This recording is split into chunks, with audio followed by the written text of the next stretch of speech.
Hello, everybody. How's it going? Welcome in. What's going on? How's everybody doing? So today we are going to be working more on, believe it or not, Starground. So we'll still be working in the background on the new dungeon, but there's some other things that I kind of want to prioritize, at least for this upcoming year anniversary update. So we're going to be exploring that today. One thing I would love to do, I don't know if it's going to be something feasible, but implementing like buildable flooring. I would love to be able to do that. I guess the constraint right now with that, or like what I'm trying to wrap my head around, is how to make that work with modding. Because if it's a tile set, that means we need to somehow modify the tile set. It's complicated. So I don't know. I guess we could just do multiple tile set layers. We'll have to see. Yo, what's up, Dobbs? Video game. I know, it's crazy. How's it going? So yeah, we'll start kind of thinking about how we want to do that system. I think we'll probably just do a tile set for each, like a tile map layer for each like custom modded tile set. The other thing is like how we handle like breaking tiles, right? Because I only want one tile to be placed in a given spot. I don't want there to be multiple floors stacked on each other, because that's just weird. So I might have to have a thing where it's like it checks all the other layers if there's a tile at a given position and stuff. It's a little wacky, but we'll hopefully figure all that out. Anyways, let me get everything open here. All right. So some other things I want to work on. These are just some random things that I've been discussing. These are kind of just like smaller features that I'd like to add just for like mainly early game stuff, hence the title of the stream today. Because I do think like very early game, kind of the initial booting up the game and playing the first hour or two does need some more work. So I'm going to also be focusing on that a little bit. These are just a couple ideas that we had. Multiple attack styles would be nice. Just based off of like how your weapon is configured, it changes the way it like attacks people. So there's like some weapons are like a stab, you know, like a long spear weapon, and then others are a slash and stuff. Just some really basic weapon variety like that I think would be nice and make combat more interesting. I think it'd also be cool to swap out what dodge that you have. Right now it's just the default roll, but I think it'd be cool if you could do one that's like a quick little sidestep, so you get like it recharges twice as fast, but you only go half the distance or whatever. So I don't know, I think it just would be interesting to be able to swap that out with different types. It's also mention of like different modifiers from killing bosses. The thing we were thinking about with that is, I don't know if anybody's played that Minecraft mod, but it causes like the harvest moon and the blood moon, and I don't remember what it's called, but it causes like these world events to happen. I think it could be really interesting if killing a boss like allows for different like positive events to happen in the world that benefit automation. So one event could be like some kind of, you know, like the harvest moon, where like your resources generate faster, your crops grow faster or something. Just as little boosts, so there's like a good reason to kill bosses for automation people. I think it'd be cool. Just some other things, reviving people in multiplayer would be nice. One thing that's annoying with dungeoning right now is when you're playing with your friends and you die, you have to walk all the way back in, which is annoying. So just a quick little thing of like, give people like just like 10 seconds to go revive their friends. It doesn't really like make the game a whole ton easier. It's just like, it's just a nice little, you know, time saver. Nobody wants to have to go walk back through the dungeon again and find their friend, so. We also brought up remote chests, which I do want to actually fully get this kind of working in the automation zone for the final automation planet, but this would be more like a personal lockbox thing, or like an ender chest that you can access in the dungeons. So it kind of gives you a chance to like empty out your inventory and continue gathering items, which might be nice, because especially as we have a lot of artifacts and stuff, I think that kind of becomes important. Not sure if that's gonna happen yet, but we'll see. And then the last thing that was brought up was dungeon modifiers, which I think could be really cool, but it's probably not something we're gonna do quite yet, because it takes more time. But that would basically be like the Pogo Rocket modifiers, but for the dungeons. So you'd be able to be like, ooh, make enemies 10 times stronger or whatever. And yeah. Let me time out this fool. But yeah, I think those will be cool. I just want to make dungeoning more fun. I want to create more connections between dungeoning and automation, and I think these are some ways that we could do that. If anybody has ideas, though, definitely let me know. What I'm looking for mainly is like early game suggestions. So the two main things is the relationship between dungeons and automation. I want that to be even stronger. And something also important to keep in mind, I don't ever want dungeon/automation progression to be limited by each other. So like, I don't want it to be where you have to go dungeoning to finish automation stuff, because I think that freaking sucks. But I do want them to be like very synergetic with each other, where if you go into the dungeons, you're gonna immediately realize, oh yeah, this is a really helpful for automation. It's not required, but it definitely speeds up the process, right? Or just makes life more convenient. And artifacts are a really good way that works.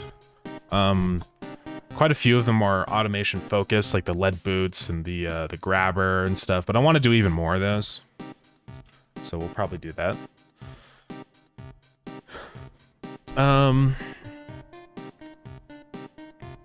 Yeah, I want more of those. And if there's just any other general feedback on just early game, like I'm talking like first hour of gameplay kind of thing, then let me know, because I can write it down and we can figure out ways to address it.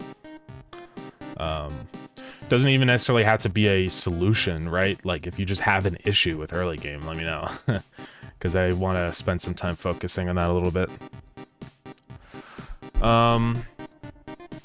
Yeah, also something I wanted to ask all of you in chat about.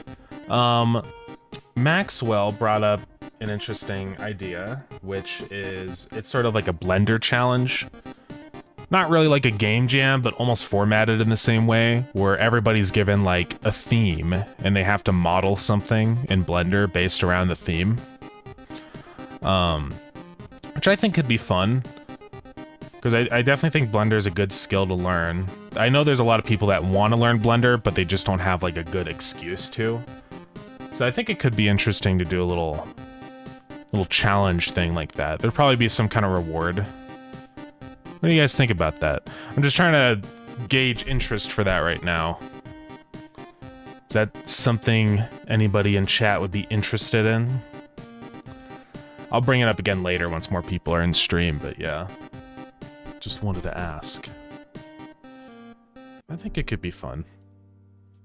I still do want to do the game jam, the big boy jam or whatever, but I don't know, it's tricky with timing, because I want to give that plenty of time for people to sign up for it, because it's, you know, game jam's a big commitment. It's not just something that you're just like, boom, yeah, let's go, because it takes a whole weekend up, so I don't want to just drop it on people like 3 days before the date. So I don't know, I might do that later. I might do that after the Down to Jam happens and stuff. We'll see. But this could be a good replacement for it, at least for now. Anyways. Hey, thank you for the spin. Hey, Captain Krabs, welcome in. How's it going? What do you got going on today?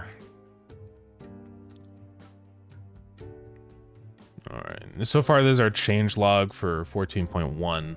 This is mainly all the experimental changes that we did with like rebuilding the conveyors, but I also spent some time last night fixing a bunch of issues. So, that's all fixed now. Dealing with my kiddos, okay. Yeah, we're just working on a little bit of Starground today. We're gonna be focusing a little bit on early game stuff today, but then also continuing on our new dungeon edition. So, excuse me. So yeah, the last thing we're working on is Caligo. This is the funny new dungeon, which we will still continue working on this, but I want to take a minute to focus a little bit on other stuff that might not be, I don't know, worked on as much as it needs to be.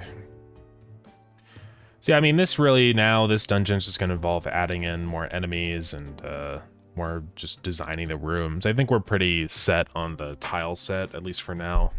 So yeah, I think that's all good to go. But yeah, what I want to do, something I've been wanting to do for a long time, is revising the tutorial system. So one issue with the tutorial system right now is that it's linked to the world that you're playing on, which is kind of bad because it just doesn't make any sense. Like, let's say a new player just joined a server or something. They're not going to get the tutorial because somebody else has already finished it for them, which is just odd, right? That doesn't make any sense. So I kind of want to move the tutorial system out of the world.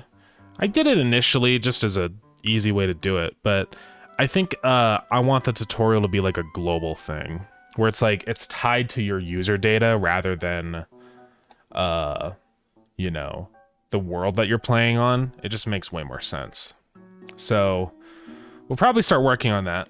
I think it would help a lot with tutorial stuff, and it would also like mean I can add a menu or something where you can go back and look at previous tutorials. So it'd be almost like the guidebook that we've used to have in the game. Technically, it still is in the game. It's just hidden. It's funny. If you go to the pause scene in here, you can just bop, and now the guide menu is here. Or no, you just make the guide button visible, and now we can open the guide menu. So, it'd be funny. Let's look back at the guide menu. Yeah, hopefully it won't be too bad to move the tutorial out. I mean, honestly, we don't have to change, like, I do want to improve it, but we don't have to change the box that pops up and stuff right now. Mainly, I just want to get it unattached from the world and just saved in your user data. So, yeah, let's take a look at the guide. Yeah, the guide was never really a good solution, because it was trying to almost be like a wiki, but it's just too much to read and a lot to translate. That's why I decided to actually do like the real tutorial that pops up and everything, right? But guide. The UI is all broken because I've changed how that works now, but yeah. Welcome to Starground. Because this would just pop up before you play, which this is never a good way to do it. You don't want to just be like, boom, you know, here's your controls, and then it's just bad. So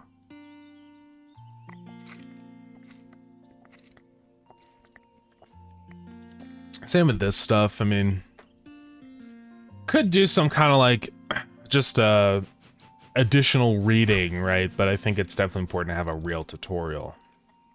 Because Because you could always have like a getting started thing if you want to read through it, but this is bad that it's the only form of automation. Because nobody's going to read all this, right? That's the issue. The way we do the tutorial now is much better, where it just pops up the relevant information when you're actually doing that thing. Right, so like when I first place down a crafter, it like says, hey, that's a power building, and this is what you do, right? Instead of being like, okay, in order to build a crafter, you know, it's just, it's way too much information. Here, let's turn the tutorial back on.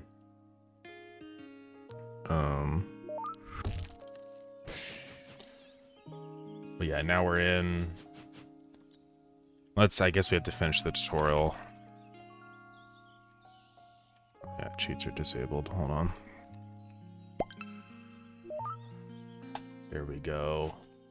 I gotta build a furnace. Great work. Okay, but now, like, if I, for example, I mean, I'm sure everybody that's played already knows,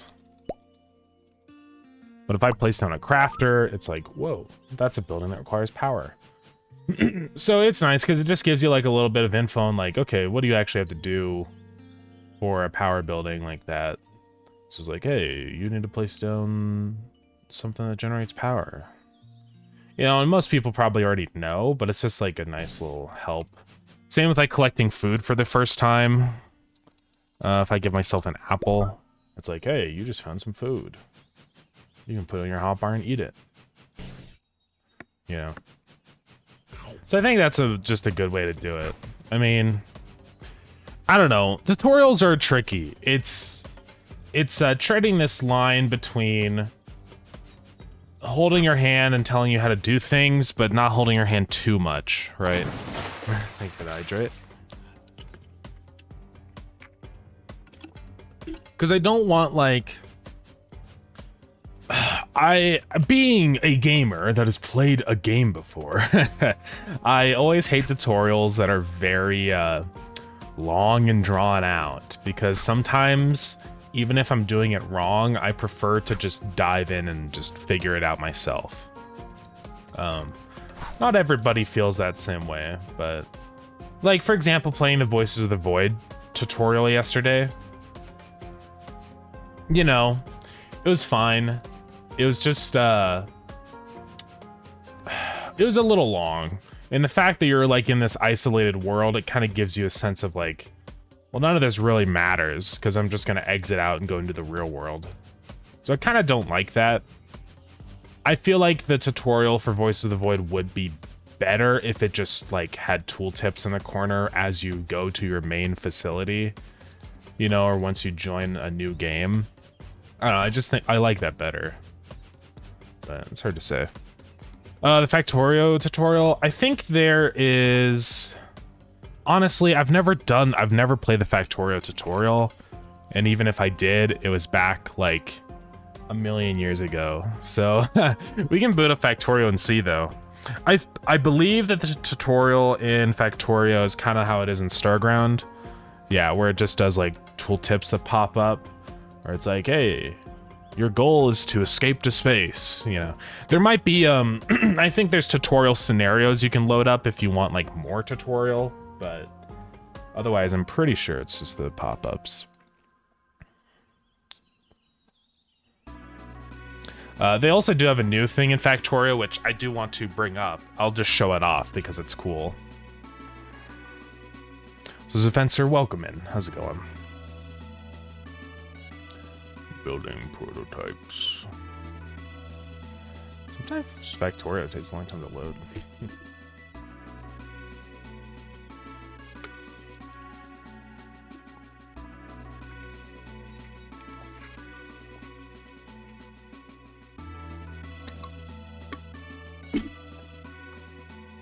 Loading sprites.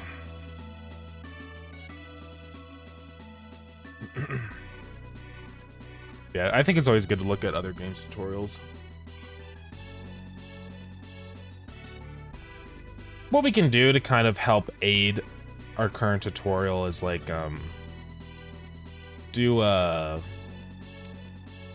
Maybe a little bit more scripted events or something. We'll see. Help. So yeah, I think there is, if you do a new game, yeah, there's tutorial. So there is like an actual tutorial. There's these different levels. You got Crash, Mining Outpost. I don't know if people actually play the Factorio tutorial. I don't know. But yeah, I've never played this before.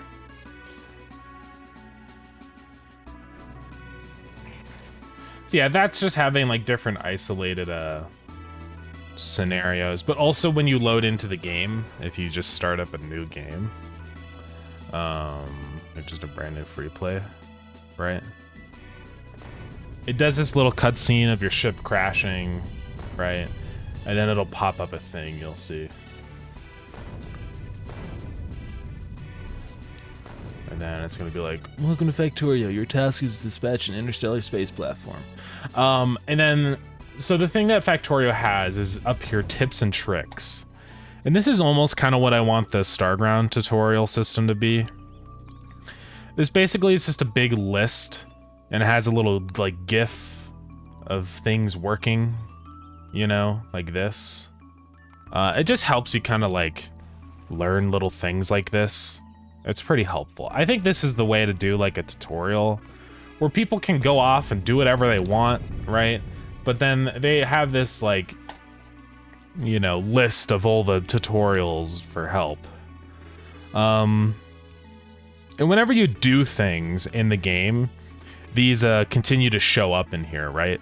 So, like, for example, when you first go to Vulcanus, it pops up. It's like, hey, new tutorial, and then it shows, like, some info about Vulcanus, where it's like, hey, it's a hot planet. You can't find this, so this is what you should do, and do this, and, you know. So I just think that's nice. But yeah, I just want to have this be like a thing that you can do. So you can click on a button somewhere in the menu or view the tutorial menu in Starground so you can look at all the previous tutorials. So working on a PJP game jam. Kind of got stuck with it. So came here to chill. You always radiate good vibes on stream. Well, thank you very much. I appreciate it. Yeah, it's pretty similar to Crate Mod actually, with like the little things, the little scenarios in here. I might set up some kind of system to be able to do this. It would be cool. I'll have to see. What would be really interesting is if I could, like, implement some system into the game where I can, like, record buildings being placed and everything, and then, like, create that scenario in the game. I mean, or I could just record a video and put it in, because Godot does have like video playback. The only issue with that though is that the file size could really bloat, you know, and I kind of want to avoid that. It just depends, I guess, on the format of the video and stuff. I mean, I'm sure there's ways that we could compress it a lot. I bet that these are probably actually like processed and, you know, they're working in game, but I don't really know actually.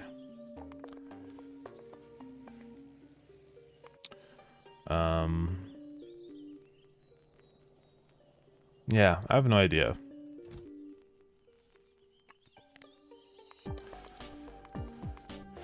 But yeah, anyways. Psych, guys, this is actually a Factorio stream. No, it's not. But yeah. I just want to have that ability in Starground to be able to view them. And it's basically what the guide is. But I don't know, I might move the button for the guide somewhere else, possibly. I don't know. I mean, it's fine being in the main menu here, but we'll see. Who knows? Maybe we have like a little bar of buttons underneath the chat box or something, you know? No idea. We could have one for the blueprint menu and the tutorials, and I don't know, just have some more in-game related things. I mean, pause menu to me is very like, you know, options and loading and saving, and I don't know. We'll have to think about how we want that all to work.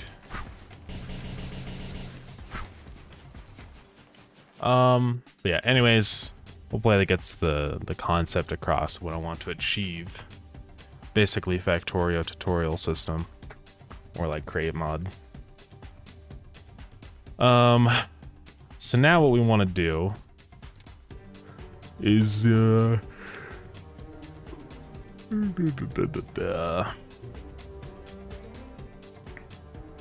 we need to stop saving our tutorial data in the world. So I think that's in save game.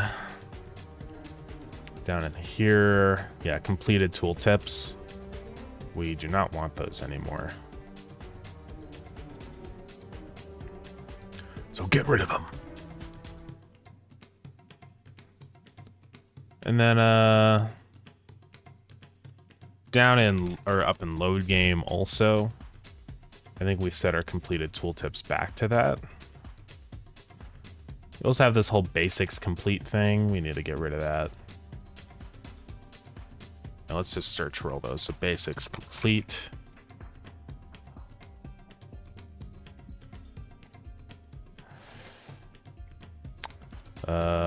So that's fine if it's false by default. We'll figure all that out up there. Yeah, let's get it out of the world. Get out of here. Same with completed tooltips, although we'll do a pass on that. Yeah, and it's fine to set it to true and stuff there. That's all good.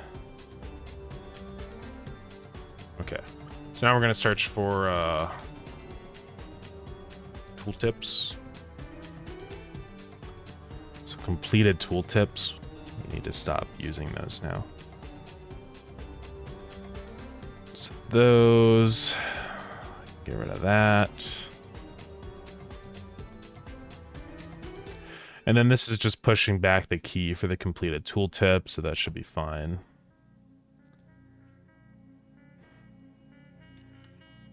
Okay.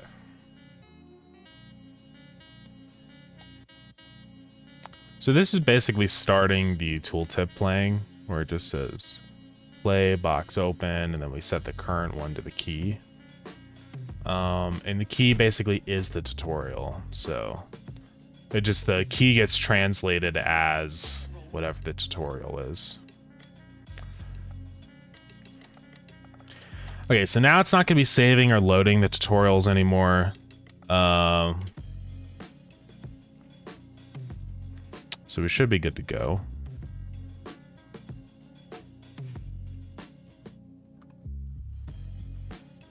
Now we want to go back into global, and this is where we're going to change how these get saved. So instead of having basics complete and completed tooltips and all this garbage, I'm probably going to change how that works. Well, I guess it's fine to have a basics complete, but no, we'll do that better. So what I want to do instead is have the keys associated to the different tutorials. So we're going to say var tutorials. And so we're just going to have stuff like Starground tutorial, right? Like basics 1, you know, and basics 2 and basics 3, whatever. Then this way we can reference which ones are actually completed and all that stuff, right? So I think that's going to be the way to do it. I might create a new, I guess this is fine how it is. We need to go get all the keys though inside of here. So we're going to go to the translation table and just look at all the different keys for the tutorials.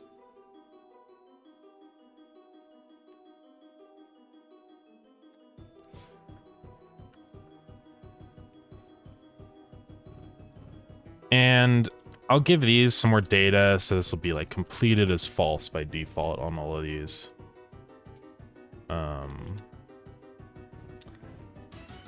I guess I don't really want to know if it's completed. Yeah, we'll just do this for now, have some basic info associated with it. So, hey Ryan, welcome in, how's it going? So yeah, we're gonna have basics 1, 2, and 3. Then now we're gonna have tutorial power. Thank you for the speed. Tutorial food. tutorial dungeon, tutorial animals, and then we have tutorial opus. So now we just have a nice like reference for all of our tutorials, and then we can still have our completed tooltips thing in here. Or I'm gonna rename it though to completed tutorials. So now we're gonna go find completed tooltips. I guess we're fully diving into changing the tutorial system, so.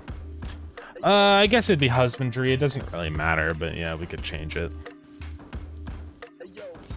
Tutorial husbandry.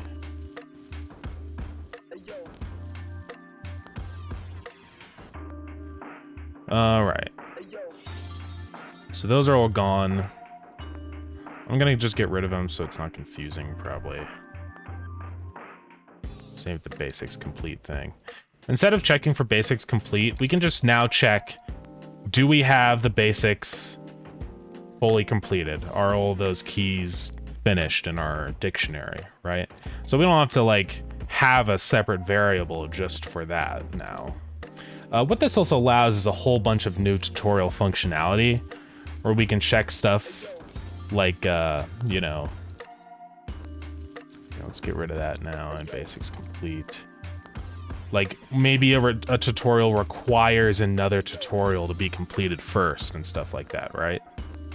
So yeah.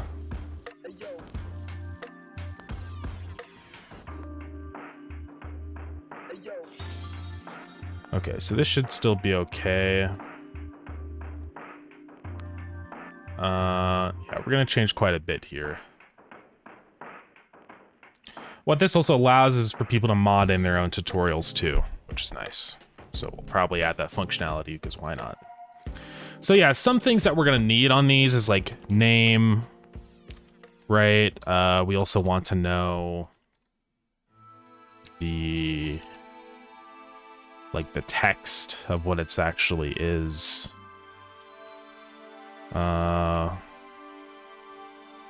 Just basic stuff like that. And later on, we can also attach more info to that. Like we could attach a GIF or a scene or something that plays whenever you like the tutorial shows up.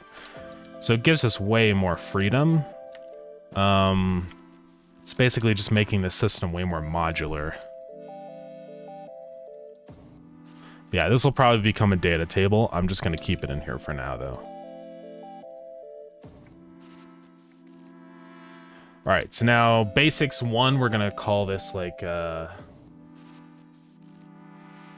welcome or something. This one's going to be called building. And this one's going to be called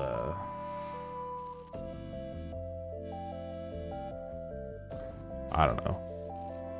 Something. I imagine that these names will pop up above the text, so it kind of gives you an immediate idea of what the tutorial is about. So like when Opus tutorial pops up, it says Opus, so you're like, oh, that's what the tutorial's about. I just think it's nice. It gives a little bit more of a hint. You know, same with husbandry, dungeons, food, power. You get the idea. So I guess I can call this mining, building, and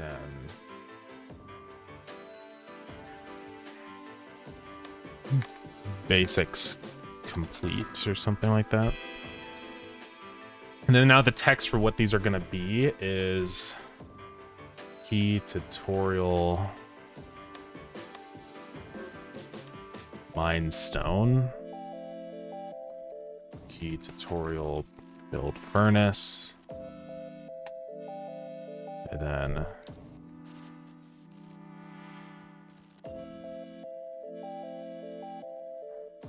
so these are the like translation sheet keys. So here we'll just copy this, key tutorial power, key tutorial food, dungeon, I call this one animals and the keys, but I could maybe change these now that it's different. Let's keep tutorial opus. Some of these now, this is all we need for our tutorials. A list of which ones have already completed and a list of all these ones. So, what's up, Connor? Mango, welcome in. Now, the other one that we need to fix also is our basics completed or whatever. I'm going to create a function that just checks that stuff. So we're going to say function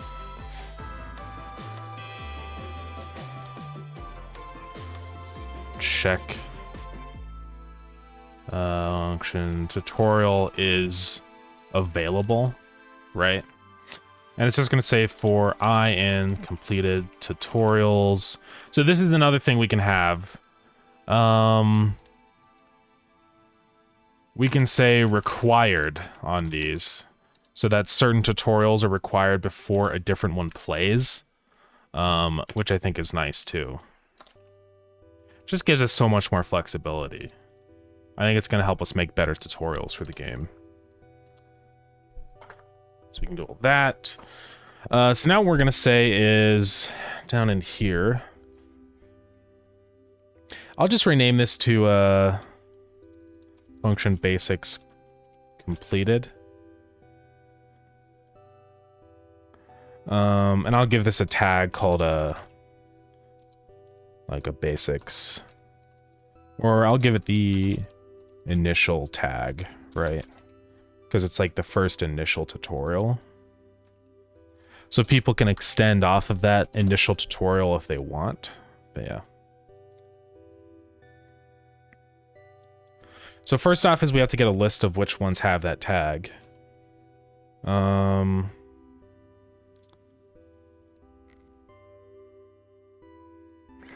For now, what I'm going to do is just say, all right, if 1, 2, and 3 are complete. So if completed tutorials.has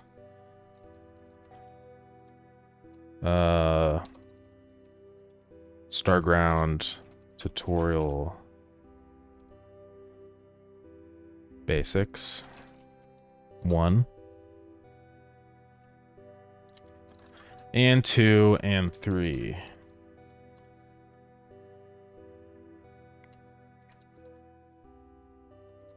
Then we just say return true, otherwise return false. So that's just a simple little function so we can know whether we can actually play regular tutorials yet.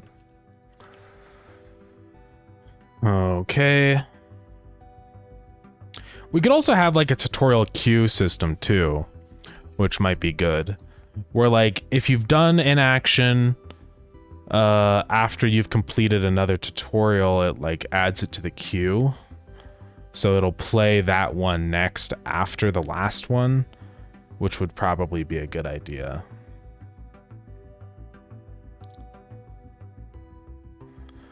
So we might do that. I think we'll do that inside of the player though. So we don't need to know this basics completed thing because it'll be queued up for the other ones. So yeah.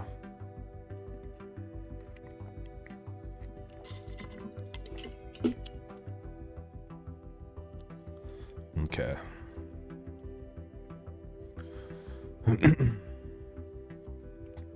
And I guess then we don't need this initial thing because we'll just know that it'll just be queued up or whatever at the beginning. So get rid of all that. Yeah, so definitely it simplifies things in a lot of ways. I'm thinking about adding a lot more of these tooltips on here for things like going to Tyria, just describing that it's underwater and you have to build the pressure zones. It's a very minor thing, but I think it helps a lot. Just having a little bit of guidance on what to do in a given area. All right, so let's go into... There's a bunch of stuff we're going to have to fix. So into tutorial, this is all bad now. Because we have these basics and everything, and yeah, it's a mess. So start tutorial. I'm gonna rename that to start initial tutorial. So as soon as we're fully loaded in, we're gonna start the initial tutorial. So if global.tutorial, which is basically as long as we have that on to play the tutorials.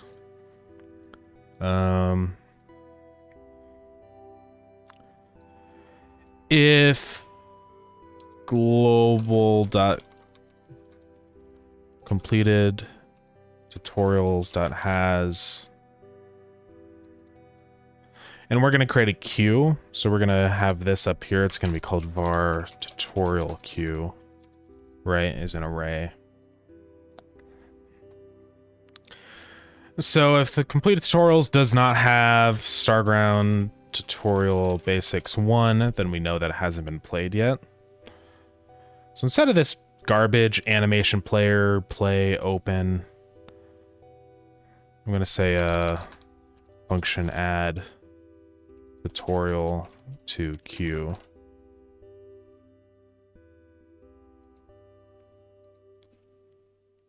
And this is going to be ID, type string, and this is where we do all this stuff.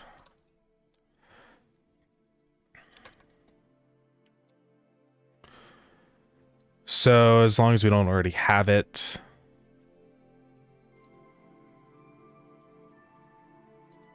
and we also have to say if, well, it'll be fine. We don't have to check if there's multiple in the queue because it'll immediately add it to completed tutorials.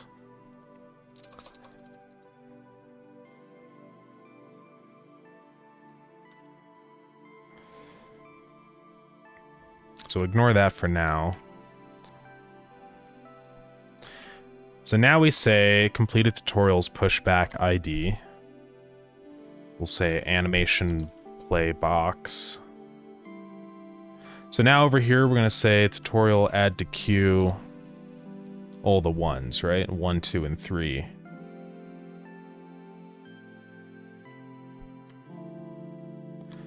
So that'll get the initial tutorials just lined up and ready immediately as soon as the player loads in. So we don't need this basic stuff anymore. Current tooltip will now be current tutorial, and that's going to now be an ID. I'll just specify ID.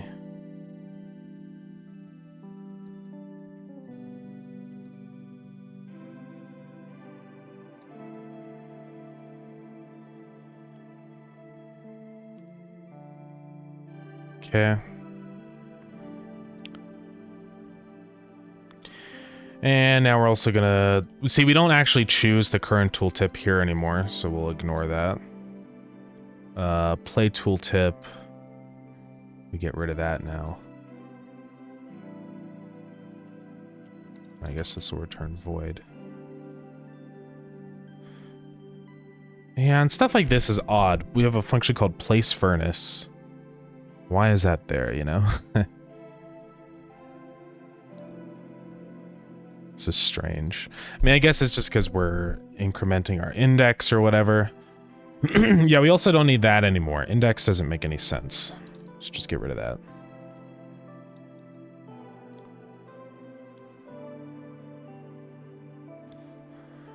And we'll have another function in here that's like a finish tutorial or whatever. Function next. And all that's going to do is just like get rid of the current tutorial.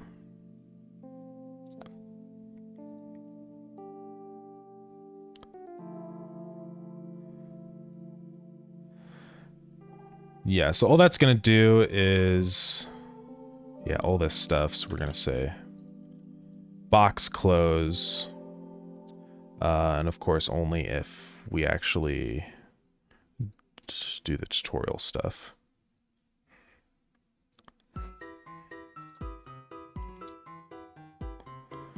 So if tutorial, we're just going to say next. Oh, and also current tutorial ID is equal to Starground tutorial basics 1. Or basics 2 or whatever.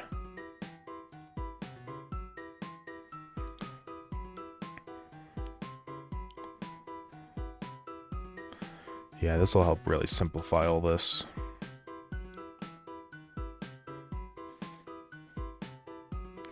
All right, so this is handling all this stuff, so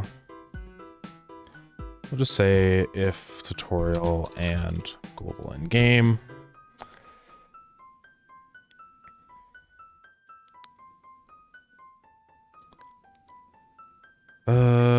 Shouldn't be possible for there to be no active player.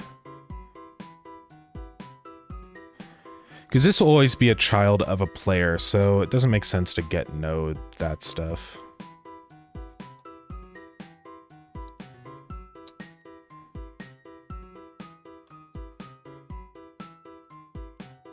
Oops.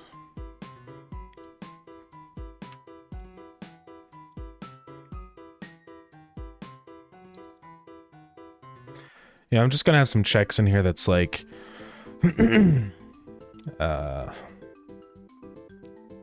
if current tutorial ID is equal to Starground tutorial basics 1, then we're gonna be checking for the player stuff. And of course only if this stuff too.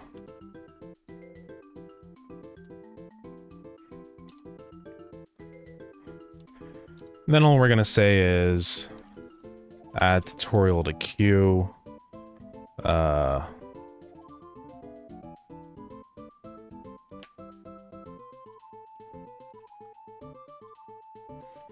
Right here of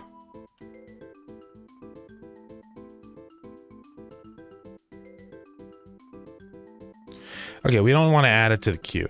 It should already be in there. We'll just say next.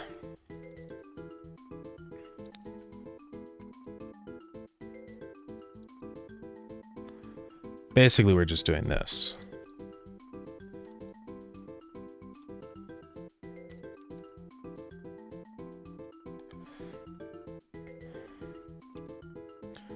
Yeah, this should be a lot more simple now. Okay, so what's happening here is it's saying if we're on tutorial 1, which is the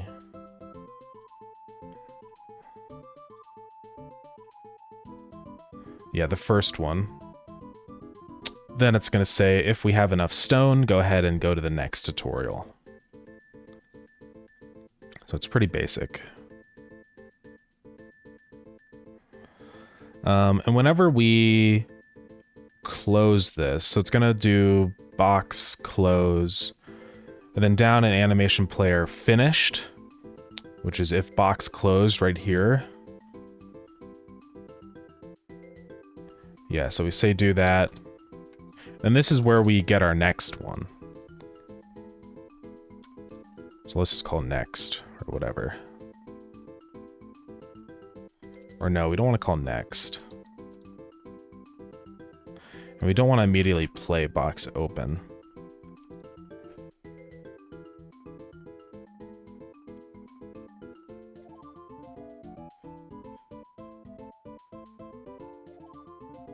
Also, this doesn't make any sense to play it there. Yeah.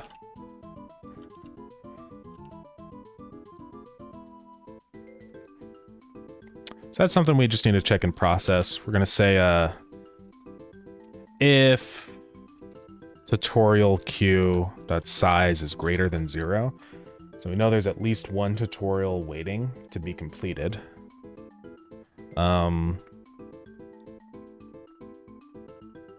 And also if we need to make sure that we're not actively in a tutorial. So we'll just say var tutorial active is false.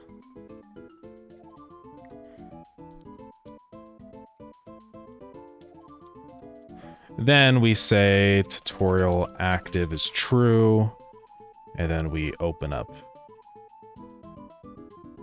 We say box open. And we're also going to say current tutorial ID is equal to tutorial queue.pop. So pop front.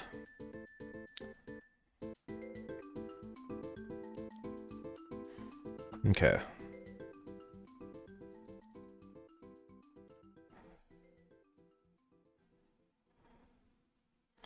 So that should handle automatically swapping the tutorial.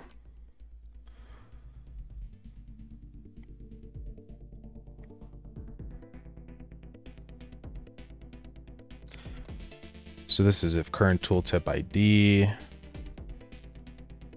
And this is where we get all the info for it. So we're just going to say var tutorial info is equal to global dot tutorials dot get current tooltip ID, current tutorial ID.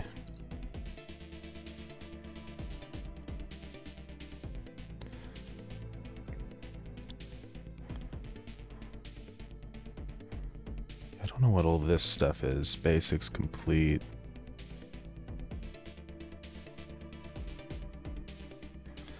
Yeah, see, it's just weird. I don't know. I gotta fix a lot of this. I don't know what all this is about.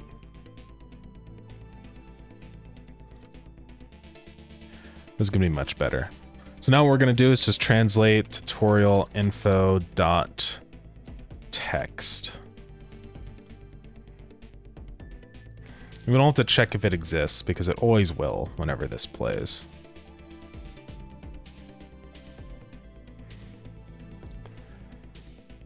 Now all this stuff, this is basically just setting the icons of things. I have a much better way of doing that now, actually. Because we wouldn't just replace with a B or whatever. We would just do this. So we're say var base text is tutorial info dot text. And then we'll just do that.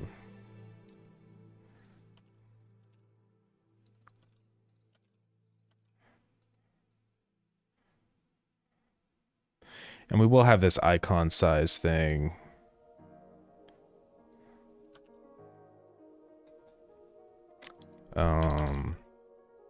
Here just gets larger on Steam Deck. So the way that we do that is we just say replace key building and replace key mining. And I have a function for this. I think it's called global.get input icon path, right?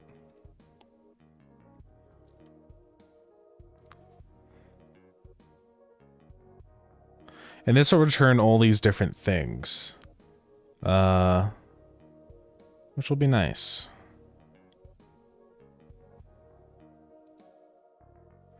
And I think this might just return a string if it's a keyboard input. I guess that's what get input string is for.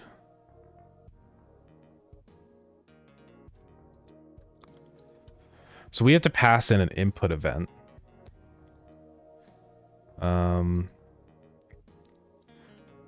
So we'll have to do that.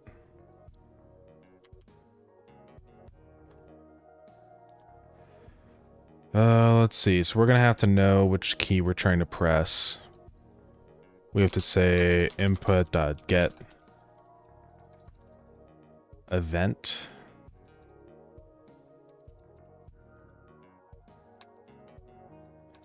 There's a way to get the input events. We have to go look at that.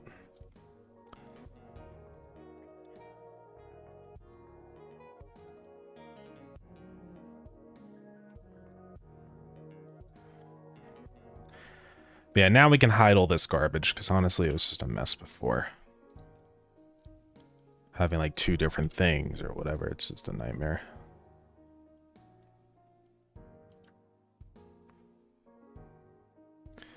I don't know what this is saying. Text node. Okay, that's just saying clear it out. This is on animation started, so I don't know why that's playing.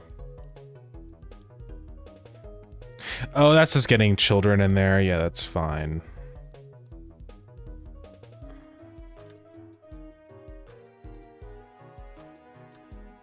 And then this is just for Should be okay.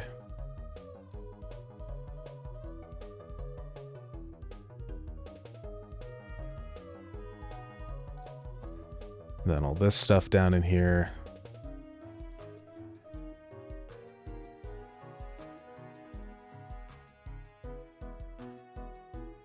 So animation play box open. We don't want to immediately do that. Also, when this is done, so we say that's invisible, and then we also say tutorial active is back to false. And that'll start the process of creating a new one, or starting the next one.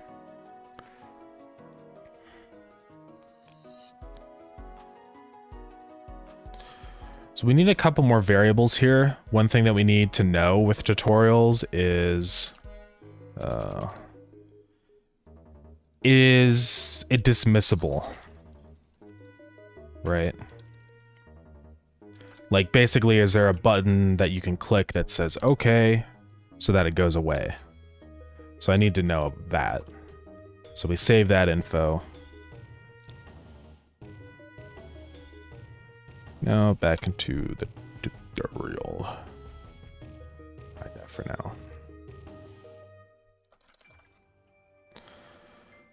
now. So we're just gonna do this. Var tutorial data is current tutorial ID.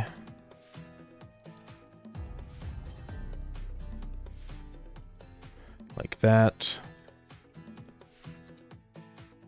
So now down here we just say if tutorial data dot dismissible, then we make the button visible.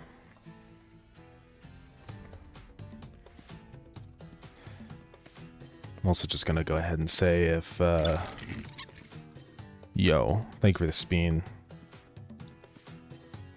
If the current tutorial ID is equal to Starground tutorial basics 1, then we're gonna make that thing happen. Okay, so this should be basically all good to go. So what does next even do? Okay, next just closes the box. I'll just call next because it's easier. We still have to figure out all the key stuff here, so we're gonna work on that. But yeah. Alright, we got ads going on. My apologies, gamers.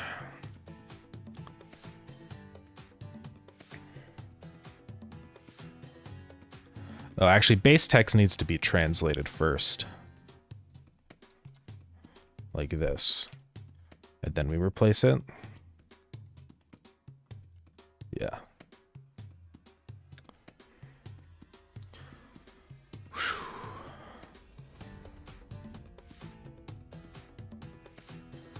Also, we have that sound that plays down here, the success noise or whatever. I might have accidentally gotten rid of that, but we're going to add it back. So let's go into the player scene so we can actually look at the tutorial stuff. It's going to be in our UI. So canvas tutorial right here. Now we can modify this. Okay, so we have the open thing. That should already be playing. On started, it should say open.play. Yeah, right there. So down here, we're just going to say, if it's not dismissible,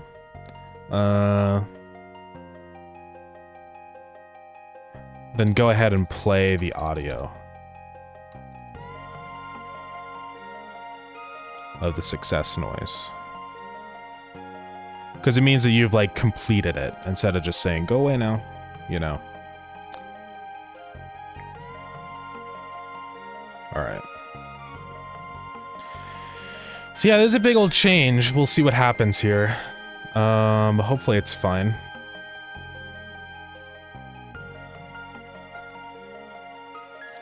So yeah, this should automatically be handled now. We play box open. Right in here. Get the tutorial info.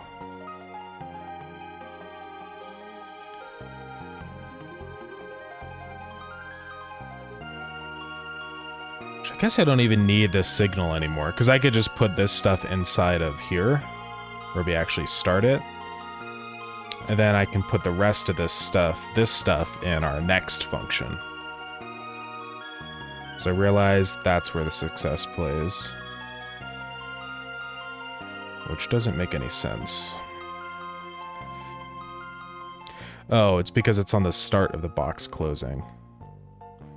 But we would just call that on next. Yeah, it doesn't make any sense. It's just complicated to have this in a separate section. So let's go ahead and do that. We're going to move all this into our next function up here. Because it's the exact same thing.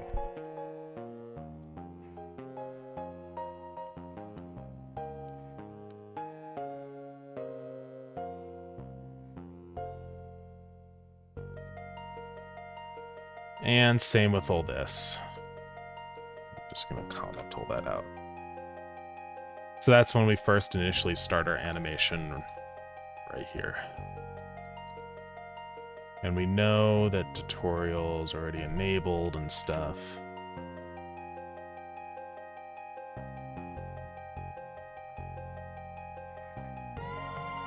We know that it's box open. Okay. Yeah, this is just more straightforward. Now we don't need any of this animation started signals.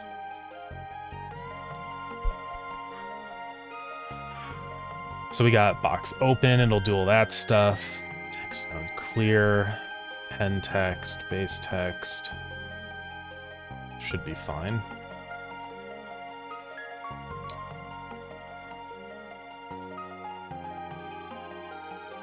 It's fine to have this stuff. I mean, I guess we could take this out and put it in a different thing, but it's okay.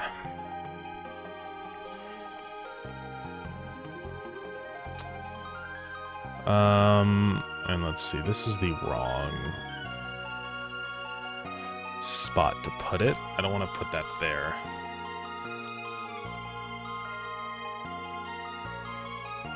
So up here when we say next, it's actually where I want to do that. Yeah. Instead of saying that, we're going to say, just get it again, var tutorial data is equal to global.tutorials.get current tutorial ID. If tutorial data dot dismissible, so if it's not dismissible, then play the success noise. All right, otherwise we don't do it down here, so that doesn't make any sense. All right, should we just boot this up and see what happens now? It's probably going to be like completely broken. It's going to like crash and stuff.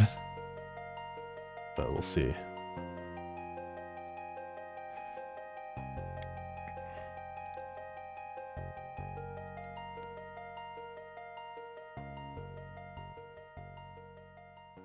Also, this isn't really start. This is Q initial tutorial.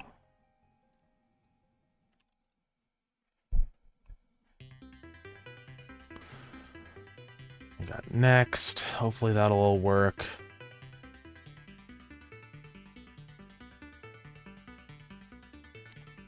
All right, let's just see what happens. And now it shouldn't matter what my tutorial data is anymore. So let's see.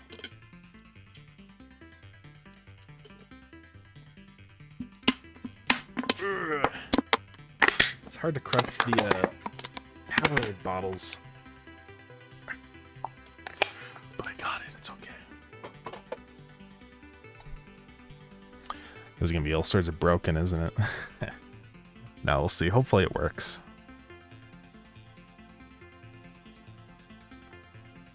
Alright, make sure tooltips is on. Now let's make a new world.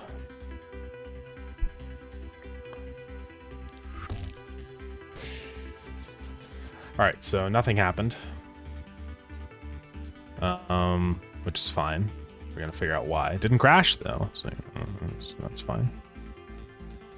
So let's make sure that this is actually running in here.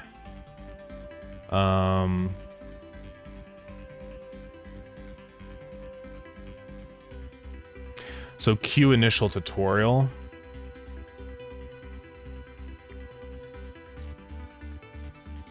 We're gonna make sure that this runs added initial. Then we have to figure out why this stuff isn't working. Tutorial active should be false. Should play that. Should play all the audio.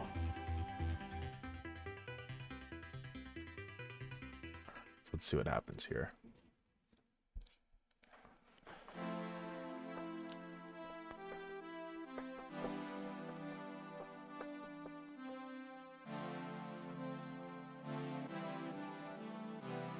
Just want to make sure it is actually queuing these, so.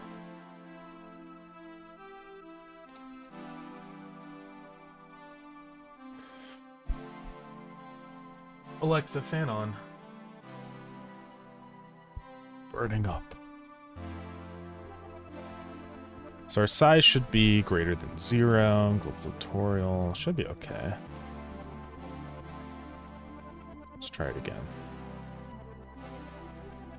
So it should happen after all this stuff. Yeah, added initial. That seemed to run 3 times.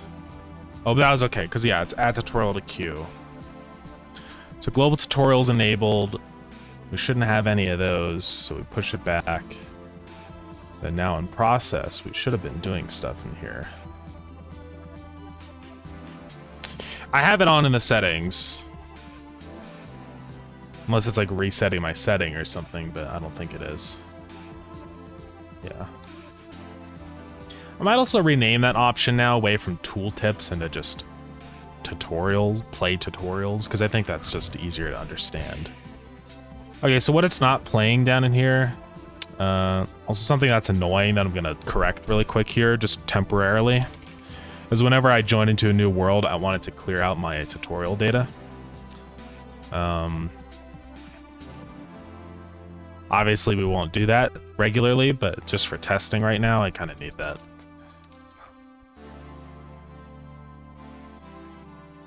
Set it back to an empty array.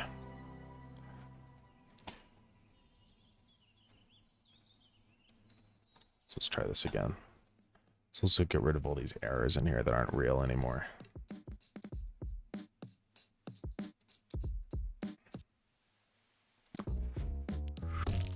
So yeah, it just says added initial 3 times, and then it does not actually like play it. So that's our issue. So it should be saying, oh, I never actually added to the tutorial queue, so duh.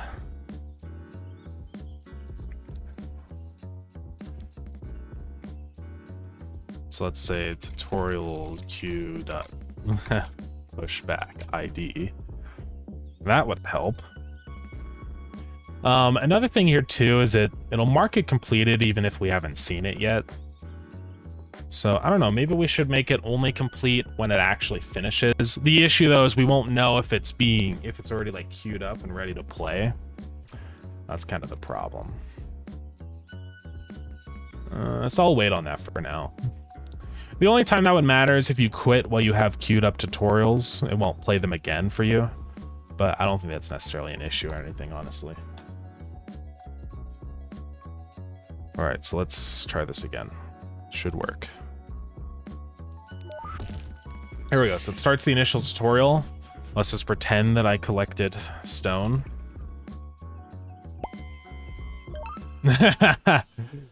Okay, we got one issue.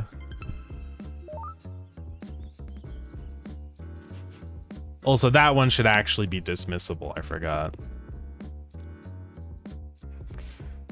So why did it keep playing the sound every frame? We gotta figure that one out. Let's also go fix our issue with here we go. This one should actually be dismissible. So it was after we finished the stone tutorial, it was going. So why is that happening? I'm pretty sure it was just playing the, should have just called next. It's probably because it was doing this over and over and over down here. It was continually calling next. Yeah, so it was doing this every single frame. What we have to say is just, if we've already initiated it, then don't do it again, right?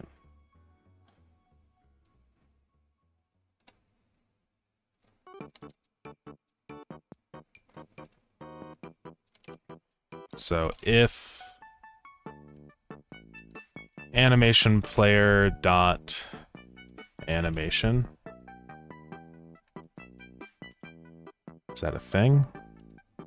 How do I get the active animation?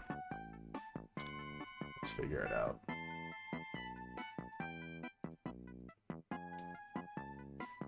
Current animation is not equal to box close. Then we do this stuff once.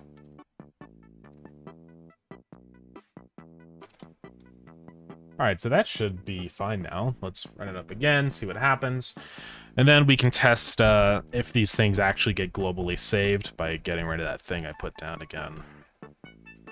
Now that it's like data-driven, we can do so much more with the tutorials.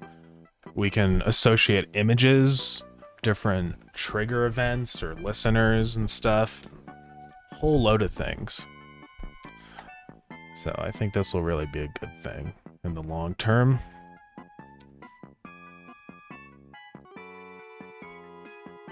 So let's load it up. It'll play the initial tutorial saying, hey, get your stone. I pretend I get 10 stone. Wow, great work. Build a furnace. Wow, great work. And now the button should... Oop. Dismissible. I might have spelled it wrong. Oh, it's because I did if tutorial data dot get dismissible. By default is true. Whoopsies. So we have to reload the tutorial.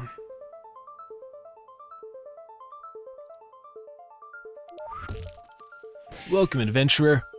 You should gather 10 stone.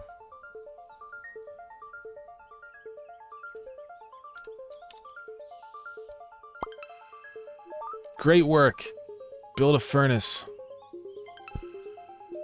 Great job, adventurer. That's it. And I click OK and it dies because I forgot to do it here.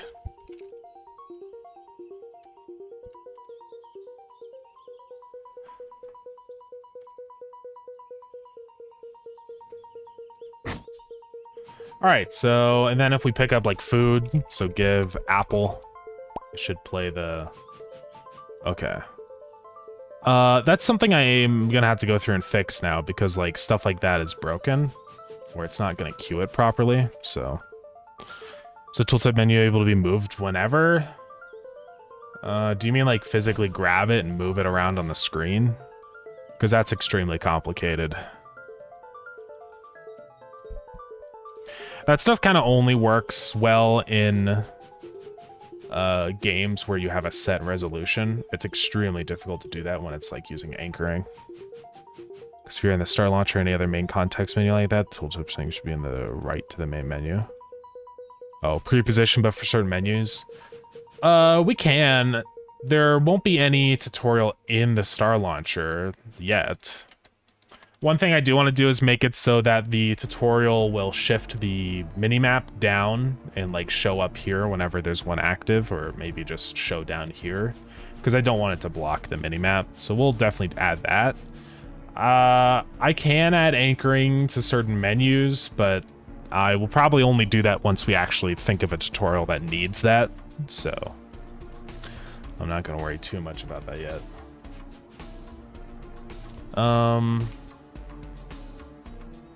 So yeah, the apple didn't play. Let's go look at what the code is now for that. Because what it should be is this now, add tutorial to queue. I think it's just because that function doesn't exist anymore.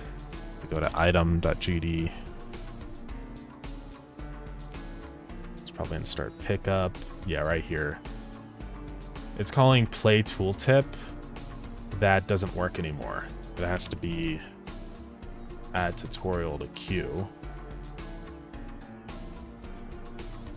And we have to pass in this as the ID.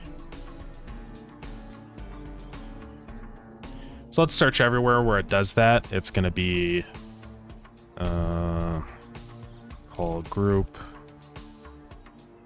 tutorial. Find that. Now all these need to change.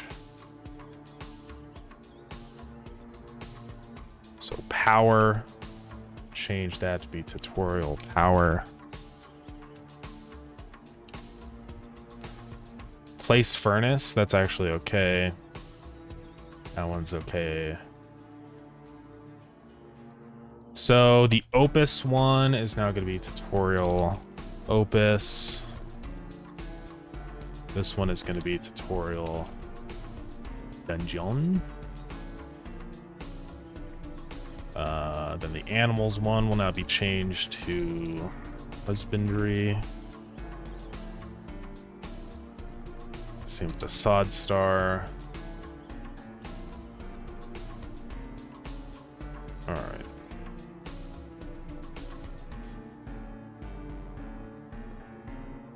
So let's go ahead and try that.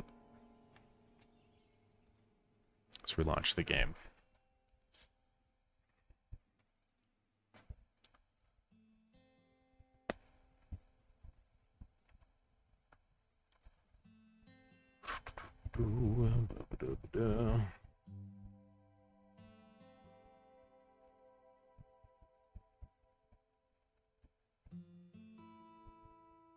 I need to charge my phone.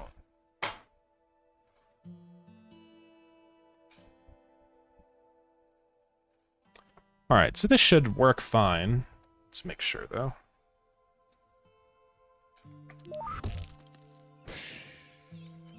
Welcome, adventurer.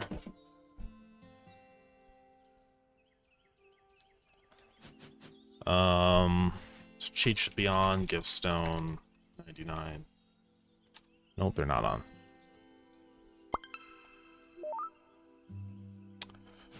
Build a furnace. Alright, now I click OK.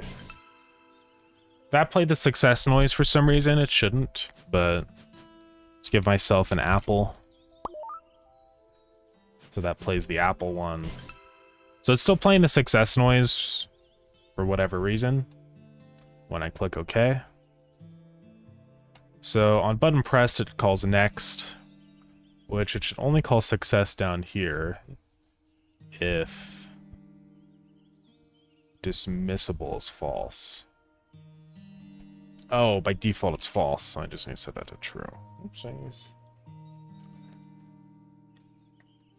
Then there's another one where I did that. Okay, that one was okay.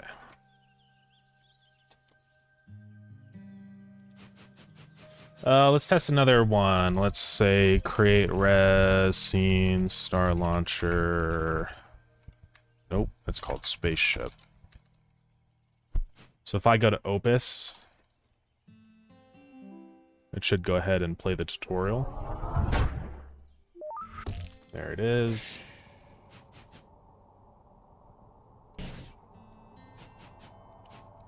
Now if I go back home and I go to the dungeon, it should play a thing. Yep. See, I think what I'm probably going to do for the tutorial is probably make it so it shows up down here beneath the minimap, probably. Because otherwise it just blocks everything, and I don't really want the minimap to be shifting around. Since the tutorial kind of goes away, I think it makes more sense to have it below here. So that's probably what I'm going to do.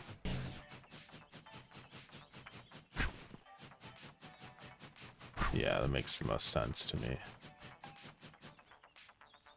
Well, it seems to be working. We can make sure that, like, giving myself the same thing doesn't play it again.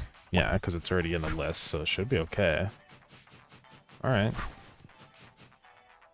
Now, here's the other thing that I wanted to do for the tutorial. Right? This is one of the big reasons I made this change. Is because I want to add a little guy talking to us on the tutorial. Because I think it'd be epic.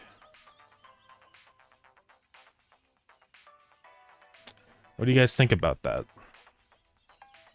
Yeah, I was thinking about adding a little Gearbird guy that's like, you know. It would just be cool. Hey, Settlix, thank you so much for the raid. Welcome in. How's it going? Hello, everybody. Yeah, it's going good. Right now we are, we just kind of reworked the entire tutorial system. Visually, it looks the exact same, but it's going to give us way more freedom over what we can do with tutorials.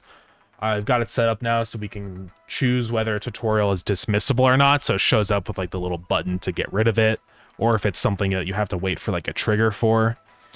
Now it's all set up with IDs, so it's like data driven instead of how it was before, because how it was before was stupid. So this is all the information for our tutorials. It's just way better. And it gives us a bunch of options. Like, we can now require other tutorials to be completed first before this one shows up. Something that we also did is this now uses like a queuing system. So if we go ahead and load in, it's going to do the initial tutorial. And let me just finish it really quick, give myself some stone. Then we're going to build a furnace. Blah, blah, blah. So, now let's say that we have a tutorial active, so we'll say give ourselves some food, like an apple. And then we go to... There's another tutorial that shows up when you go to a planet, like Opus. Or let's just go to the dungeon, whatever. So this one's still active, right? It's like, hey, you found some food. Okay, so that's... Oh, destroyed the dungeon right as we somehow created it? Okay, that's a bug that we need to fix. So this tutorial is active. So if we click OK, now the next tutorial in the queue was the dungeon tutorial that we did. Before, how it would work is there was no queuing. If you activated another tutorial, it would just like not do it. But now it's nice because if you've accidentally queued up a couple things that have tutorials, it'll just wait until your other one is gone and remember. So it's a lot better. That's a really interesting bug, though, that this just disappeared like this. So it must have somehow it decided to destroy the dungeon right after it got created. That's very interesting. I think I might actually know why or how that happened. Yeah. So yeah, no sense depriving the player of info from little scenarios like that. Yeah. No, I'm glad I made that change. And also, it now being data-driven means people can mod in tutorials if they want. So if you have like a mod that you have a specific tutorial for, you can now just add your data on here really easily, which is great. I always like going back and like refactoring things. I always try and make it moddable, right? Because it's just like, why not? Usually when something is moddable, it also means that it's easier for me to add it, so I might as well. But yeah. Anyways, sorry for ignoring everything you said. I was working on some emotes today. Nice, that's awesome. Yeah, I really need to work on more Twitch emotes. I have a few, but one of these days I'll have to create a bunch of them. But yeah, it's going good. Also, another thing that we've changed, or honestly, the main reason for doing this whole change to the tutorial system, it used to be that the tutorial was linked to the world, like your save. And I think that's just a stupid way to do it. Because it would be like, if somebody already completed a tutorial on a world, and then they host to their new player that's never played before, it won't play any of the tutorials. Which is just really awkward, especially if you're playing on like a public server, you know, that somebody's already done all the tutorials on. It doesn't let people learn. So what I'm doing now instead is tutorials are becoming a like user data thing, where which tutorials are completed is only dependent upon your game data versus the world you're in. So if you've already played on a world and done the tutorial, it doesn't play it again for you because it's already completed, right? Which I think is just makes the most sense. And then what I'm going to add here in a minute probably is a menu somewhere so you can go back and look at all the previous tutorials just in case you want to see what they are. Or you like skip past it or you need a little bit of a reminder, right? Yeah, they're a hard thing to justify time for when there's so much dev to do, I know. But it's important though. Nice, that makes the most sense for sure, yeah. Yeah, welcome in RGB, how's it going? Yeah, this is gonna be, it's gonna be nice. I've been deciding to spend a little bit more time on the early game, you know, now that like there's a lot more content in the game, and it's usually the feedback now or reviews and stuff never is like more content, because there's a whole bunch now. Now instead I want to focus on like getting people through the first couple hours of gameplay to make it easier to get to that late game content, right? So I think tutorials are a great way to help people. If you know what to do, then it becomes a lot easier to keep playing. So yeah, it's coming along. So let's fix that nasty little bug with the dungeon destroying itself. That's crazy. I think what happened is I just got the timing accidentally perfectly correct.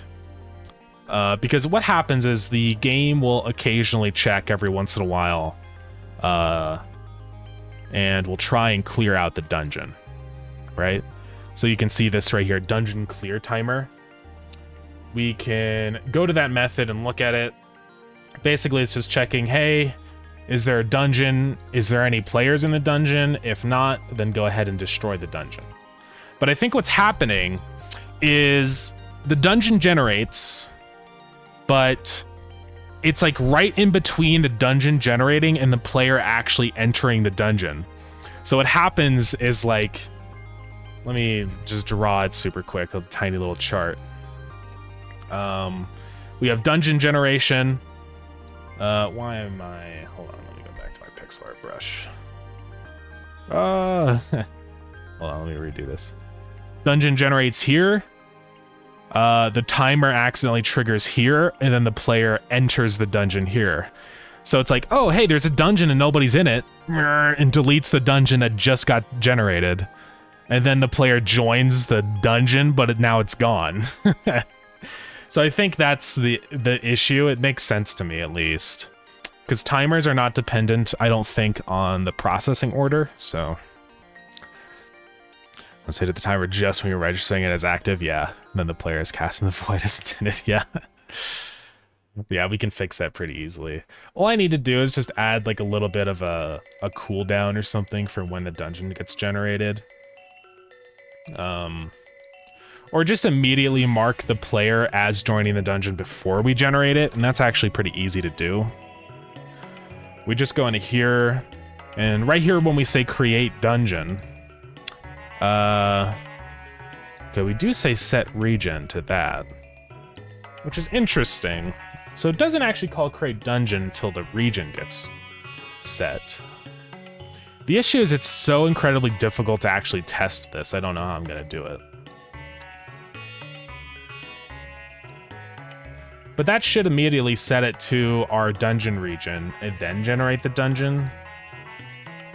So I wonder how that even happened then. Dungeon IDs, because it's gonna get all the players, their current region. I see what happened. So when we call set region, it's not going to immediately set the player region, because inside of our player, we have our current region variable. Down in here, gets set in the process event, right? Which is bad. So instead of having that in the process event, it doesn't really make any sense. Let's just go ahead and set that whenever we actually set our region in global, right? So we say current region is that, and then we're gonna say if global.activePlayer, you know, global.activePlayer dot current region is now, or we say, this is global, so is that. And I guess we can also keep this one in here just as a emergency in case kind of thing, but should be fine now. All right, so I think that'll fix that issue. It's going to be virtually impossible for me to actually test this issue unless I change a bunch of the code, so I'm just going to assume that fixes it. But yeah. Fix an issue where a dungeon could be instantly cleared as soon as it is generated. Yeah, I'm glad that I spotted that, because I imagine that would be, well, it's definitely game breaking. I mean, if your dungeon disappears while you're in it, it's just you're cooked. You can't go back home unless you quit out of your game and reload it. So it is kind of a bad issue.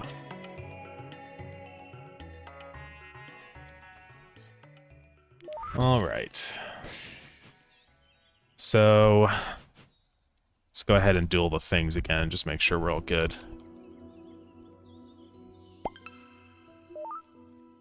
Build our funny furnace. Also, something that's nice that I accidentally did, I didn't even mean to, but you can actually, like, in the beginning when you first do your stuff, technically a tutorial can be finished before it's done displaying, which is good. So now if I get myself food or something, or get an apple, yeah, we're good. Spaceship.scene. All right, so let's go ahead and go to the dungeon really quick. Should be okay. Yeah. So I doubt we'll have any more issues here now.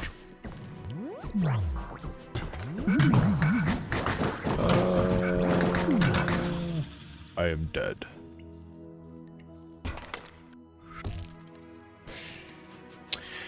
I am thinking about this, though, with multiplayer. That's something that needs to be addressed.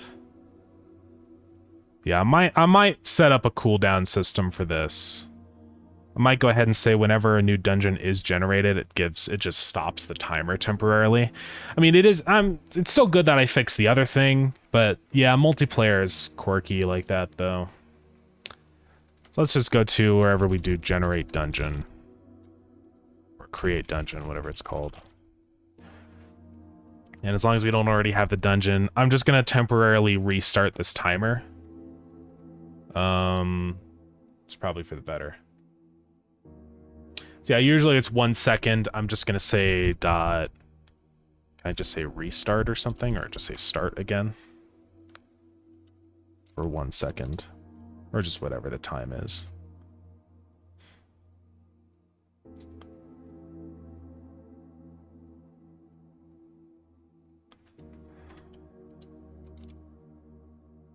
Yeah, just gonna do that just to be safe for multiplayer, because it will take time for that player to sync their info, like when they generate a dungeon, or that they've like actually entered the new dungeon. So it's just to be safe. Let's make sure that didn't like break everything or something, though. I'm just gonna make sure the dungeon does actually still get cleared really quick. All right, anyways, so right before we found that bug, the thing that we want to do is I've always kind of disliked how the tutorial's very cold. It's just like text, you know? It's fine, but I think as time goes on and we get closer to release, I want to start thinking about things in terms of like the world and like narrative-wise. I think what would be cool is to make it so that the tutorial has like a little guy talking to us, right? Because I think it, like, I don't know, it just makes more sense. It's like, it gives a face to whoever this person is. So yeah, we'll probably do that. I'm just gonna really quick make sure that this is still okay. I can't type. I'm glad I added the create command. I've seen spaceship. Oh my god, I can't type. Okay, I must have typed it wrong. All right, let's go back to the dungeon. Just make sure it'll clear out once I exit. So everything's fine. Now if I TP back home, yeah, destroyed dungeon after 1 second. So we're good. All right, anyways. So there's a little guy, a little mascot in the game that I would also like to maybe implement as an actual pet you can get and stuff. His name is Gearbert. And he's a guy that we actually added in our previous game, Pogo Rocket. I'll show you guys what he looks like. This is Gearbert. You can see him right there. Funny enough, I actually already drew a sprite for Gearbert a long time ago, and it's still in the game files. This is Gearbert right here. Right? So, I was just thinking, why not make that the guy that's talking to you? Right. And we can kind of add like an effect on top of him, like the same effect we use for the blueprints, to make it kind of look like he's sort of a, what's the word? Like a hologram guy. So it's not like he's actually physically there, but he's like distant communication. Yeah, right, just a little like, a little helper guy. That's kind of his role anyways, like he's the helper. It's the same thing in Pogo Rocket. What he does in this game is he goes and grabs items for you. So he's always kind of held the helper role. So I think it works. And it just gives a little bit more personalization, personification, whatever the word is, to the tutorial. Just so it's not so cold and devoid. So I have to figure out how where I'm gonna put the images and stuff in here.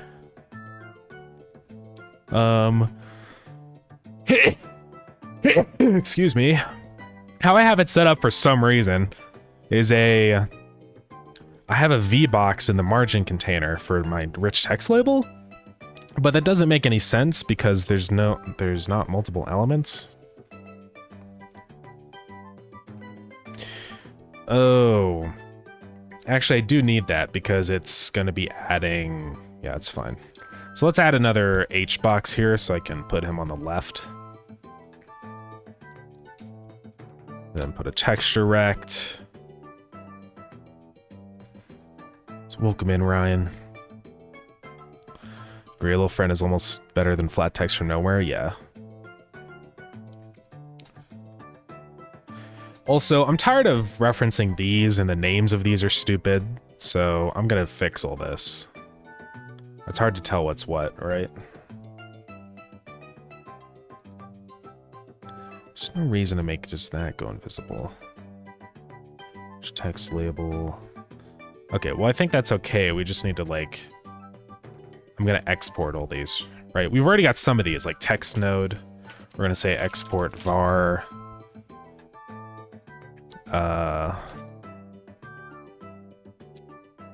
You know, character.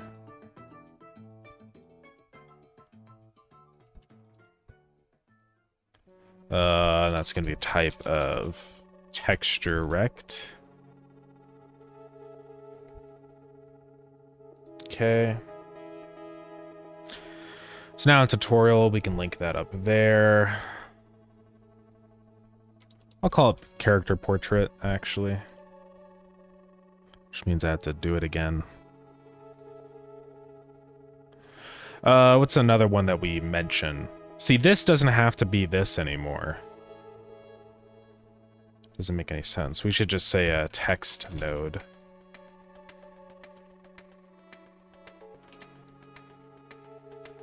This is basically just increasing the font size for Steam Deck right here, so it's no big deal. Also, this is our 9-patch rect. Do we even need to make that go invisible and stuff? We might as well just say visible is false. And then just keep changing that, right?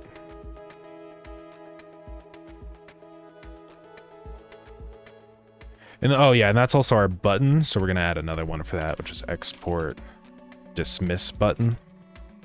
Just type button.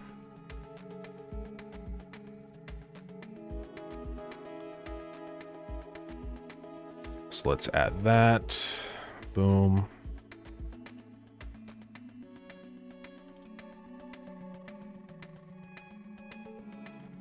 So this is getting our, yeah, VBox container. I'm gonna make another one. This is gonna be export var info container. There's a VBox container.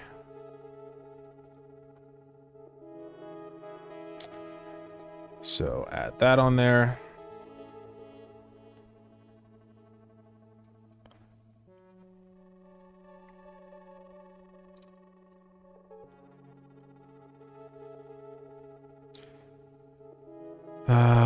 Okay, so this is margin 2. Okay, it's that one. I'm not going to worry about that one right now, honestly.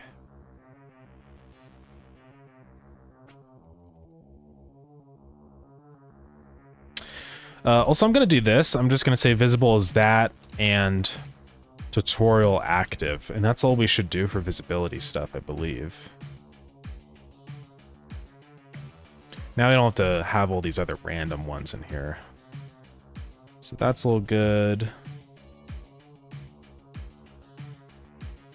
Yeah, like, we don't have to make our 9-patch rect invisible and stuff. It just doesn't make any sense.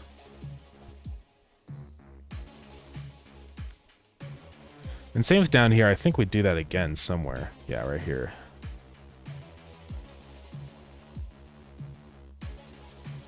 And now this, we can just say our dismiss button.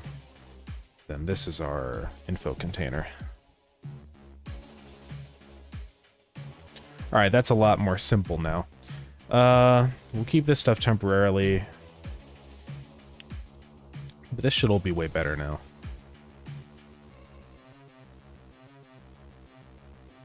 We got the visible ratio, that's totally fine. All right, so just as one last check, I'm gonna see all of our references to visible in here. That's fine to make the dismiss button change. Yeah. All right, we're good. Okay, so now we also have our little text box over here of our guy, so we can add an image in here. I'm just gonna go ahead and add the Gearbert image. We're definitely gonna be changing it, I think.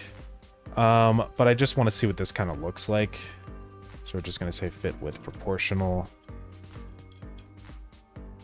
We might add like a little animation or something for him appearing, or maybe even talking. Who knows?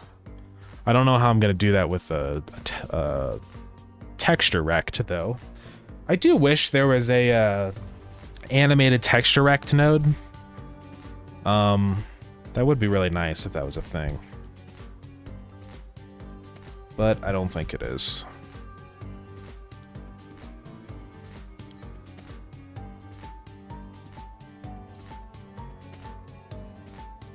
All right, let's see what this looks like.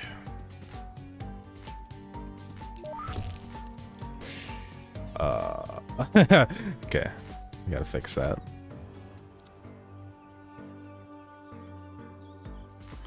Yeah, absolutely perfect. It's because our VBox over here, I believe, is not on expand mode. No, that's not it. Oh, but we can just do this. We want to say, yeah, scale, set that also to expand, but then set the stretch ratio way smaller.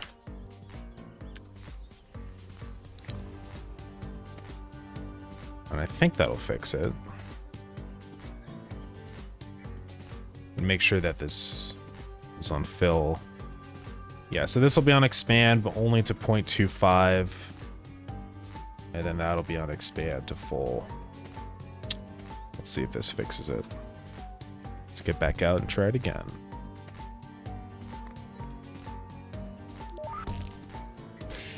Nope, I don't know why it's doing that.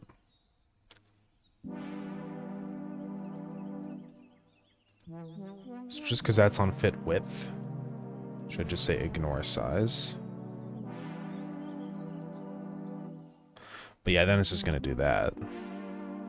Oh, also this should be on and layout container. Looks like it already is. Okay, so why is it like that now? Let's see if I can see what's here. Okay, so that's just a color rect. Where's that even coming from?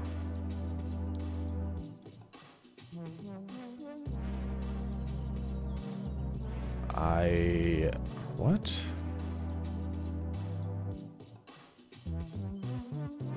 Apparently all I can click on over here is a color rect. There must be something blocking everything. It's probably the mini-map or something. Odd. Well, what is going on with our text? I mean, I can change the settings of our V-Box here.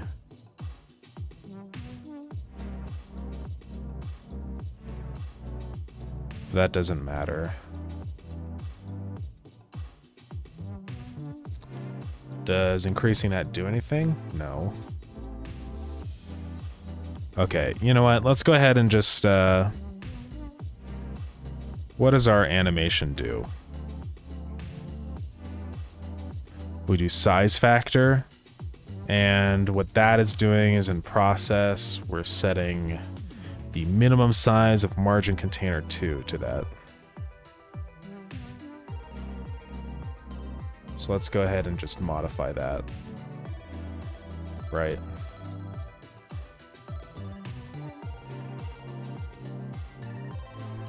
Just so I can see what's happening here.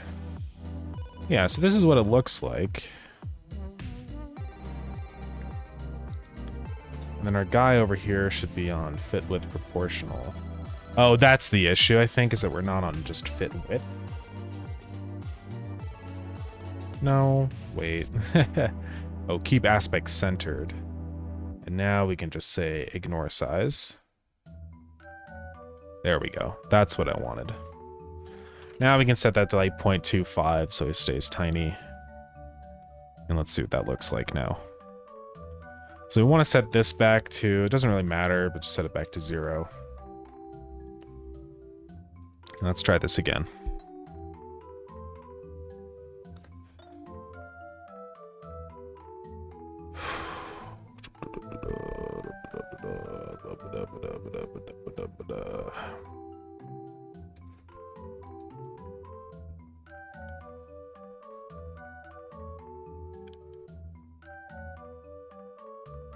Waiting for it to load.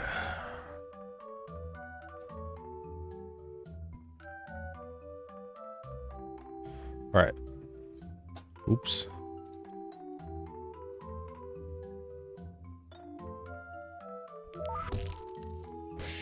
There we go.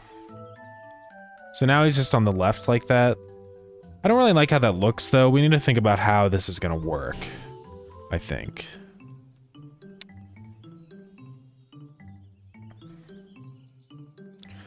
I guess what we could do is separate these panels or just keep him in the top left.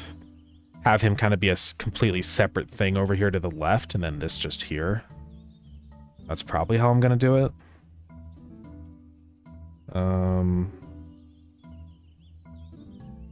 Yeah.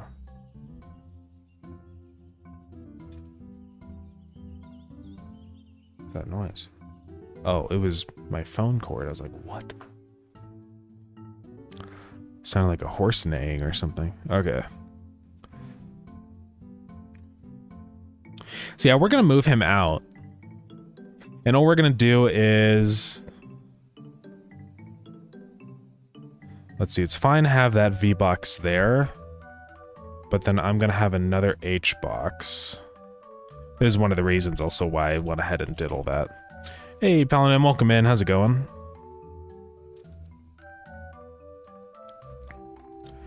And then for now, we're just going to have him be in the H-box here.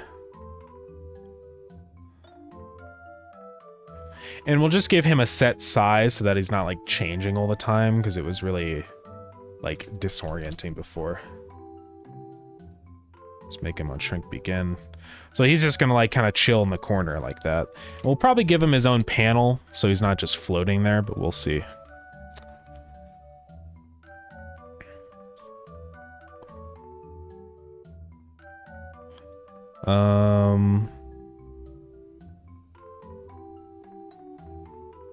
right, so this should all be okay now, I think. There's a couple things, though, that have changed position, like this. So we're gonna move that. I think that's it, though. Yeah, it's literally it.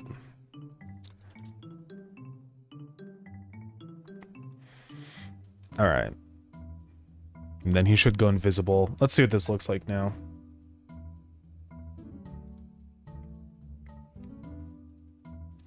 I think what would be cool is if he did like a little animation where he flies down to talk and then flies back up or something. I don't know. We'll have to see how we're going to do animation stuff with this. The only way to do an animation is with a Sprite 2D node or an animated Sprite 2D node, but it's really hard to get those to work nicely with UI. So it's kind of frustrating.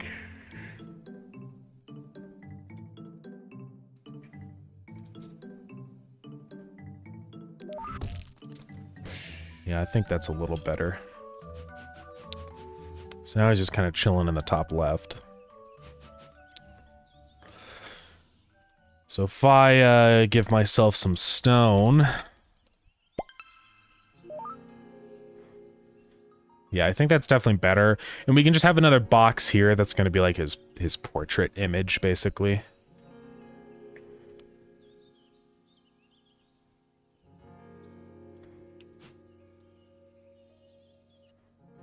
All right. Now, also, something else that I want to add to our tutorial is this. I want to add our name, the name of the tutorial. So we're going to go down here. This is getting the base, like the body text, which I'm going to rename it to that.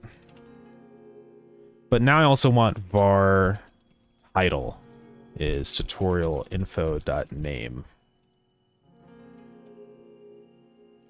Right.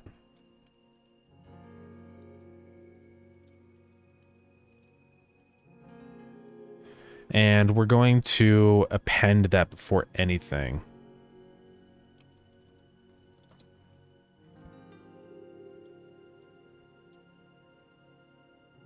Like this. So it's going to have the title at the very top and then the body text down at the bottom. So let's see what this looks like. Is my phone actually charging? It keeps flickering in and out. I need to get another charging cable. All the charging cables always break unless it's an actual Apple one. I've still had my Apple one over in my bed forever, so.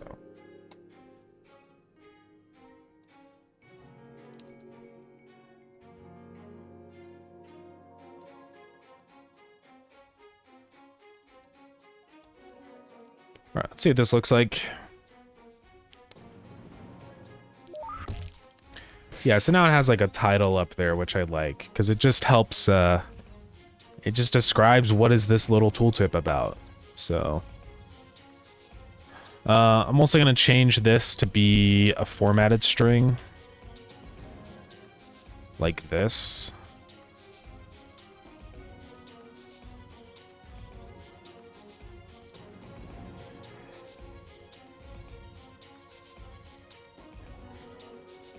And now I'm going to fix that. Say 0, new line, 1. And we're going to set a font size for this as just slightly larger. We'll set it to like, whatever, 20 maybe instead of what it usually is. Let's see what that looks like.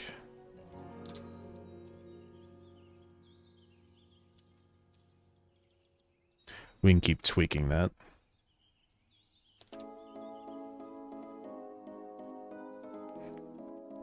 I do greatly increase that font size for Steam Deck, so I'm probably going to have to make it work for whatever.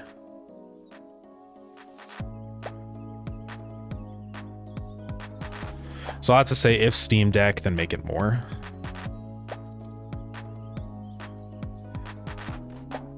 Now, am I able to do like that?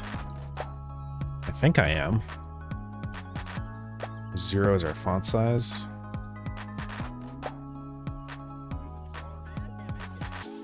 So now I can just say bar font size equal to 22, but then if global.steamdeck, then font size would be like 28 or something. That should be fine. Let's check this out. It would be cool to also add maybe a little bit of an underline. I don't know if there's an easy way to do that with rich text labels. I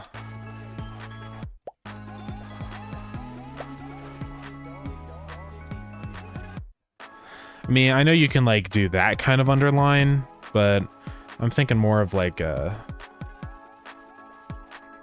I don't know, a different kind. Like more of a separator kind of thing. I mean, the way I could do that is to separate out the rich text label body text from the title label, which we can do, I guess.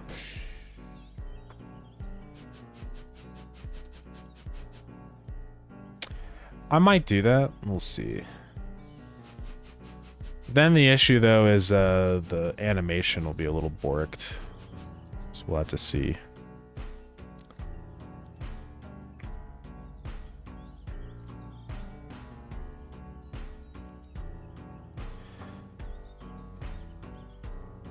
Let's go ahead and give this guy, though, the Blueprint Ghost shader now. The Blueprint Ghost shader, luckily, also works great as a hologram shader, because that's what it is. Although this looks terrible, so we're going to go into the Blueprint Ghost and copy all the things. So all the settings that we have down in here. So default lines, we're going to say is 32. Speed is going to be 0.1 by default. Color, the initial color, will be whatever this is.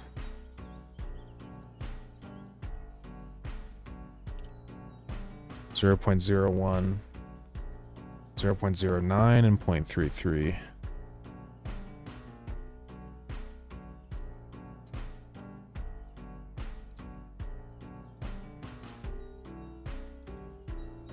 Okay.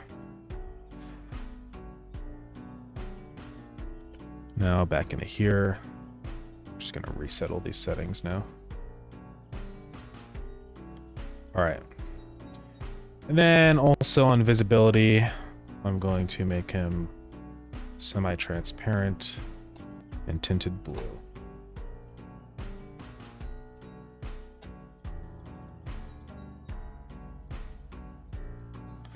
Which looks terrible. Let's copy this.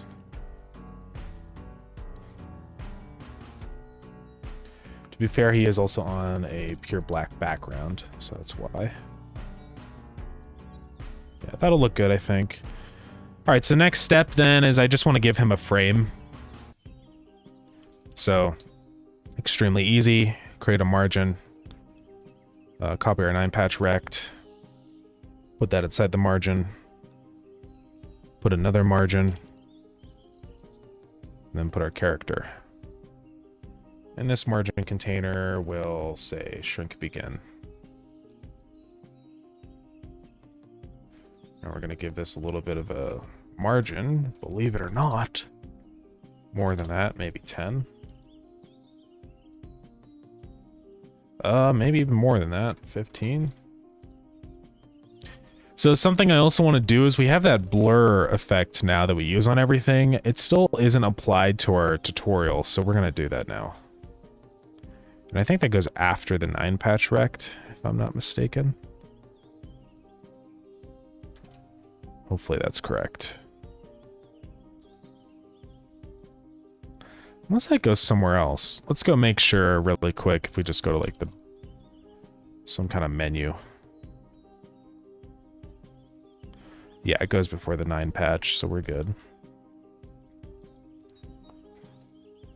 And I think I'll just have his little box just kind of fade in.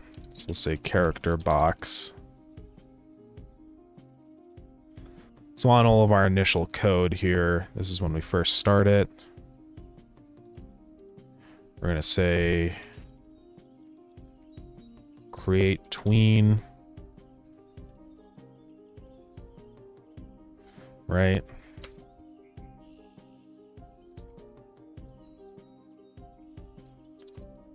Tween property. Our character box. Node path will be modulate A. Final value is 1. Duration is like 0.5 or something. And we're just going to do the exact same opposite thing for when we say next over here.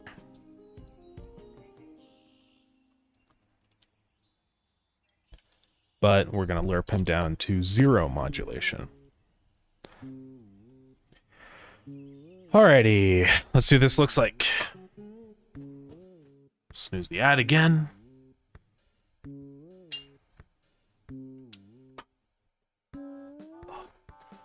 Wrapped up in 1,000 cables.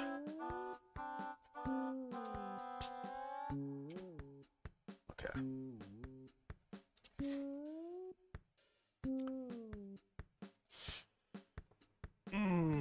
Ugh.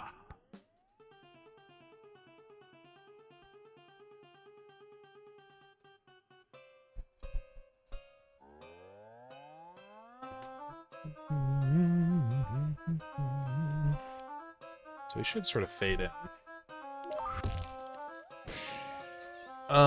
Something's wrong though with our blur box, obviously. Oh, did I do it after the 9 patch? Yeah, I did. My bad. There we go.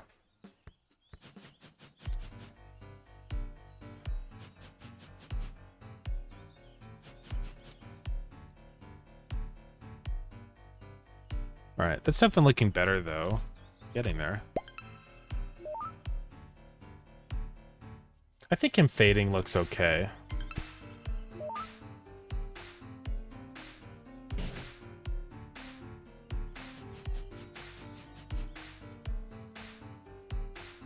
Trying to think what else I would change here. I might do this little box as being the same height as everything else in here. Because right now it's set to shrink begin, but if I do fill, then it'll become the same size as the other margin. I just want to see what it looks like. It might look bad because it's probably going to be like very stuttery, but we'll see.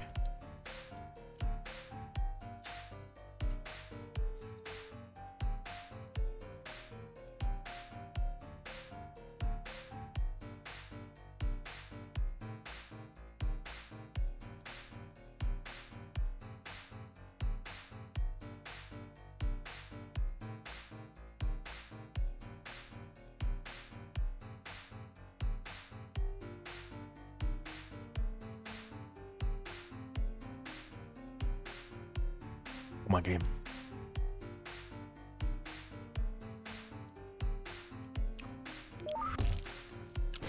So that didn't seem to follow clearly the oh, it's because it's following the height of that margin container. I mean, there's an easy way to fix this.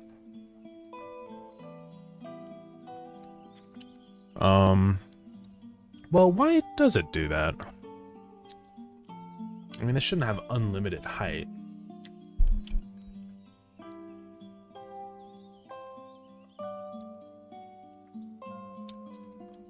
I guess I see why. Well, we just go into process, and we're going to say character box.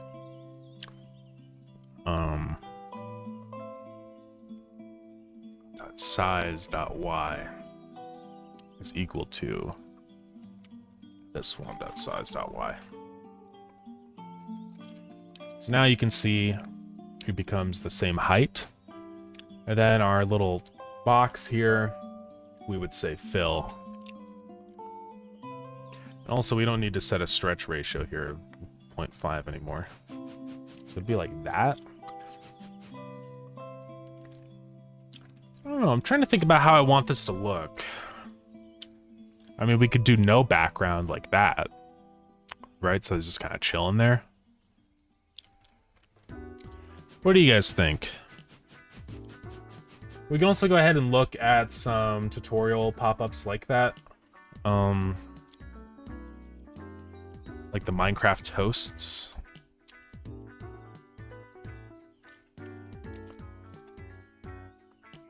Yeah, I mean, usually these are just box with icon on left.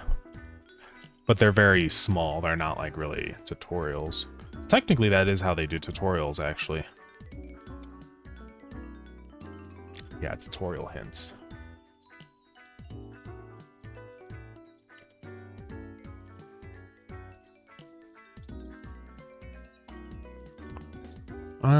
Okay, let's look at the game UI database.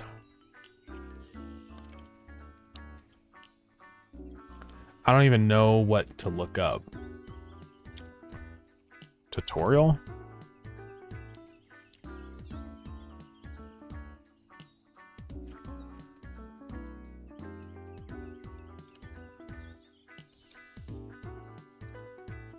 I just want to find one when there's like, basically like this. There's just like a little guy talking, you know?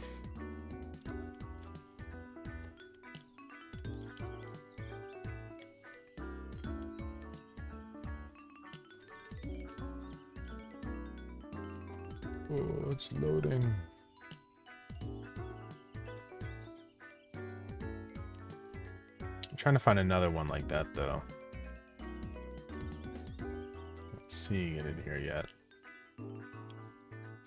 Maybe more what I am thinking is like a dialogue box.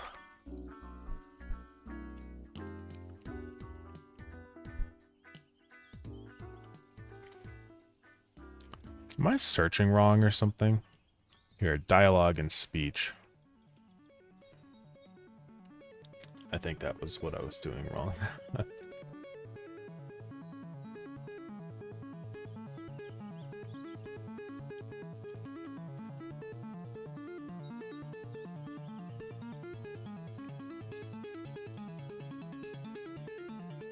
Yeah, I mean, it just varies.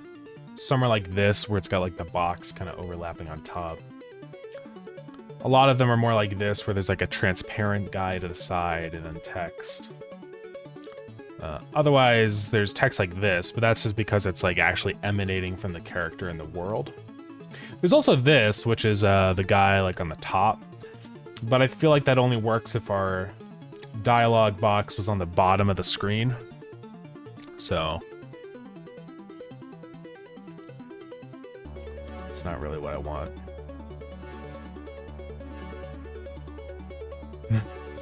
Why there? I'm Peter Griffin. I don't know why that's funny. And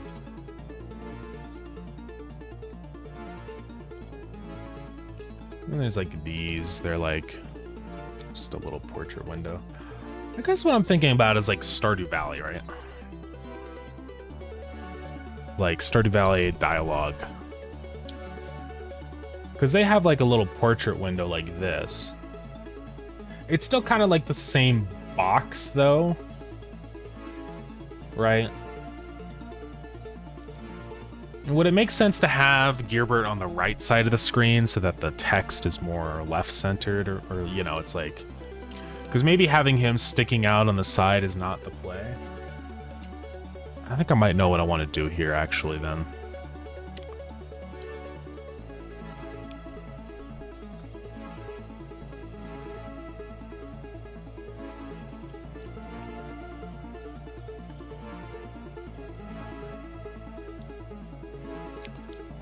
So, let's see.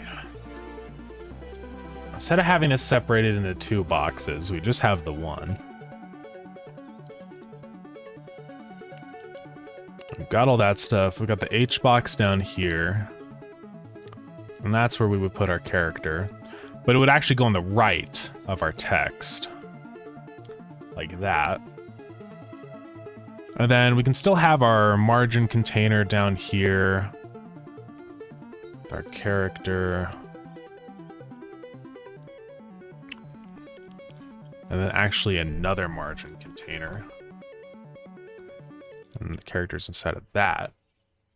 And then I'm going to change this to our other background type, which is the small 9 slice. I'm going to have to fix it. Like that. Now give this guy a little bit of margin. All right, so he has his little portrait box.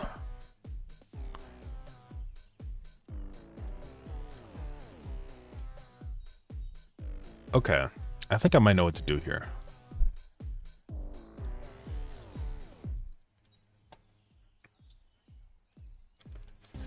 And then we got the text and stuff over to the left.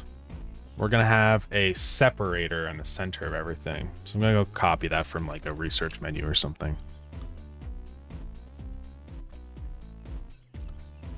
Research menu. It's one of these vertical lines here, like this guy.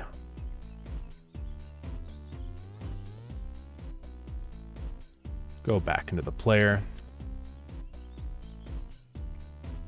Paste it as a sibling right here, like that.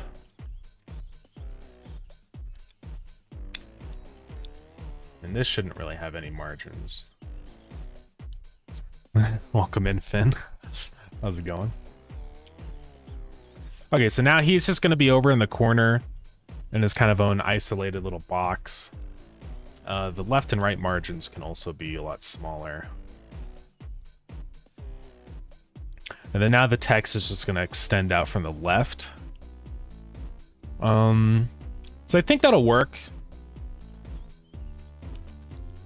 Now we can delete all that, and we can simplify a lot of this node structure.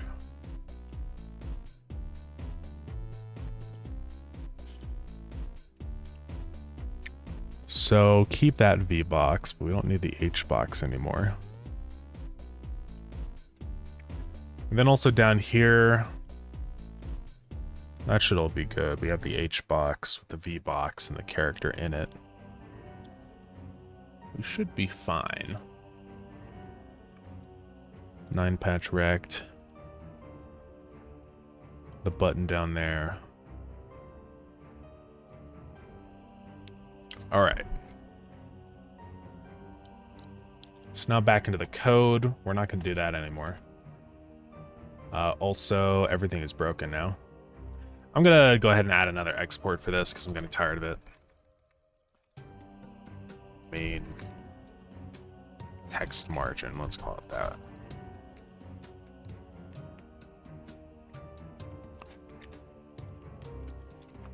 So now in tutorial, set our text margin to that.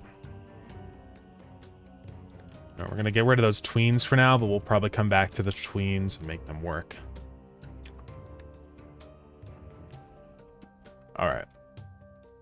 So let's see what this looks like. Now the issue with what's going to happen here is because this character portrait has a minimum size, it's going to make the box expanding animation weird because it's going to start like at a set size.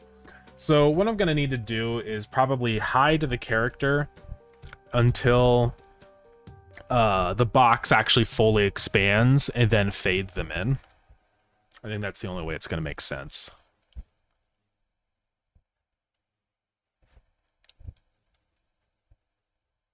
Let's see what this looks like.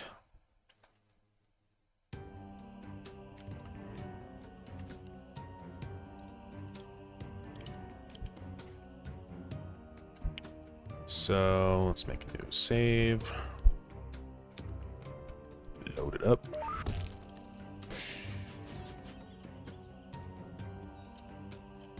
Yeah, it's not too bad. I don't like, though, that his background, for some reason, is not full visibility. Just make that full transparency.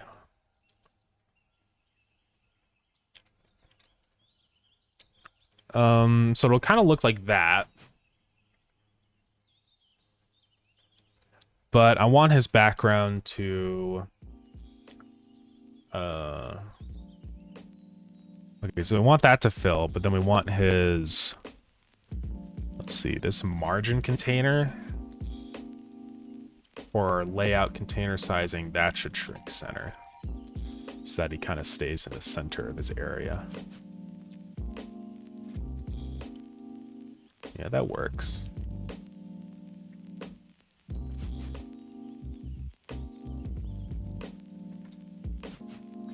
I'll probably mess with the spacing a lot more.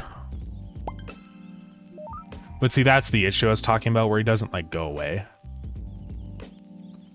That's something that we have to figure out.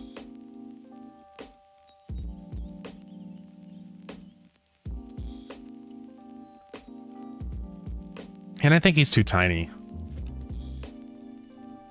So let's increase the size of his image. Maybe go up to 96. Maybe even more. It's hard to say.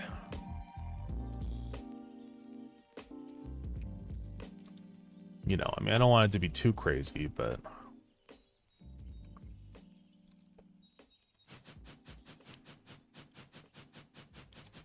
that's probably a little too much.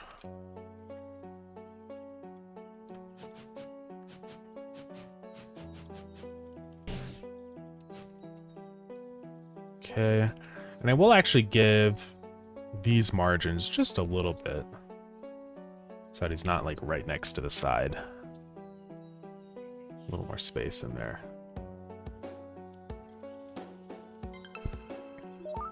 So yeah, I'm gonna need his, like, portrait to fade out or something. Or, like, shrink, right? I think that's what I need to do.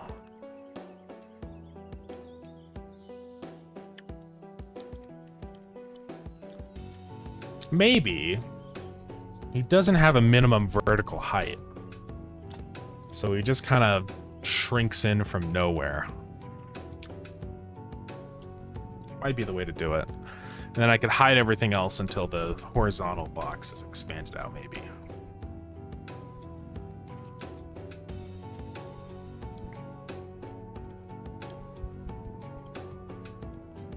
Yeah, I don't know. It's hard. UI stuff is really tricky.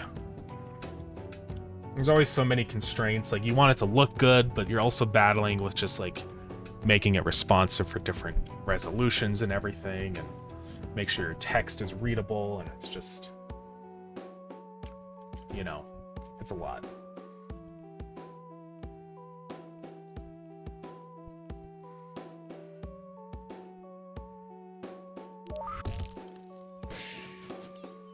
Okay, now he's super tiny. I want him to... okay, so I think as expand mode, we want to say fit width. Fit height. So now, I think if I give stone and the animation plays, I think he'll, like, get crushed down. Nope, he does not. I think fit width would work, but... might be because that's on shrink center.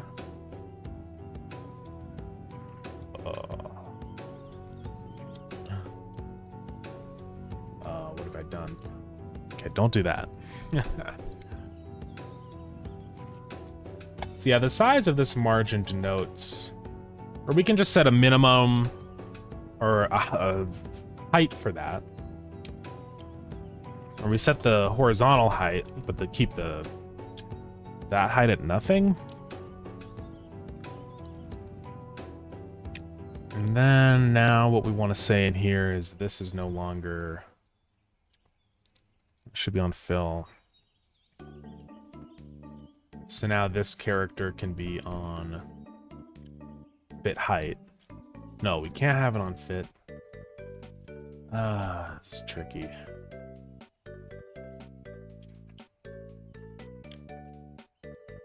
Let's just keep messing with it in here. Because as this, like, larps back down towards 0...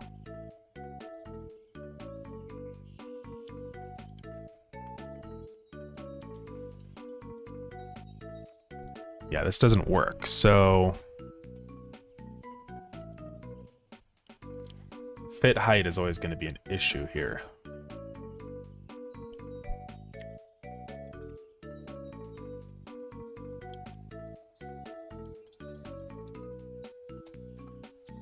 Yeah, what I'll probably do is just make these, like, invisible. Like, I just take the visibility here, and then they fade in once the box is at, like, full height or whatever. That's probably what I'll do.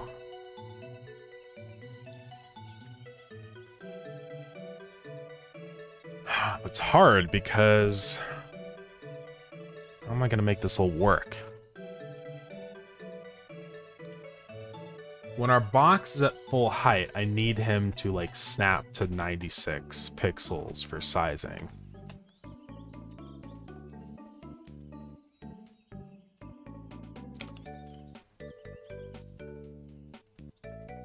Maybe that's the secret, is that I just make his height keep aspect covered.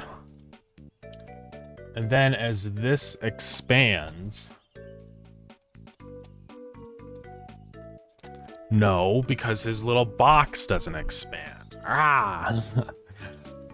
Okay. It's because that one's on shrink center. Now if I expand this, he appears. But the issue is that the longer this goes, now his icon is whack.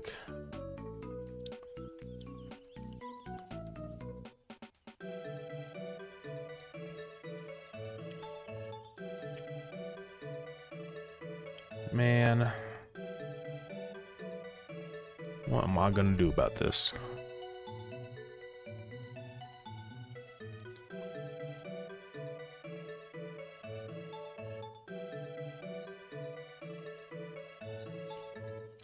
Gotta ignore size, keep size, fit width.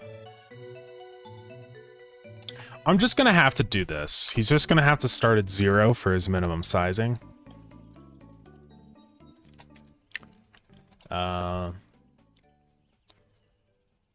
And then this margin will be on shrink center.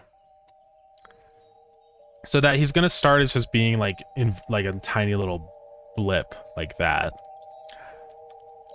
And then I'll just keep him hidden until it's time, and then as soon as I initiate his animation to become visible, that's when I'll go ahead and make him show up.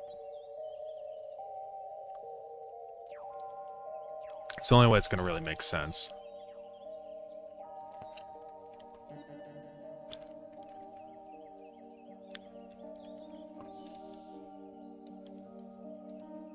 I think. I don't know. This is a nightmare. Okay.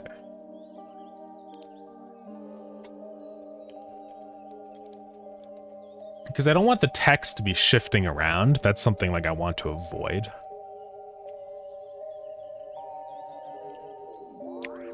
I think I know what we can do. So we're going to create tween. We're going to say var tween is that. And we're going to be setting the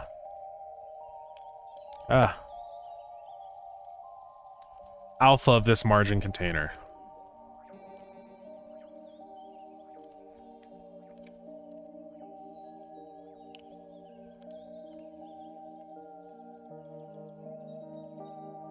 So we got a margin container. It's going to increase and modulate like that.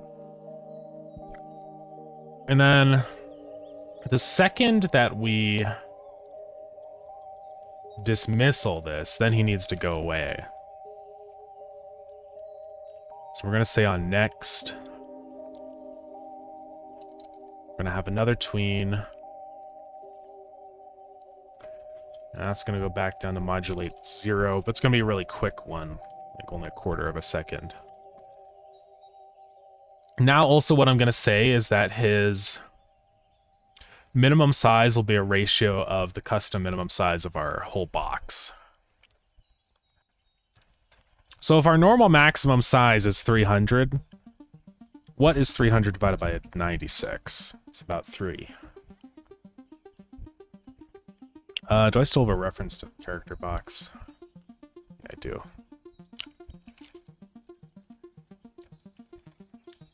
So we're going to say his minimum size is equal to this minimum size divided by 3.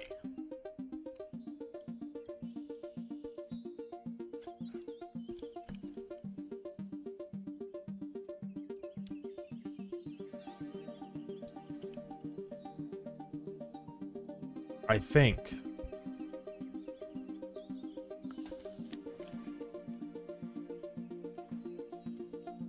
Ugh, I don't know.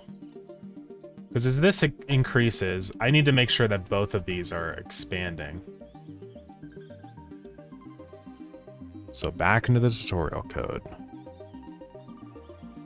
So I don't want that to be based off the minimum size. I want it to be based off of just the size divided by 3. And that'll actually be this. So we're going to say var size is size.x.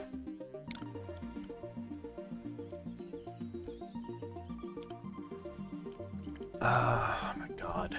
Okay, here's what we'll do.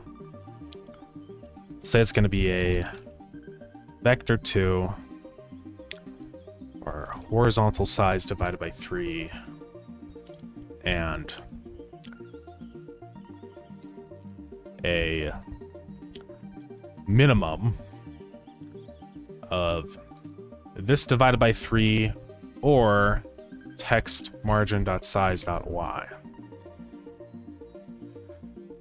So I think what that'll do is he'll only ever be the same size vertically as he is horizontally.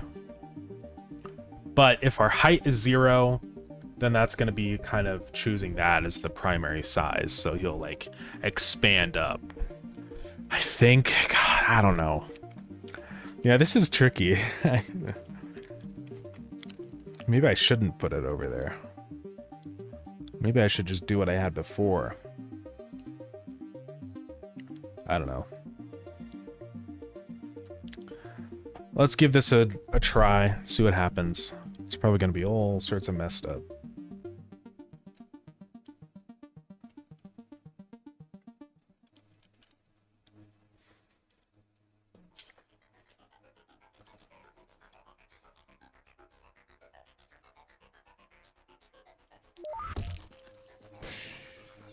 Kind of.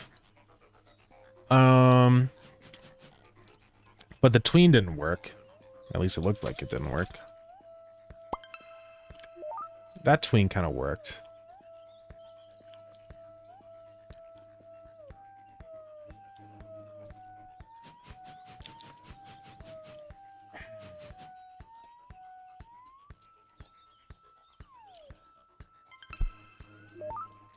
But it also doesn't go back down to 0 size, which is the issue.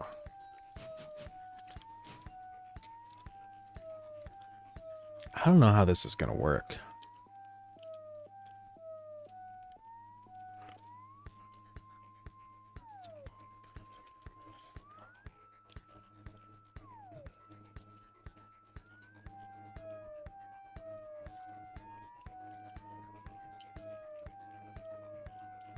I think I need to go back to the old way I was doing this, where he's just a separate box. Because as it is now, it's just kind of a mess. I can't really get this to work right.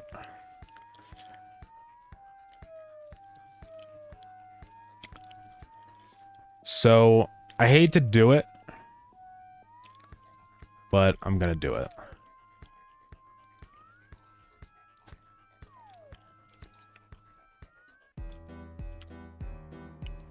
So we're gonna have the V box with all the stuff, and then he's gonna be in this margin over here on the left.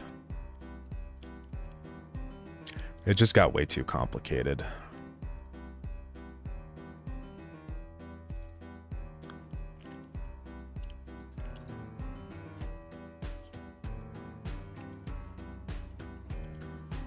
Because now he's just nice and kind of isolated in his little box over here, and we just have him fade in whenever we feel like it.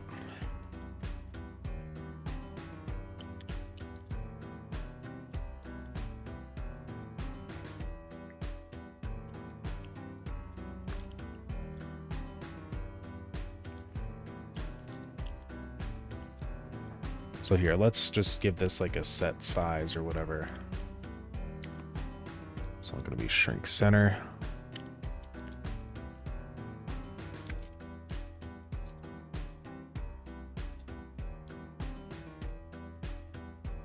I don't know why I can't see him. Probably because of that. No. Great.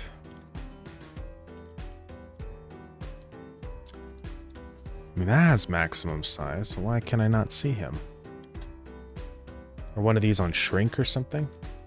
Oh, yeah. Okay, well, that should be on shrink begin. There we go. Okay, so now he'll show up in the corner like that.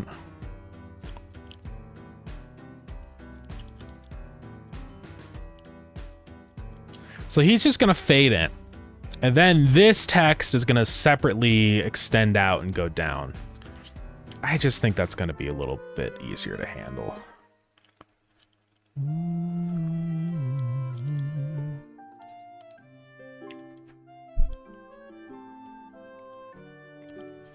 All right, anyways, let's go through here and fix all this stuff. So now really as soon as this animation starts is when all this is going to happen.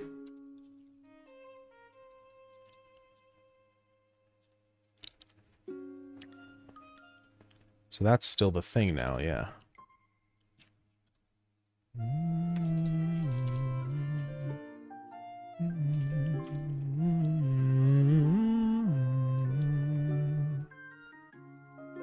This one will go up to 1 here.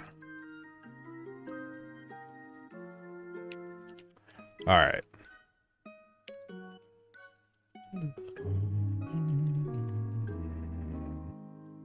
Let's see what this looks like.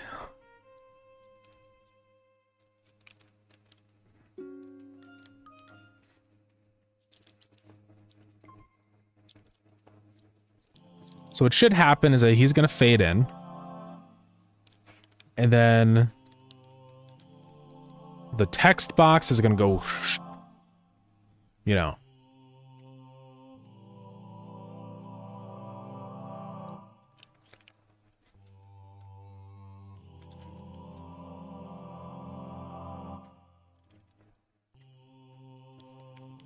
Come on, game.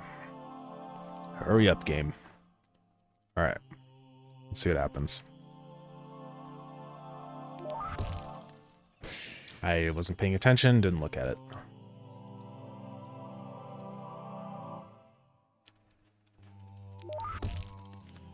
So he didn't seem to fade in, but it's probably because his modulate wasn't 0 to begin with, which is fine, we'll fix that.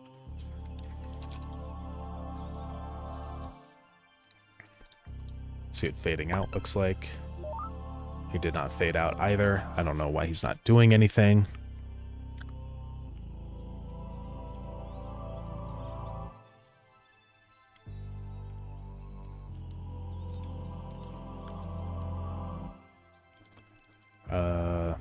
What is all this?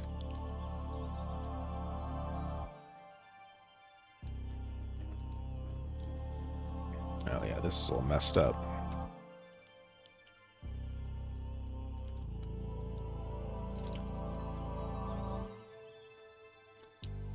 So that's on box open finished.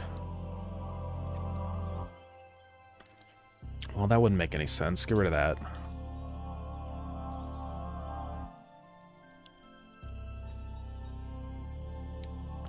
Yeah, I want it to be in here. Tutorial not active. We create a tween. Okay. Modulate goes up. And then on next, modulate goes back to 0. Let's try this again. I think what happened is we accidentally created infinite tweens. Also, just let's get this out of the way now. Whenever he first becomes visible over here, say .modulate.a is 0. Let's try this.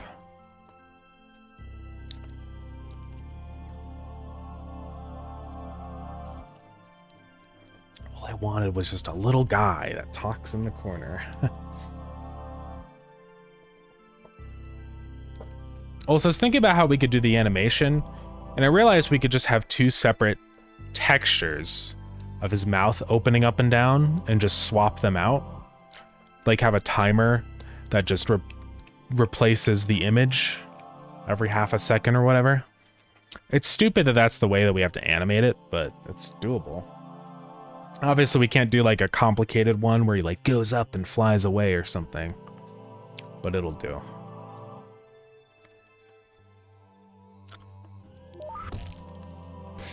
Okay, that seems a bit better now.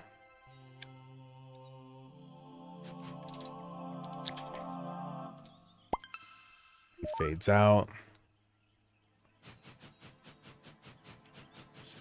I kind of want him to only fade out right as the box comes in, probably.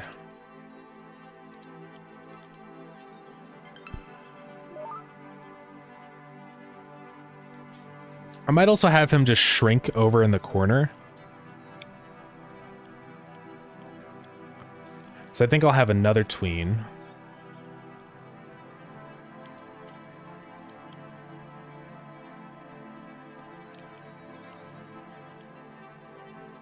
Of his, like, size.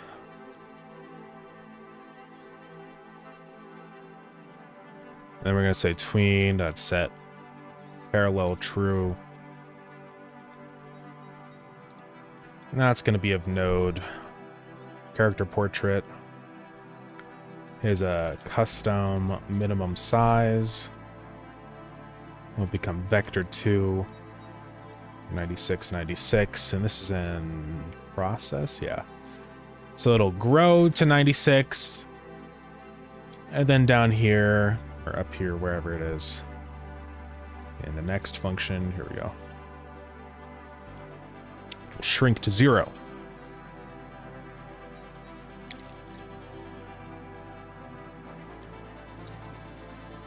Let's try that out.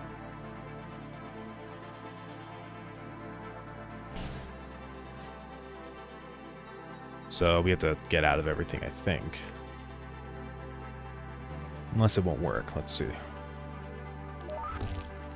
Okay, it doesn't seem to have done anything. Are we getting errors again?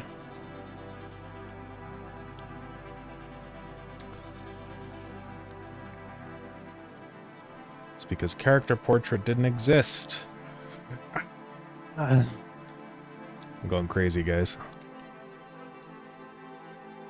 UI is so fun. Totally.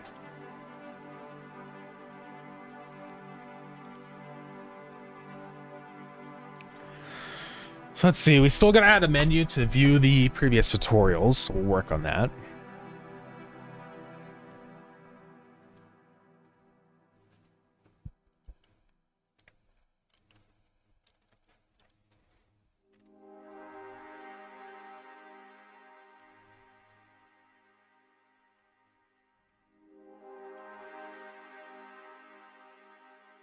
Go, go, go. Okay.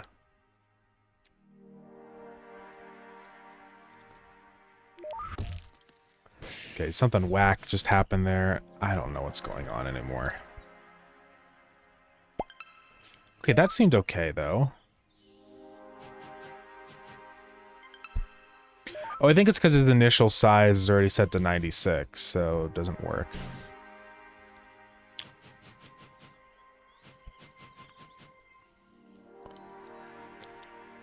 Okay, there's a couple more things I'm probably going to change. I'm just going to have a new function for this. Function between portrait. I'm tired of doing this a billion times.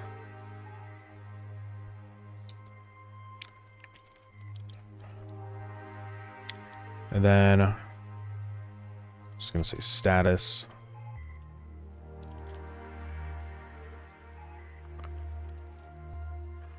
So false will make it, true will make it visible, false will make it go away. Which is what we should be doing up here.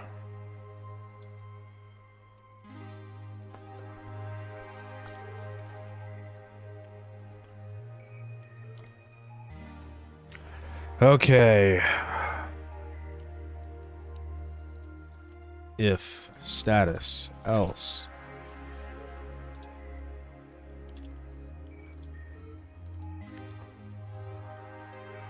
Instead of setting his modulate to 0 and all that business, we'll just handle that ourselves. I don't think we do anything in next, do we? We're good. So if we want it to be visible, first off, we're going to say character portrait dot custom minimum size is vector 200. We're also going to set this dot modulate dot a to 0. And that should be it.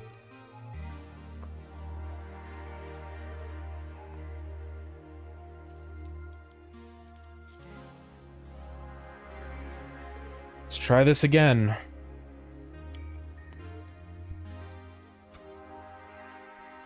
And then the next thing I want to do is give the tween, like, make it not a linear tween. Probably move it up to a, give it like a little bit of easing.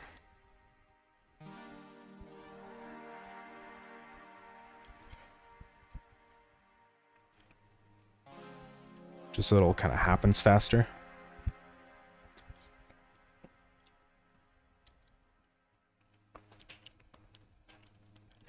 Also, something that's important to keep in mind is we know exactly how long this animation player takes, actually, for box close and open. So closing the box takes exactly 1 second, and opening takes exactly 2 seconds. So with that in mind, when we are closing the box over here, setting his modulate back to 0 and stuff, and his sizing to 0... Thank you for the follow. I appreciate it, Victorian Captain. We'll just make this exactly 1 second so that it's in line with that little thing shrinking. So let's see what this looks like. Now with him initially talking, I want that to be pretty quick, so it's like, you know, he pops up and he's chatting with you. But now, as you can see, when we do that part, it'll just kind of goes to the corner.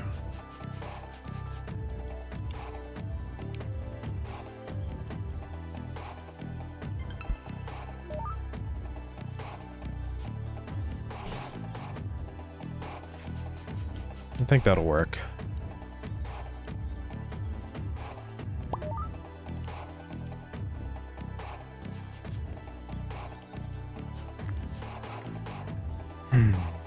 It'll probably be fine.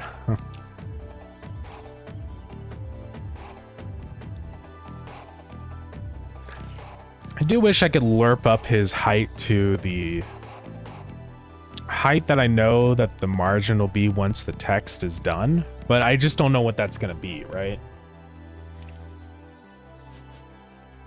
So I think it's probably okay. Anyways, now though we can kind of customize his little view and stuff and maybe give him a title, all that jazz, right?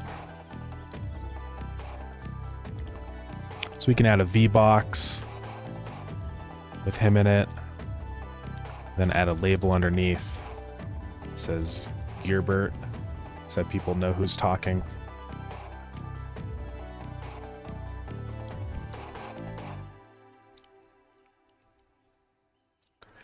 And I might change this back to be a one of these over here, but then leave that box that we can. So you'll see.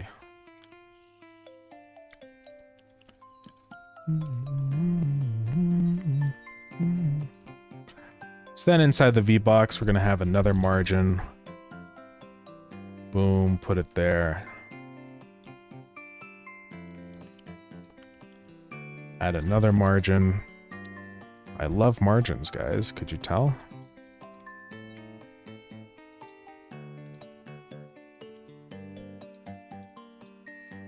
Probably give this like a 15 margin.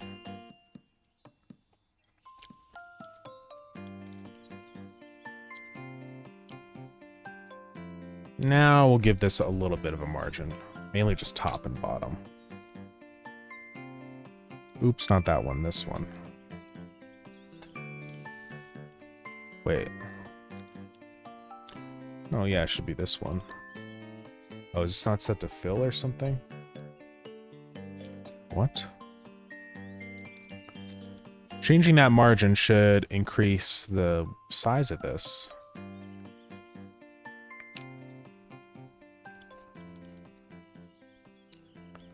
What's happening?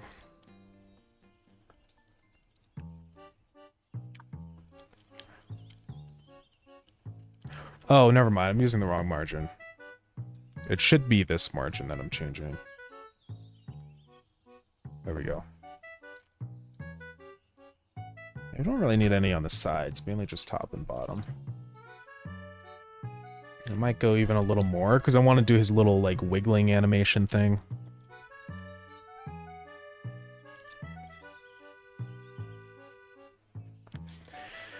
And this should all shrink down to nothing.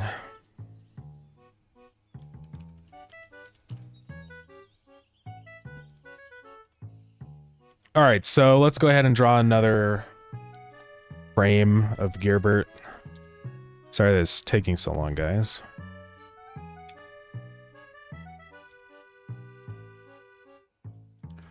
So this is his default frame.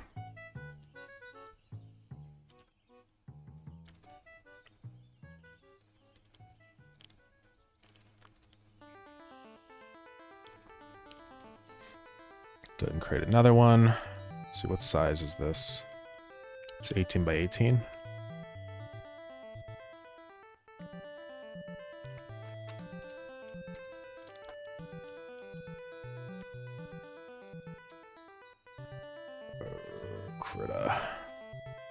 Krita, don't delete everything. Just delete the part I selected, please. Okay, so what he's going to do in his little animation, he's just going to go up. His mouth is going to open. I'll actually do I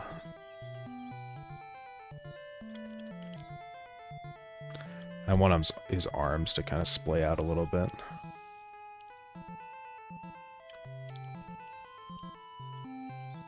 Here, honestly, just redraw them.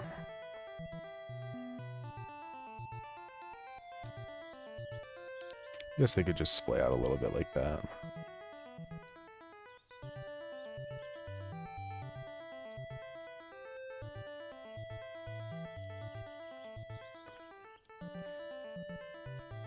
Maybe also his propeller, like, changes its direction or whatever, so it goes over like this.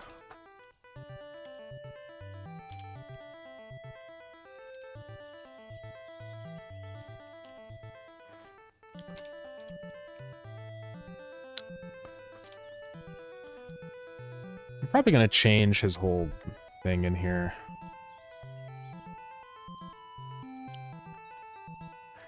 I mean, I guess this is mainly like a side view of his head.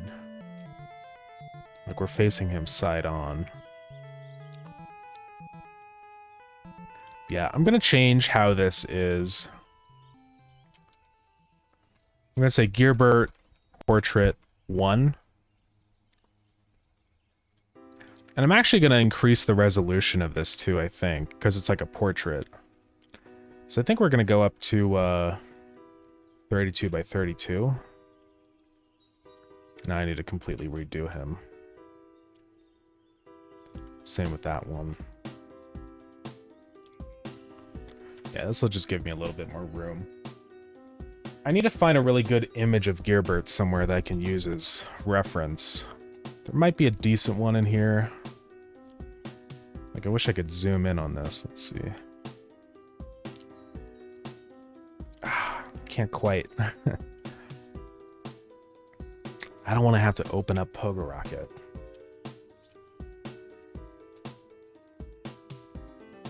I know I have his model somewhere. I mean, looking at that would be the ultimate. I could just get a little closer. Let's see if there's another image of him in here. I mean, that one's pretty good.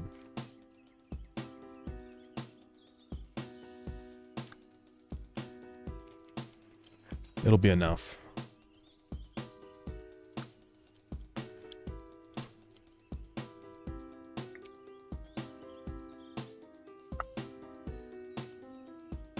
So I'll start with his propeller up here.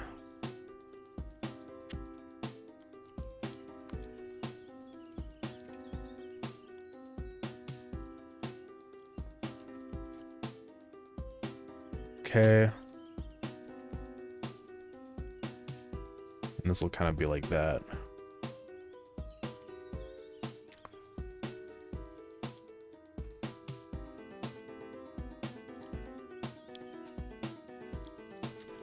Oops. Also, I'm going to start him lower, right? So we're able to make him kind of bounce up and down a little bit.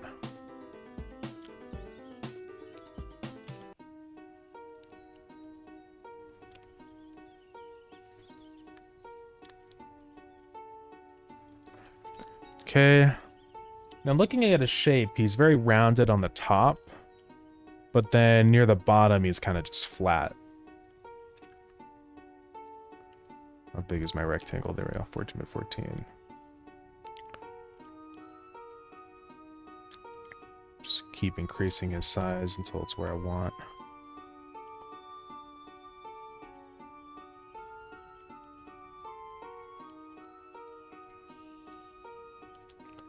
So he's something like that, and his arms do extend down.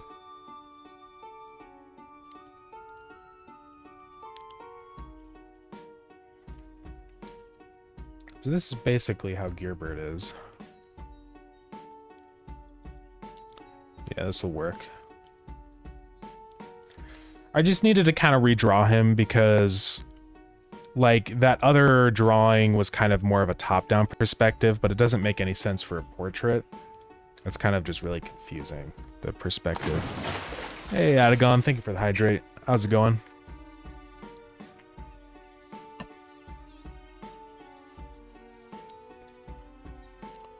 Also, something I'd like to do is like this for the shading. Because that's kind of how his screen is in game.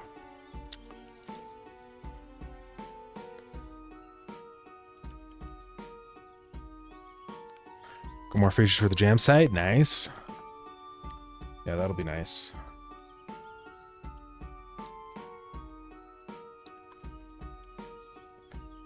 By the way, I meant to ask, but are we... What's going on with the, are we still doing the post-jam for Ouroboros, or... I mean, I'm down to help with whatever, if that's still going on. I just don't know.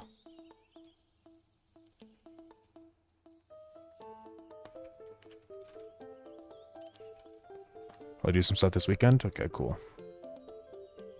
Yeah, just let me know what needs to be done for that, and I'm happy to.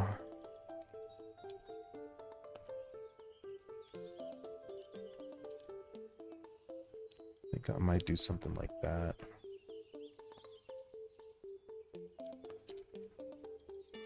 Oops.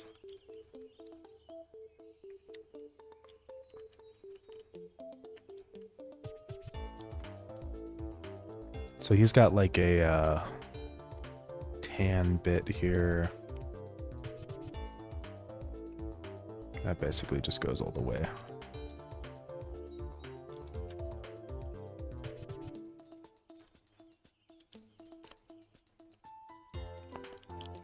And his hands are kind of like hooks. So they'll probably be up a little bit. We could do that. Some parts about this that I don't like his face.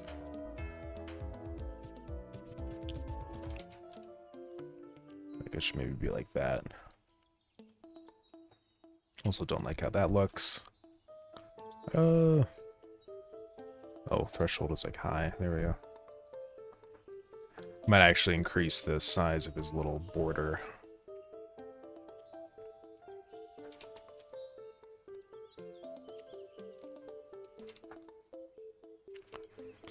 Yeah, I think this will work better as a portrait. And of course, I always like the perspective of top-down better, but sometimes it just doesn't make any sense, so...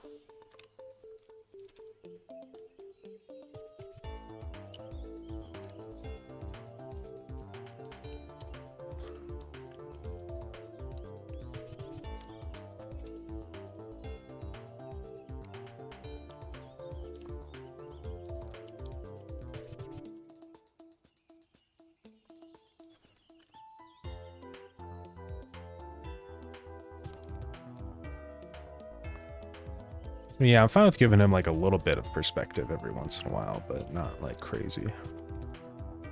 I can kind of see the shape of his hands a little bit better. I mean, I guess we could do that. We have like the bright sections here. Let's just see what that would look like.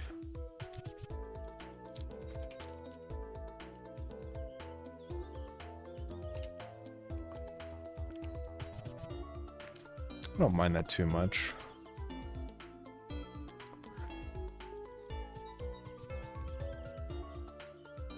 Maybe what I do is I alternate the perspective where this one, his body's kind of down. And then it goes up. So from this perspective, we would be looking at the top of his head a little bit. Yeah, I think that could be cool to do. But it wouldn't be like a really strong top-down perspective, just kind of like a little bit of an effect, if you will. Same with like this stuff here.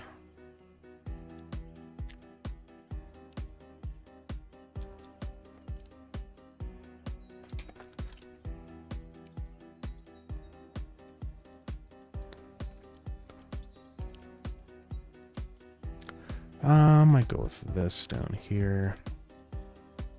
And then I'm just gonna do his next frame in here.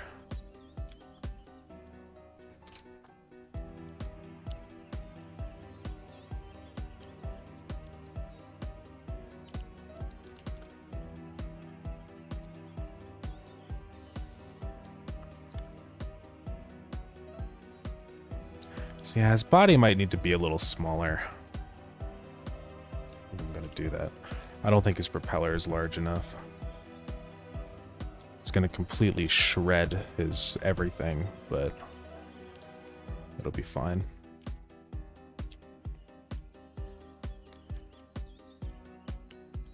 Would like to keep a super thick bezel though, because I think it just looks cool. Gives him cartoonish proportions.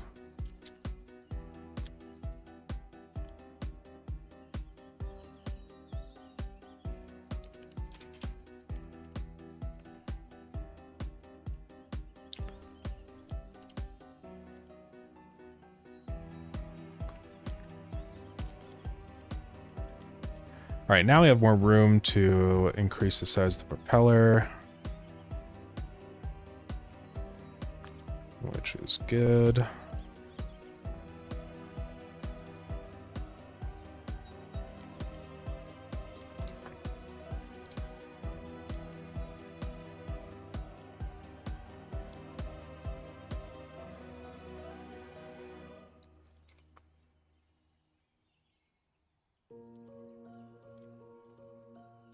Alrighty. I guess I'll just show this as the top. Yeah.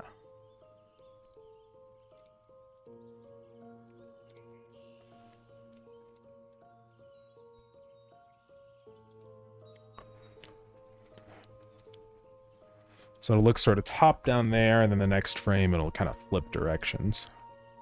So he's kind of bouncing up and down a little bit. Also, I guess with all this here, I'm gonna do this and shift his head up. Give it a little bit of that right there. Alright, anyways, now we can finally copy him. And, move him over here for whatever the perspective is now.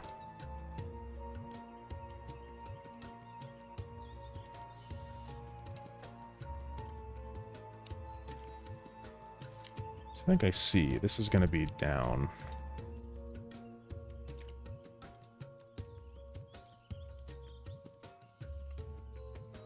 Now none of this will exist.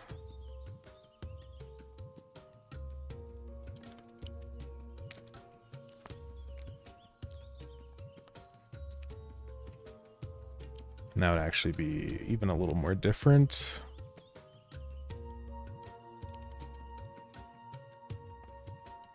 Now we shift all this down.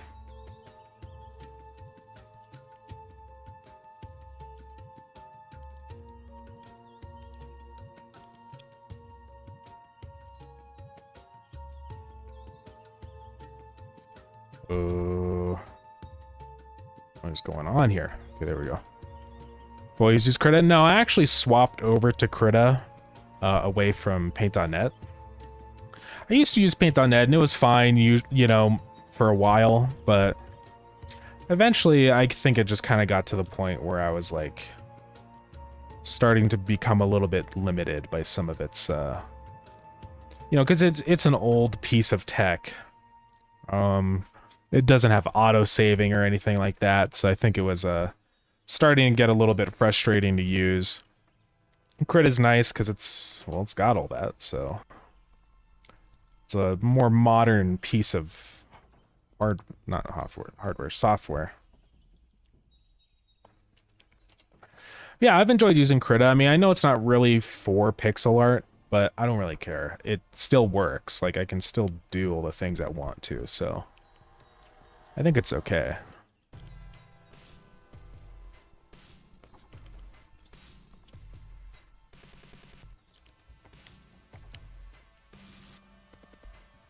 Alright, let's do that. His hands kind of open up a little more.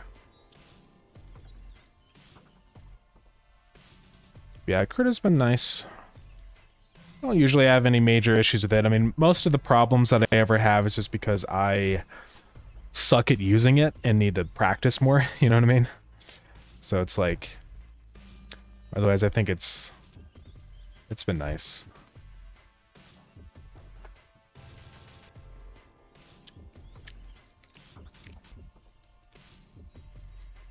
So if that's faced up, that get even brighter? It's gonna be impossible to see Gearbert.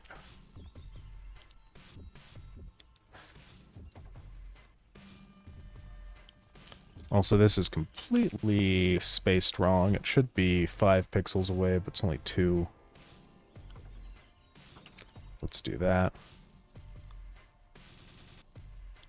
So, let's see. I need to break these two up now into separate sprites. And I will go through and outline these. I just want to get the shape right first, though, so... did this not... Oh, Krita.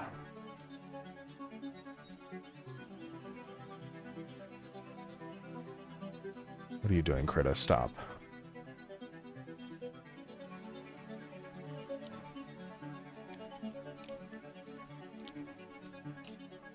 Okay, so that's that. You should be 2 pixels away from the top. She is not.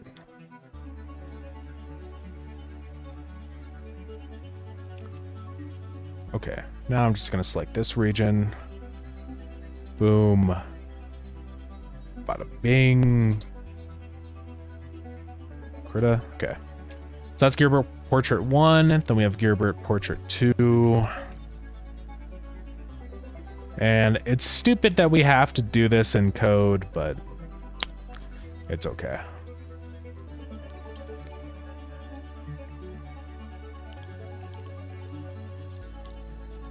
So we're just going to reference the 2 images in here. I'm going to say static var portrait 1 and portrait 2 is equal to load.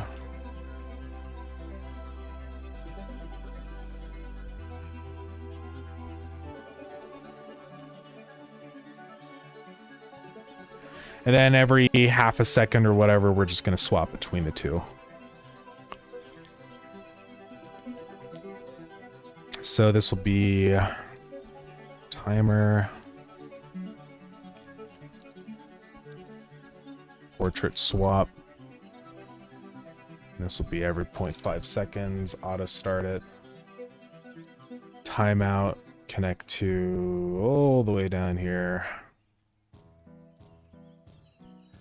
The tutorial node.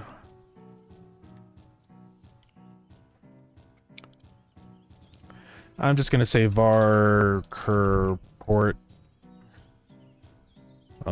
is or first portrait is true. Snooze that ad. So by default, it's going to be portrait 1. That one. Yeah. And then down here, first portrait is equal to not first portrait. If first portrait, do that, else do that. So we're going to say character portrait dot texture is equal to port 2. Otherwise, it's equal to portrait 1. So this is the poor man's animation. We'll see what this looks like now.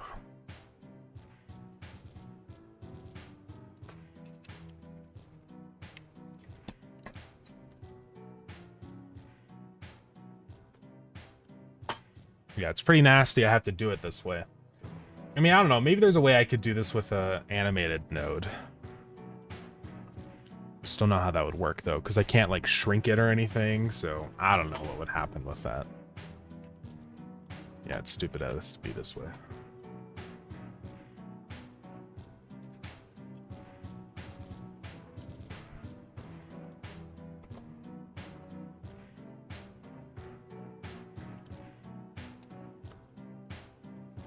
But whatever, it's okay.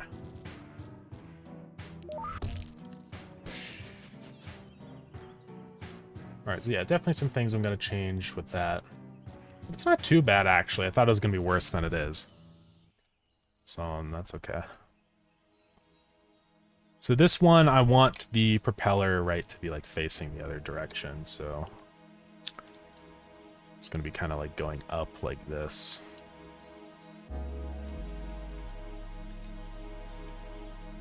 With these now deleted.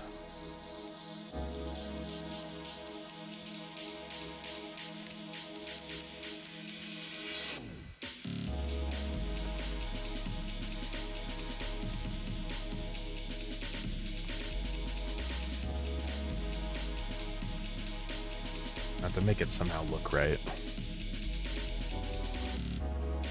I guess it would have quite a bit of meat on the side like that.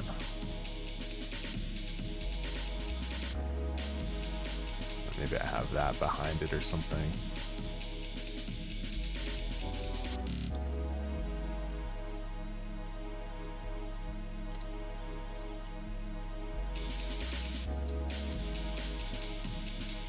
Maybe that'll be like, you know, cast into darkness. We'll see how that looks. Now we're going to outline him.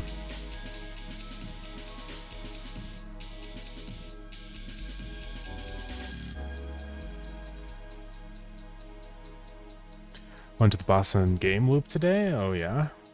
Is that like some kind of event or whatever?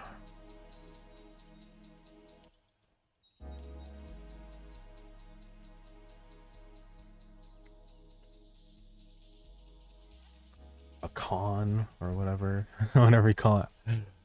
A local GDC, if you will. Yeah, oh, that's cool. Yeah, I wish I lived somewhere where I was like closer to game events like that, you know.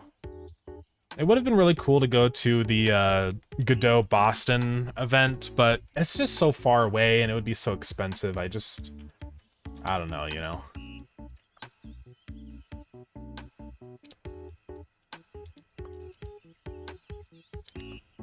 It looks okay. There's definitely some bits about it, though, that it could be improved.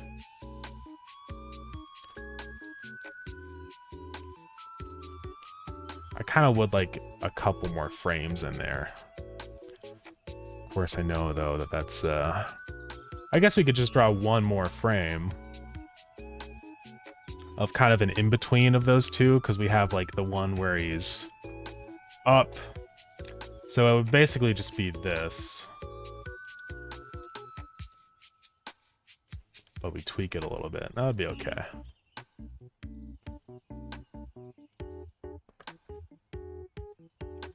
Because let's see, where is his, like, eyes versus... So that's 18 pixels up.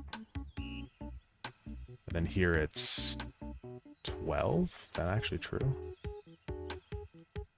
Oh no, that was the bottom one. 13 and then 12. So I can make it so that this one goes up another pixel. Like that. And then I have a little more room over on this one. So it can just go up a 1.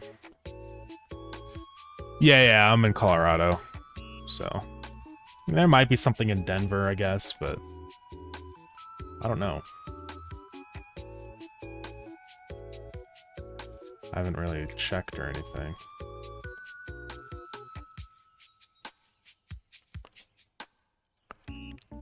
A small dev group, yeah. I could take a look at that. I guess my wish is more so that I just lived. I mean, like, I don't live in Denver.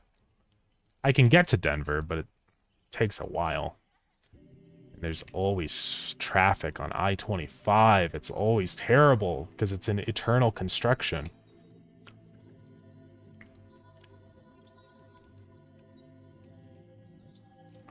But yeah, one of these days. It would be cool.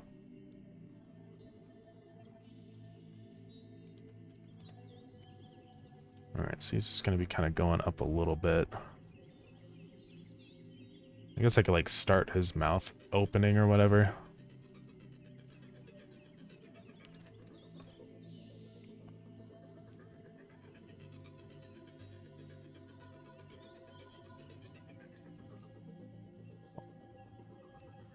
And then save this as...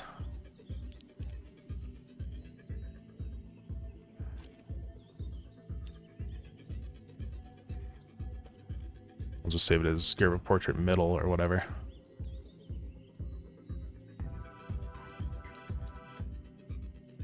Okay, so let's... Oh, but that's a thing that's going to be an issue, is his propeller is going to be in the wrong. Oh, lordy. Okay, let's just rename these. So this will be Gearbert Portrait 2. No, it already exists. Replace it. And then this one needs to be renamed to Gearbert Portrait 3. And then this one also gets named to Gearbert Portrait 4. It sucks that it has to be this way. I wish I could just use an animated node, but it's okay.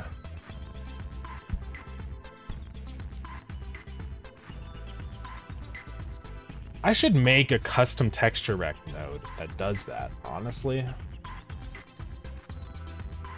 God, I should. Because it's just a matter of swapping out the sprites. I could do like, doesn't texture rec have a region thing that you can do? You know...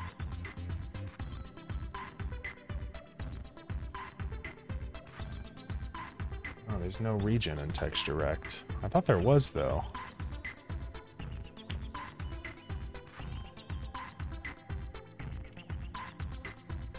Huh.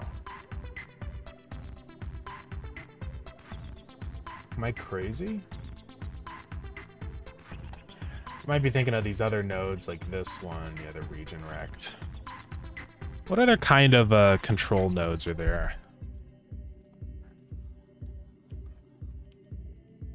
We got a flow container, which actually sounds kind of awesome. I didn't realize those existed.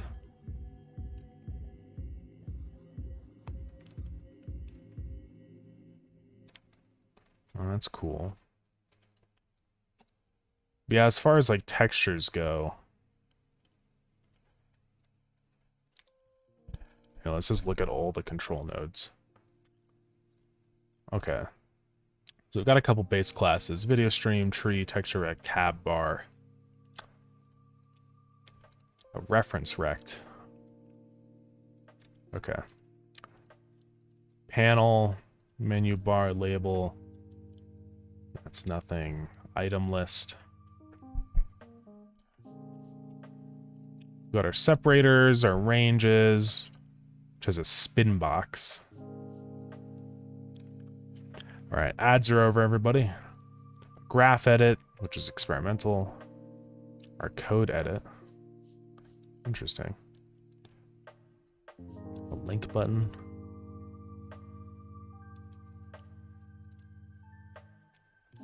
I didn't know a lot of these existed. Probably good that I'm going through and looking at these. But yeah, there's no, it's just texture rect. There's no custom thing or whatever, so.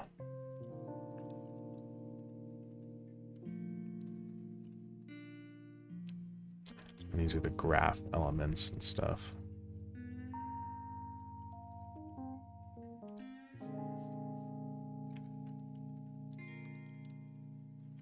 Okay, well, let's see. I think... How could we make our own custom texture rect? Because I don't know if there's any way for us to, like, crop the image or whatever. But what we could do, though, is... we can modify the image. Because I hate how this is. It's nasty. I want to be able to just make one image for this, you know?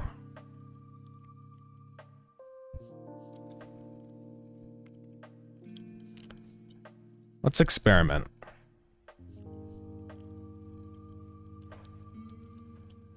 I'm going to duplicate this. And I'm going to give this a script and call this... Let's see, it's animated texture rect.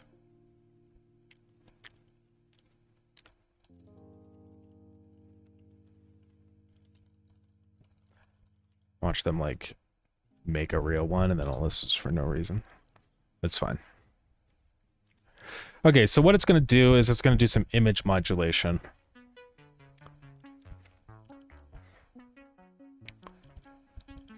We're just going to say var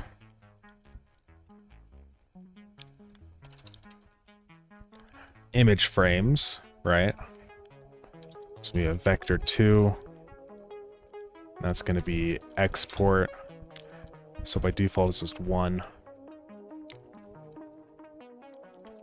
then we're also going to have export var like speed. It'll just be 1. So that'll be 1 image every second. I would love this to work in the editor. So what is happening here? Why can I do? Where's the process? Oh. Whoopsies.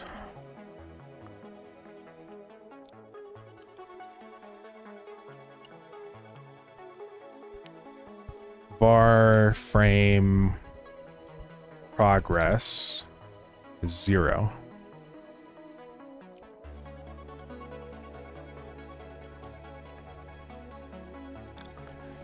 Now we're going to say var frame in here is going to be our image frames. I'll just do this horizontally for now because that's all I ever use anyways.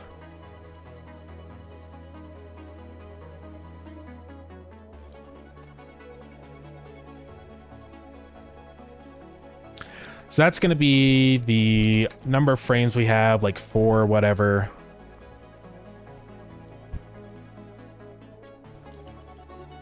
I wish I could just use time. Maybe I can.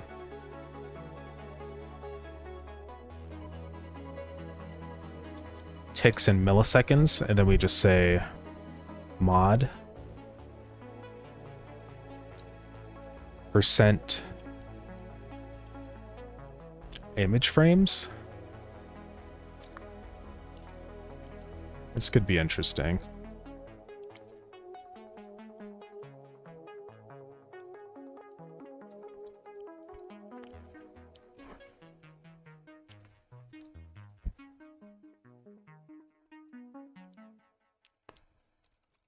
Welcome in, Oshik. How's it going?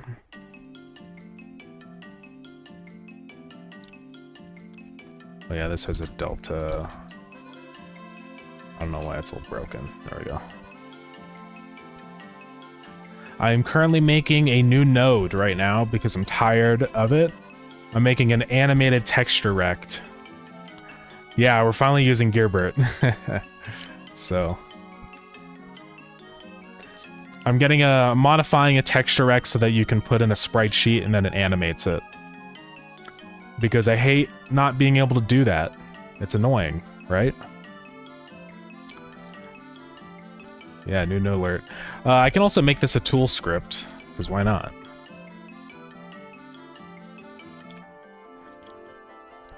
So let's go look in here. So we can see this now.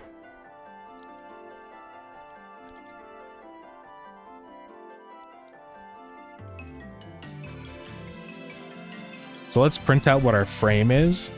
This should be just saying 1 right now, but we can increase the number of frames we have to like 4.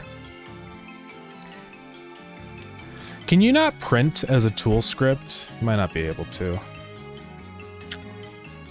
Probably not.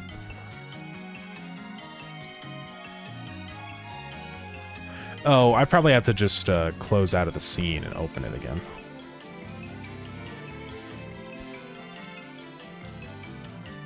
There we go. So I need that to be divided by 1,000.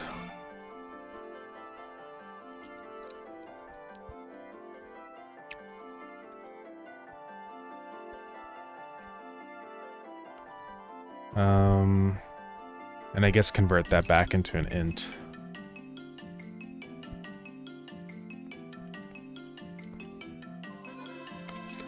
Okay, so yeah, 0, 1, 2, 3, then it should go 0, 1, 2, 3. So now we can also multiply that by our speed. So if speed is 1, it's 1 every second. If we up our speed to 2, then it's 2 frames a second, 12 frames a second, whatever, you get the idea. So that works pretty well. Now all it is just a case of modifying our initial texture and resetting our texture back to it. Yeah.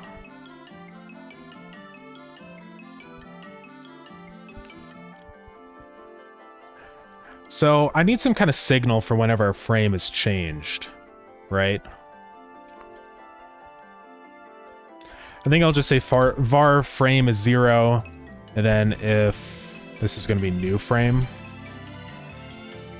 if new frame is not equal to frame, then frame is new frame, and we know that the frame is changed. So signal frame changed. Emit it. Set methods, please. For what?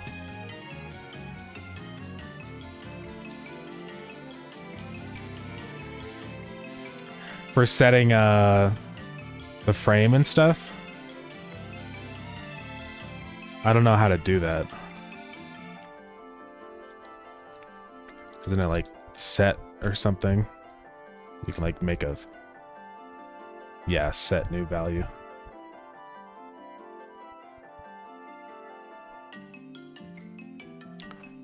Oh, I'd have to do it back over here. Property with inline code must go to an indented block.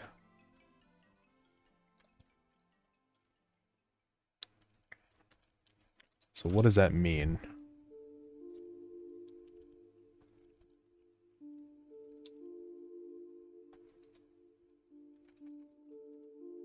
Like that?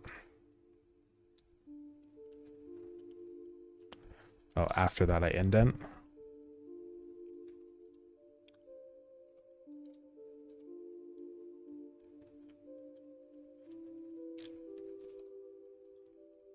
I don't understand how this works. I need to look at the documentation really quick. Set function. Oh, it has to have that. Oh, and then I put stuff in here like that.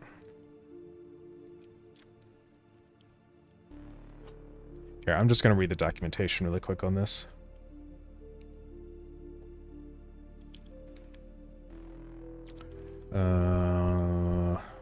Guess it's in here.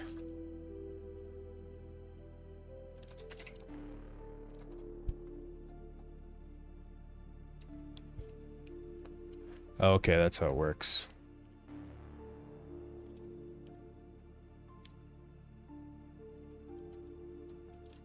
There we go. So now I can have set and get.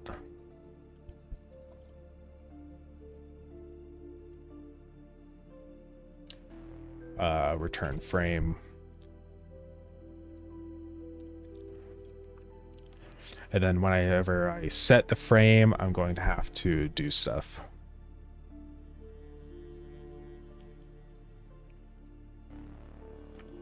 I should also mention that this is an int. Speed should be a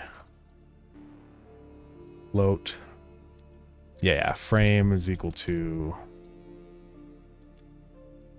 new value. All right, there we go. And then I can also go ahead and say frame changed, right? There we go. So now we have a function ready, frame change.connect, and what that's going to do is set our sprite, set update texture. Also, I'm going to say I have another variable up here that's var initial texture. Should be a texture 2D, I think. Yeah. So that we still have a reference to that, so it's going to be equal to our texture, because we're going to be swapping out our texture constantly, so. Now in update texture, we're going to have to do some image modulation, so we're going to say initial texture dot get image.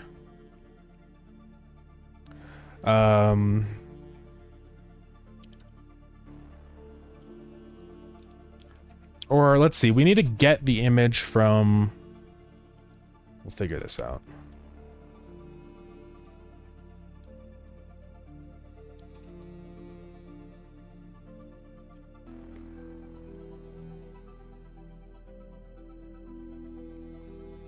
Now down here, we're going to say new image is equal to image dot create from data, and this is where we can crop it, I believe. Or just create empty. And then I think we can do image dot rect or something. Let's look in here and see what it is. It's a blend rect. So source to our destination. Yeah, the source rectangle. You're going to be using a texture 2D with all the sprites, or use the resource that the animated sprite 2D uses. Yeah, what is the animated sprite? Because it uses like a... Let's take a look at how that works. Because yeah, it has a sprite frames resource. I guess I could use that, actually. But it's complicated because I'd have to... Don't need to write the get function if you want short code. Oh, that's true, yeah.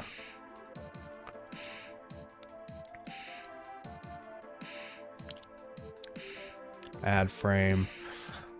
I can work on this later and get it so it actually works with all that stuff, but right now I just want to see if this is going to work at all.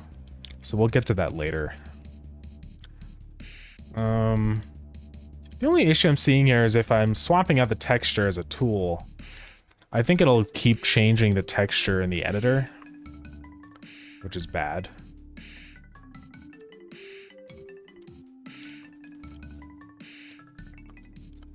So just for now, I'm going to do export var texture or whatever. That's going to be a type of texture 2D.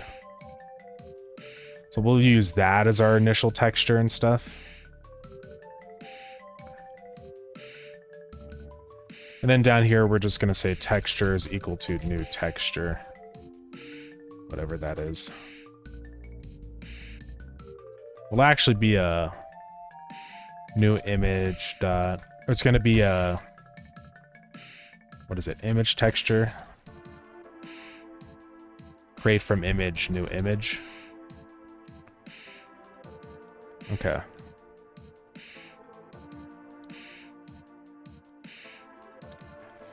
Now, this still needs work. I just want to create from... I guess we'll just go ahead and say create empty with width and height. So we're going to say var base image is equal to... we don't need initial image anymore. Texture dot get image. So we're going to create it based off of base image dot get height. Or it's width first. So we're going to say frames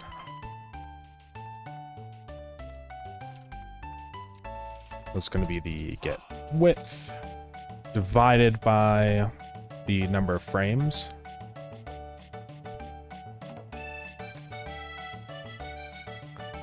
And then we're going to be getting the height. Don't use mip maps and say RGBA. What is it? It's like image.rgba 8. There we go.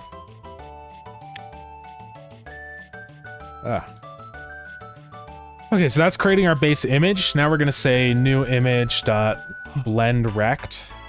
And we can grab our source image, which is our base image, our source rectangle. So it's going to be basically just our current frame value times new image.getWidth.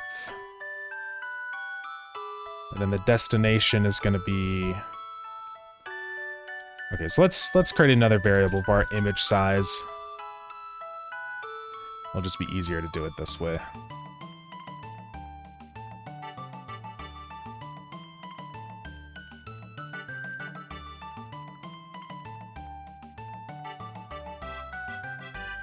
So the width and the height like that. And then this can just be image size dot x.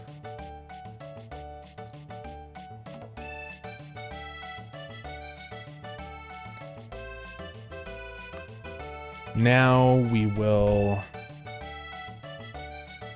blend the rect. So this, yeah, spot that we start with this is just going to be our frame times base image, or whatever, times image size dot x. And then our destination is going to be image size dot y. It's a vector 2i, so we have to actually do that. That 0, and then vector 2i, our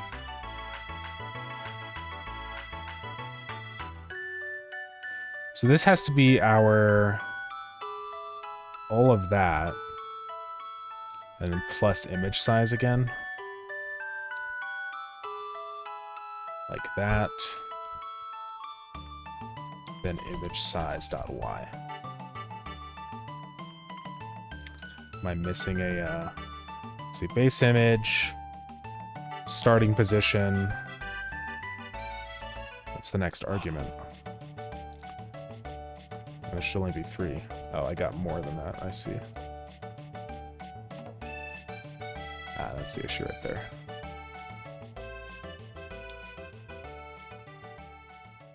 Oops, that should be a vector 2i. Argument 2 should be rect 2i. Oh, it's a rectangle 2i.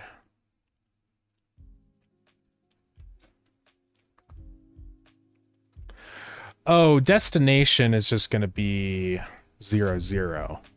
I didn't realize that. And this is going to be our rect. So we're going to say var source rect is rect2. We're going to be creating from that. I see now. So that's going to have our position, our size, and the end.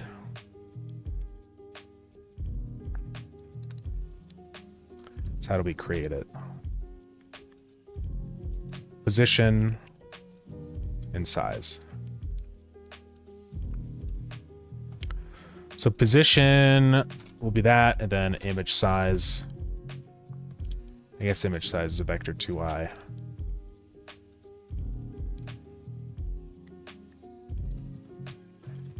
And position is going to be vector 2i. Frame times image size dot x. And always 0. All right, no idea if this is going to work, but we'll try. So if I save it and then go back into our player scene, it should update. We have to get out of it and then go in it again. There's a player scene. There it is. Cannot call get image on a null value. Okay. Text. Oh, it's because I haven't put in a texture. So let's just put in anything right now. If I just put in that. Oh, it's because I told it there's 4 frames.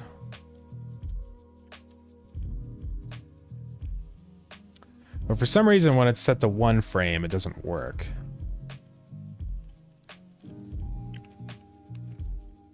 I'm not sure why.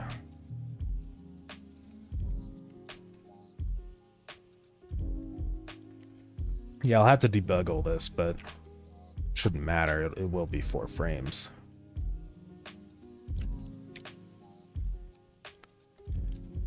All right, now we can go ahead and resize canvas. So it's going to be 32 times 4.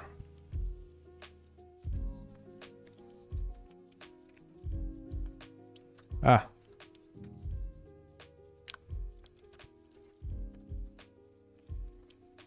Now back into here, I'm going to enable our grid. Ah, why does it do that, dude? Come on. Whatever.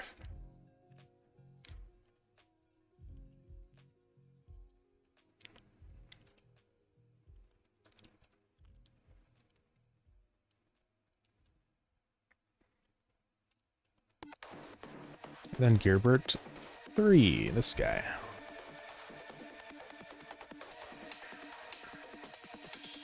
Why is it?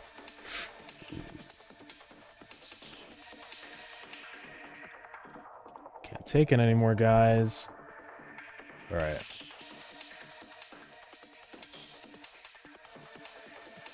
So now we have Gearbert portrait.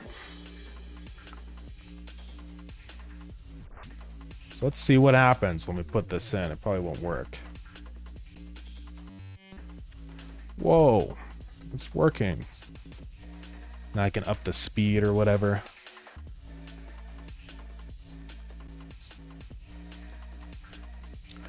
So yeah, this animation needs a bunch of work, obviously.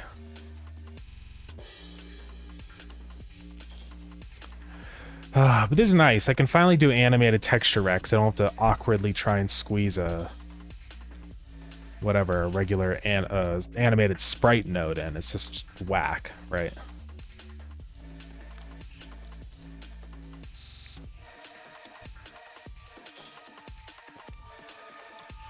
I don't really have support for like the fancy stuff that the regular node does, where you can like, it opens up the menu and you choose the frames and all that, but I don't need all that, right? I mean, I'm not really aiming to create a completely comprehensive node right now. I just want it to be easier for me to do this kind of stuff. But maybe as I continue working on it and stuff, eventually it would be a little more, I don't know, complete.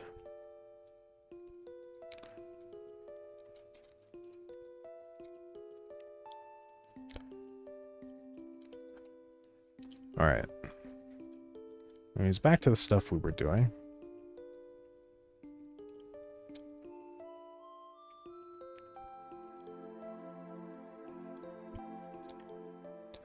Don't like how that one looks like that. The issue here is that this one is down a pixel, or down a couple pixels, really.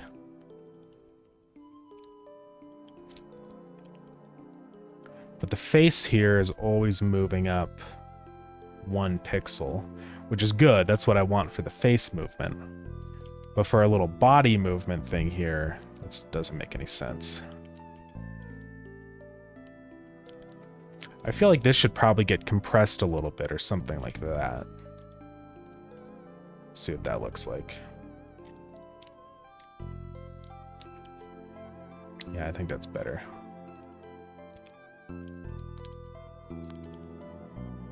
The hands seem mostly okay. Obviously, the propeller's all messed up.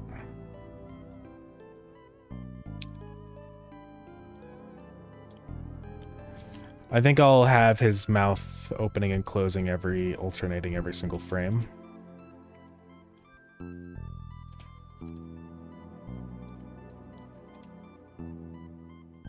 Like that. Now let's see. Yeah.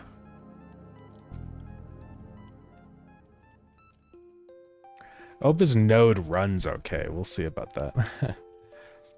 Okay, now we just have to work on the propellers moving.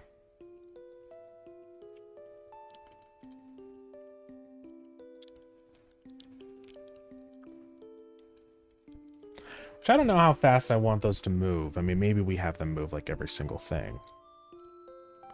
Or I just have this one be a diagonal.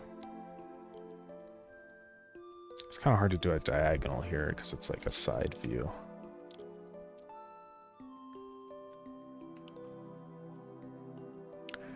But I guess I would have this kind of like up on here. And this will be cast in darkness and also shortened significantly.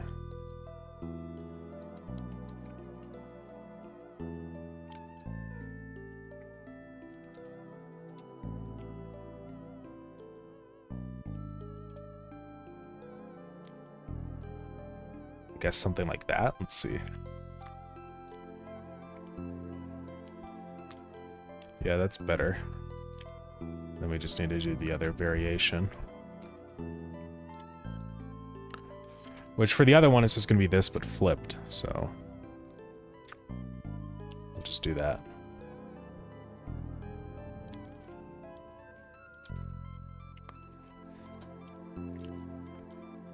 Yeah, it's always hard to do animate stuff while it's also like moving up and down and stuff. It's complicated. Okay, Krita? Krita? Why can't I right-click? Krita? I used to be able to right-click and flip horizontal. Oh my god. Is it because I got rid of the stupid... Okay. We have to go back in here now. Tool invocation. Ah, whatever it is, it's like the canvas.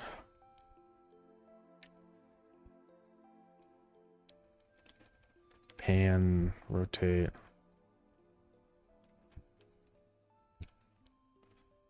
Yeah, it's this show pop-up widget. This sucks.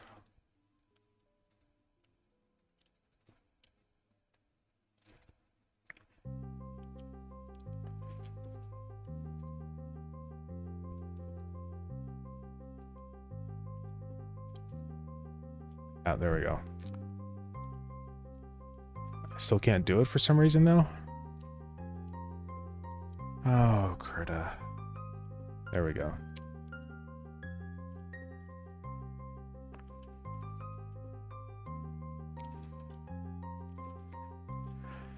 All right. So now that's flipped horizontal. Let's see what this looks like. Yeah, that's not too bad. It's still a little quirky. Things definitely need to be tweaked.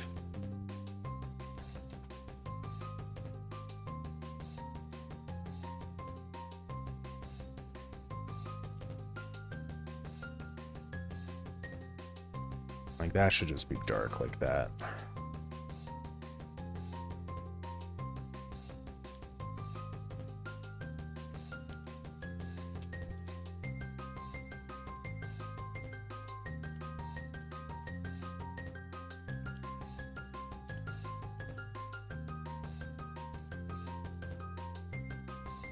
Okay.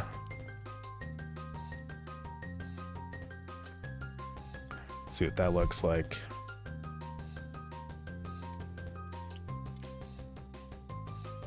Yeah, it's not too bad. Get up to speed a little bit, maybe. Maybe not quite that much. But like 8 feels pretty good. I don't know, maybe 6. Maybe 6 is the play here.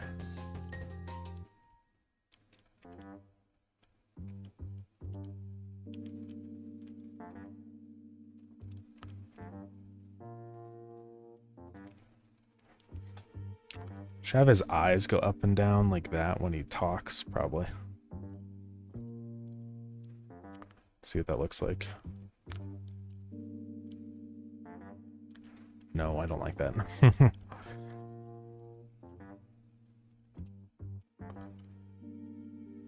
Or maybe whenever he, like, says something, his face kind of lights up. Like that. Let's see. Yeah, I think that's good.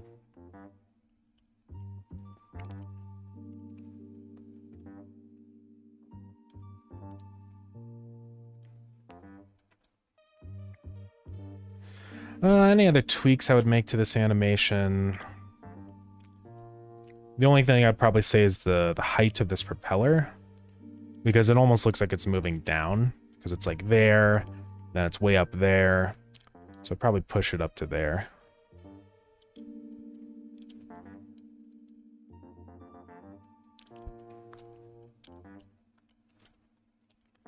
You know, technically it might not make sense, but I think it looks better.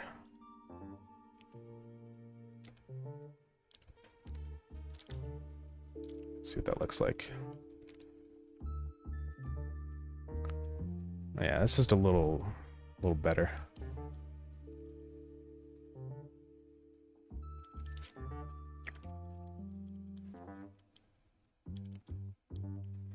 And this body stuff, I don't know, it's odd. I think what I could do instead.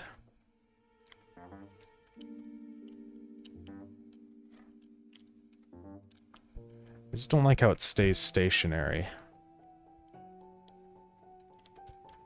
But yeah, we'd have to move it up, otherwise it just won't make any sense. I guess the issue here is the way that the face is. Because technically here, his face should be like down another pixel. And then I wouldn't need this body to move up by a pixel, and I think it would kind of fix all the issues. Because here it's moving up by 2 pixels. So let's see what this looks like if we made this change. Because then this body only moves up a little bit. And then the gap from here to here with this body segment looks better. Because right now it looks like his body is kind of going in on itself. It just, I don't know, it's odd.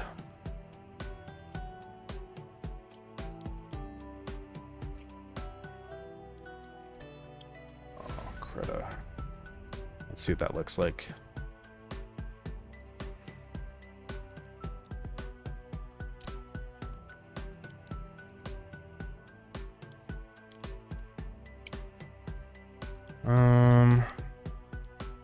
I think it's because now this is going up too many pixels, so I drop that, but then raise the face.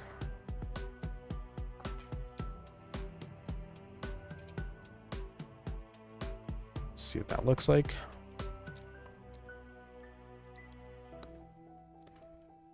Get rid of the white pixels up there.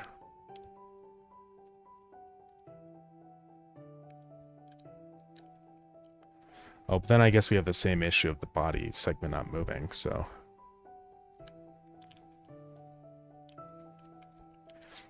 Oh, but I think I'm starting to see the issues because all of this would actually be up a pixel because it'd be obscuring the screen like that.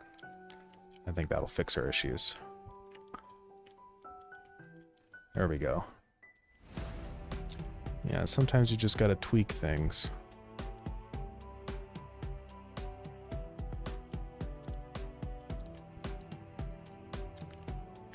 Honestly, I'll probably make this one not quite as much. More like that.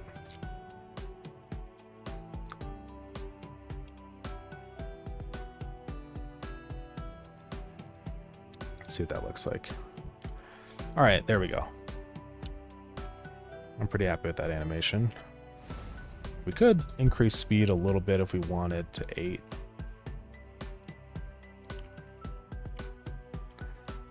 I mean, what we could do is decrease the number of times that his face opens or he's talking or whatever, so we could do like... And that would allow us to make it go faster without it looking odd. And then these 2 frames over here are the ones where he's actually talking. So you could do like this, so that he's talking slower but moving faster like that, yeah. Then I could like up them to 12 or something, or maybe down to 10. I think that looks pretty good.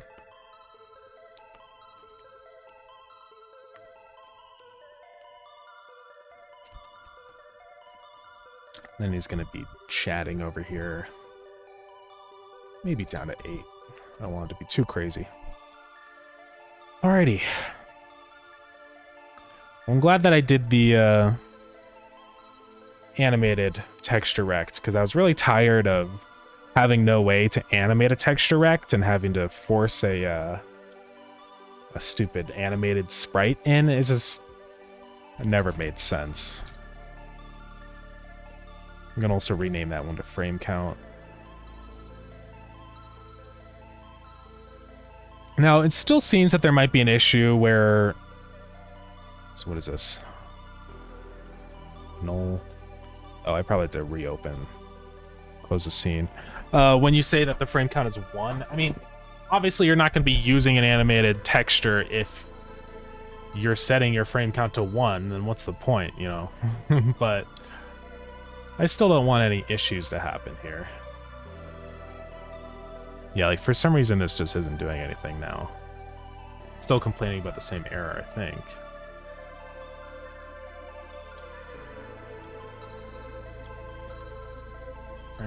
Frame count. Should be okay. Oh, it's because I set it back to 1. Oh, so maybe 1 does work now. No, because when it's on 1, it just like doesn't do anything. So obviously something's happening here that's... I see. It's because what's happening is the frame isn't actually changing here. So that's kind of the issue.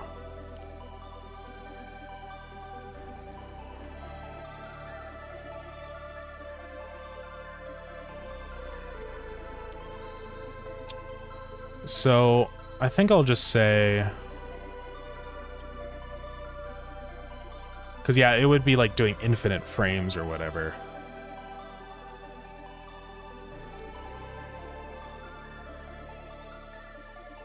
How do we do that?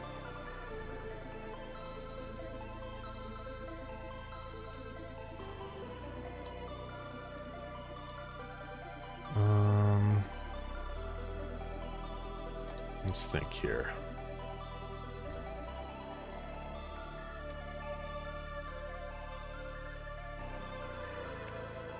Yeah, because it's fine if it starts on 1, but the issue is when you set it higher. So you can do weird stuff like this. But then you bring it back down. Right, if I set it back to 1 now, it's like it gets messed up.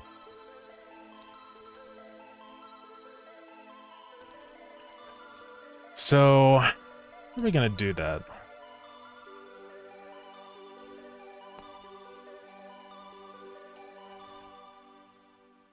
It's just the way that I'm checking when the frame is actually changed, right, is bad. I need some way of checking that without, I don't know, checking it in a smarter way. Let's see.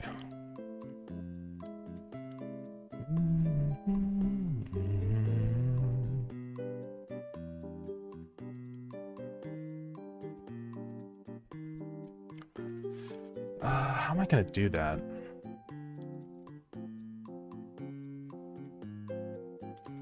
I guess we can just check if frame count is 1 or something, then...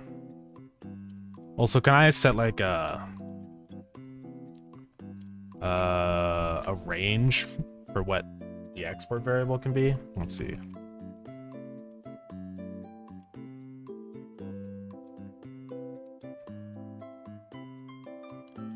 Oh yeah, I think we can say export parentheses 1 to inf. Oh, export range, yeah. Minimum is 1. Maximum is inf. Hey, Sakalis, welcome in. How's it going?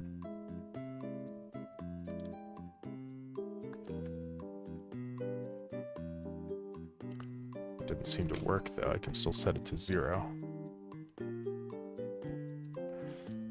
And then same with speed. Actually, speed can go negative. It doesn't matter. Meandering the internet while I drink beer and wait for pizza. Okay, nice. It's going pretty good. We just created a new node. A animated texture rect node. Because I was getting extremely tired of like having to somehow fit in a animated sprite 2D node into UI elements. It was just a disaster. So I decided just to make a version of this that works for a texture rect. So yeah. But it's working pretty well. No, it's all good. Let's see here. So I just changed this range. The only issue though is that if you set your frame count back to 1, once you've set it higher, it just kind of breaks the animation, which is not really what I want. I somehow need to check, because I mean the set function here does stuff, but it doesn't seem to work in editor. That's the issue. And I'm sure it's because I'm changing frame count. So what if I go ahead and do this and say set, and whenever I set the new count, I say frame changed.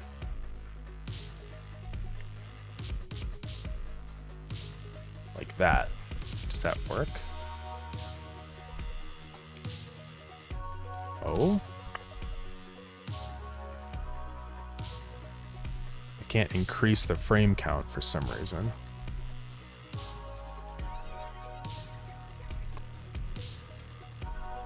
Minimum, maximum, step.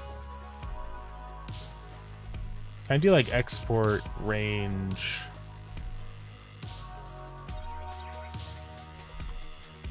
I wish I could do export range like int instead of a float, but you'd have the tool for it to work in editor, and I have no idea how it works. Yeah.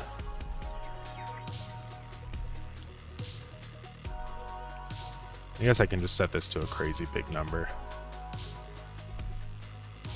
Let's try that. Let's get out of the player scene, go back in, and see if it worked.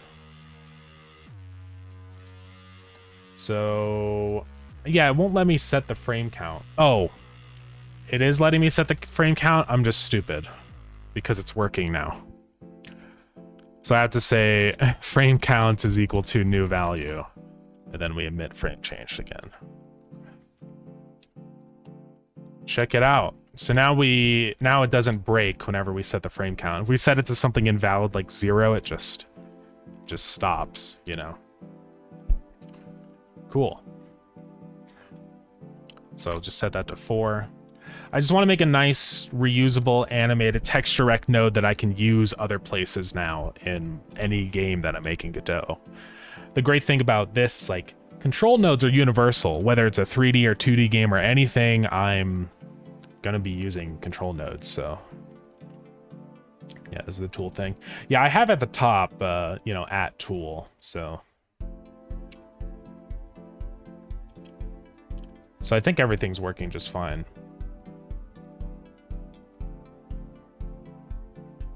It's rotation stuff.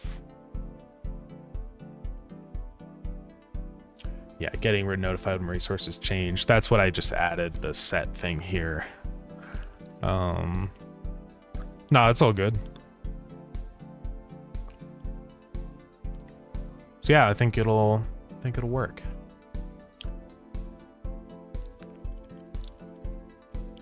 Is the video player independent of FPS? Yeah, I think it should be.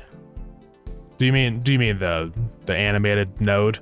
Yeah, all it uses for calculating what frame it's supposed to be is the time in milliseconds, so it should be completely independent of frame rate. It's just whatever you set to here will always be consistent regardless of your delta time or whatever. Which, now that mentioned that. Some video player you can use for MP4. Yeah, there is a video player. It's like the, whatever you call it. Yeah, it's pretty nice. Might as well just go through and make sure everything here is, you know, typed. Like this one will be an image. Source rect. Be a rect2. Image size will be a vector 2i.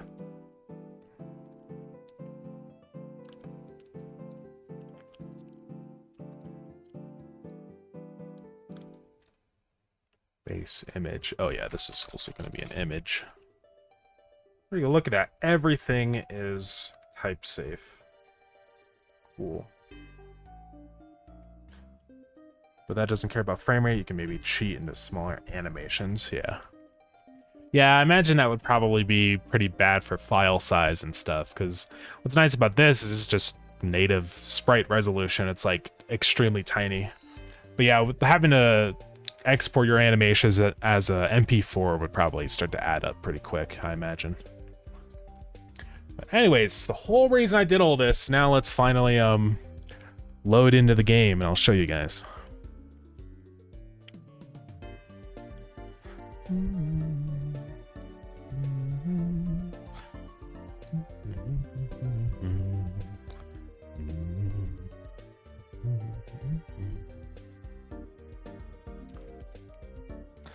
Yeah, I could think of a million places I could use this node now.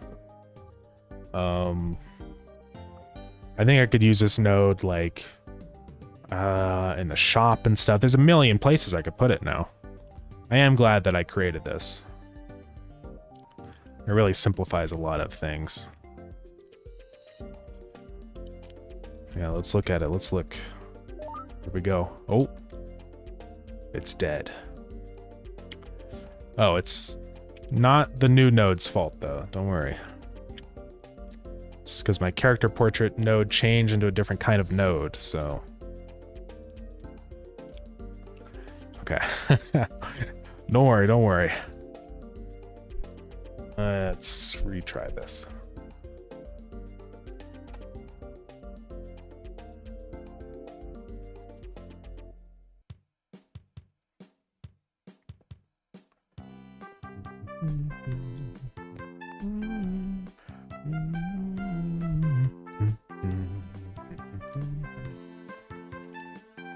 All right, game, come on. You can load up now. Don't be shy. You can do color text on Twitch? It doesn't look colored to me. If you tried to do it. But All right, let's hope this works. Check it out, guys. Whoa, Gearbert's talking to me.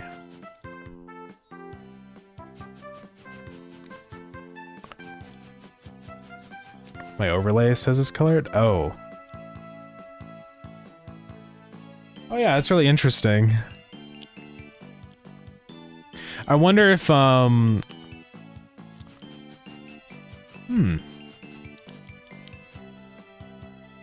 know. Is it just because of how Restream does, like, the chat stuff or whatever? Also, I'm noticing something odd in there, I'm not gonna lie. There's, like, a little... Oh, why is my frame count at 1? Can I not change my frame count again now? Hold on. I think something got a little quirky. Okay, I can't change it for some reason.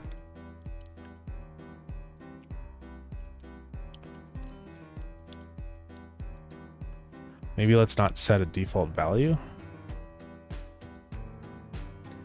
Is it because it's doing the range as a float or something? Maybe I do need to just put 9999 in here. Let's try that. So if I close out a player now and go back in. Yeah, I don't think inf is actually like a valid number, so let's try this again.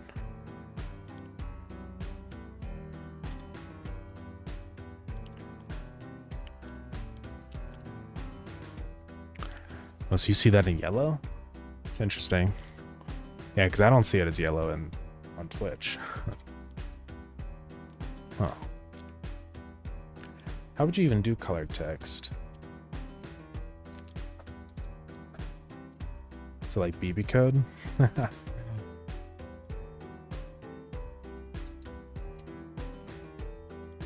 Using magic. Well, that's the italicized command or whatever it is.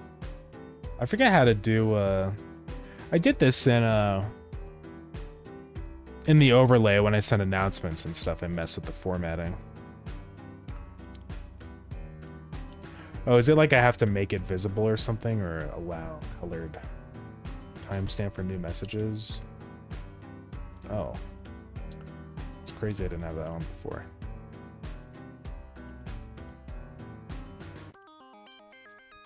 Things like 7TV render is colored? Okay. Alright guys, for real. Let's check it out. Let's make sure he's animating properly.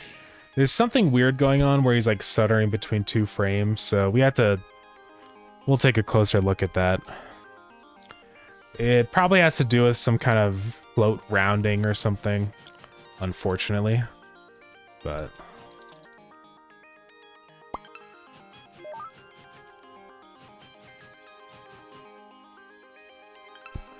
oh yeah, me. That's the command.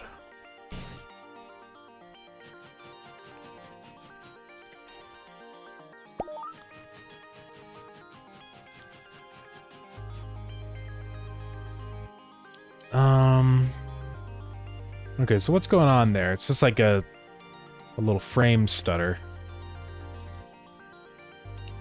It's interesting that it doesn't appear to happen in game. Or it only happens in game, but not in the editor? I don't know why that is. Let's double check everything that we're calculating here. I think maybe before I divide that by 1,000, I multiply it by speed and then divide it. Just to decrease the number of rounding errors.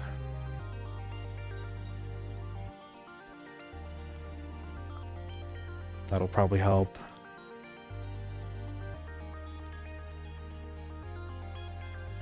And I probably also want to be flooring this now that I think about it. So I probably want to say fmod that frame count.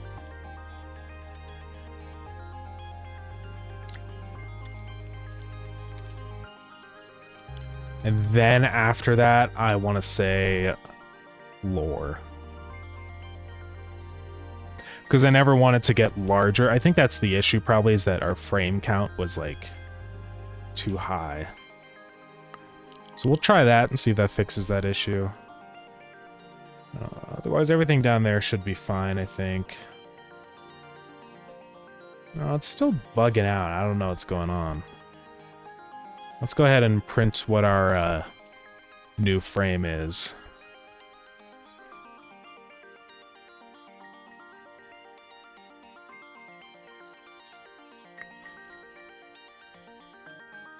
I'm not really seeing anything weird in here.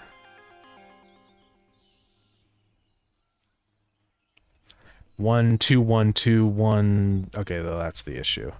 It's doing some weird little frame stuttering. Because it goes 0, then 1, 1, 0, 1, 0, 1. Why does it do that?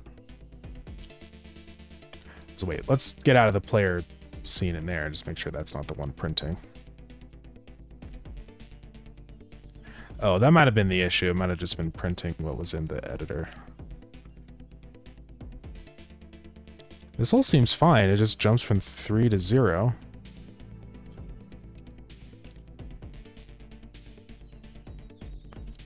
Yeah, I'm really not sure what's causing that weird flickering. It might have to do with Godot setting a new texture on a texture rect, which is extremely unfortunate if that is what it is, because I can't fix that.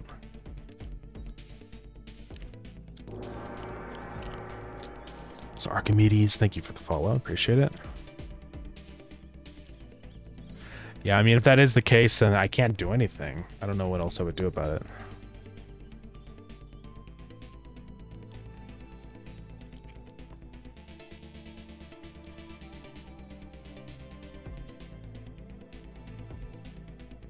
Interesting. Flipping H doesn't work. Oh, no, it does. It's just... Okay. Yeah, I don't know why that's happening.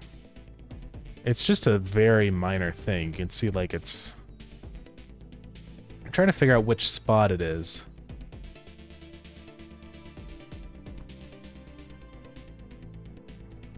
Yeah, I don't know what would be causing that.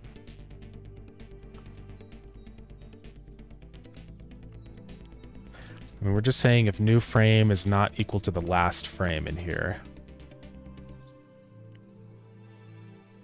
And then we set the new frame, and then we say frame changed, which connects to update texture.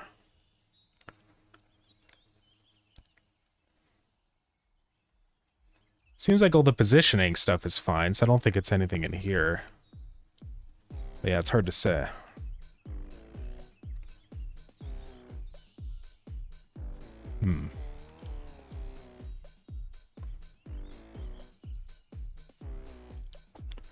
I don't know, any ideas?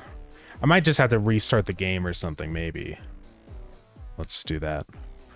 But, I don't know. It's close enough. I mean, for this, it doesn't really matter since he has a hologram anyways.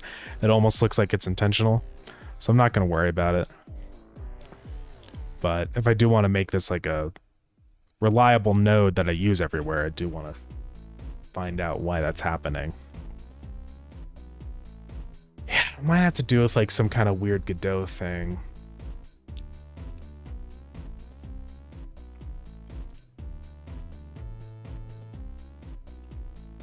But I don't know.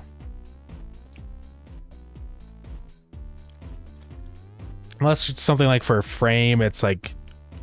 it's really hard to tell. It's probably almost impossible to tell on stream. But there's like some weird animation flickering happening. Like it looks like he swaps frames for like a second, you know? It's really hard to notice. I do also wonder if it's because I have it open in the player scene and that's causing it to modify things in game or something.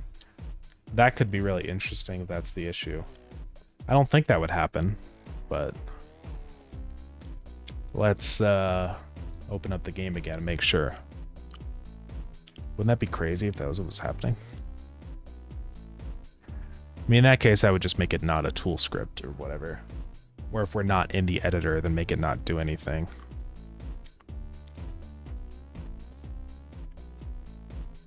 I don't know how that would work. I have to figure it out.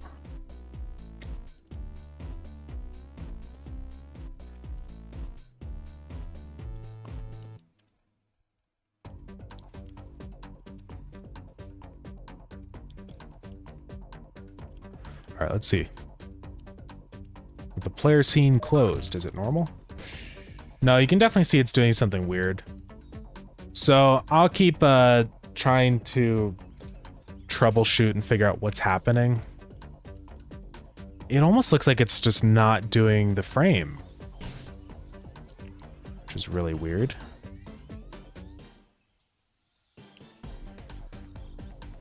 Even though I have it set to 4, it's almost like it gets reset or something back down to 0.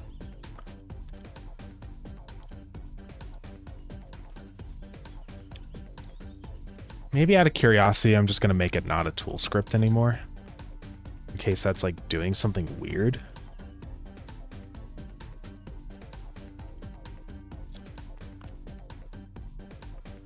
Yeah, we can try it with lower speed. I mean, but it's just weird because it's fine in the editor, and then as soon as I load the game, it's broken. So I don't know what's going on with that.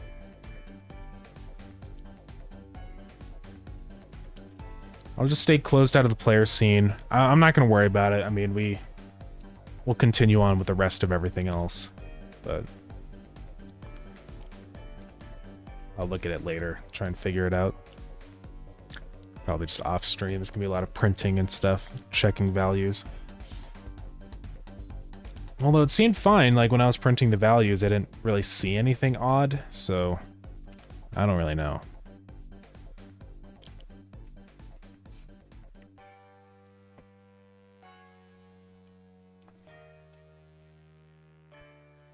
Anyways, we don't have time tonight, but I will be working on adding like another menu for viewing previous tutorials. I'll go over that again in just a minute. Yeah, it's still freaking out. There must be something that I'm doing wrong, or like some mistake in the code or with rounding probably that's causing that. So I'll definitely take another look at all that, but yeah. That's gotta be what it is.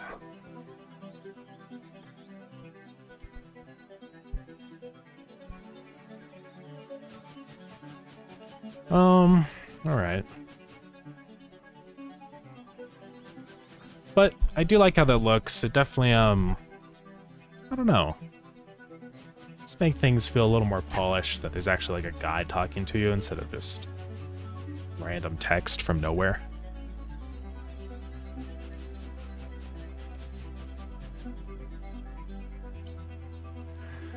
It's annoying that I don't know what's causing that, weird flickering, but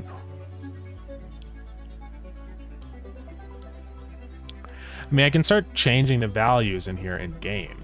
Like, what if I change? See, when I change frame count, okay, that's oh, is it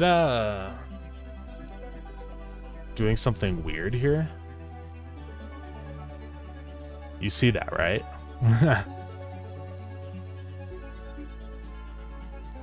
I think it's something broken with selecting the frame. Probably is some kind of rounding issue.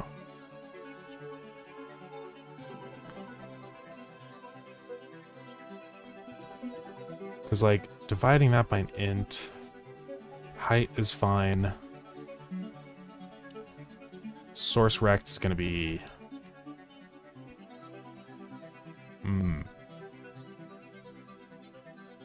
frame times image size.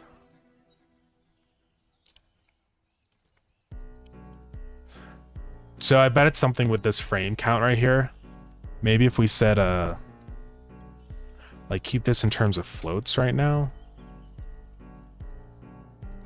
By float frame count. And then after all that, I round it back up or something.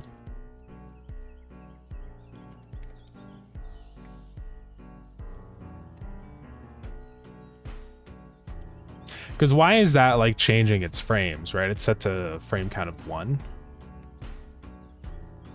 So obviously something's just off. I don't know what though. We have the texture. We're getting the base image on texture, not our other one.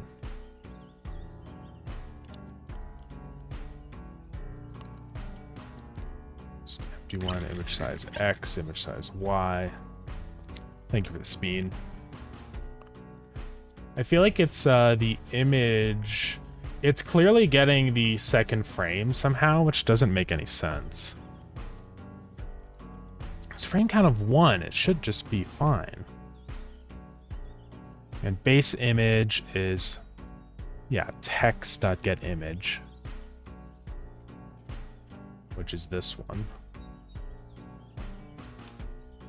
Doesn't make any sense to me. Let's go ahead and print out what image size.x is.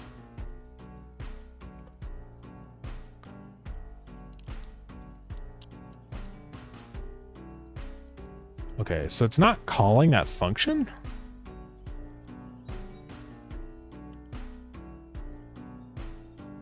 Is it because whenever I change frame, I'm emitting this twice or something? Is that my issue?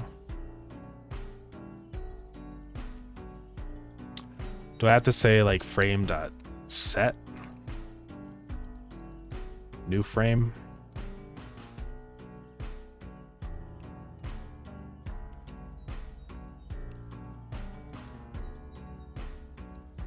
Or can I just do that?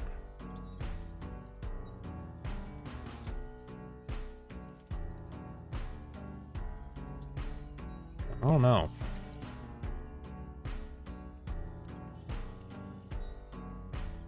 There is definitely something off, though. I don't think this rounding thing actually did anything, so that can just go away.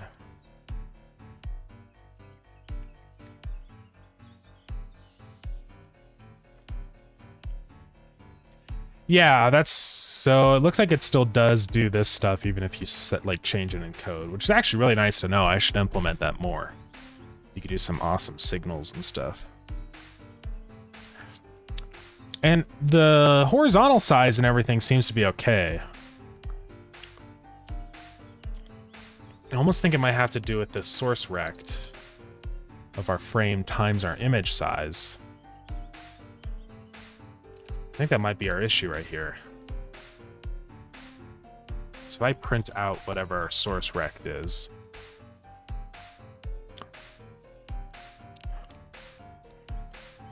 it's still changing our position, and I think that's the problem.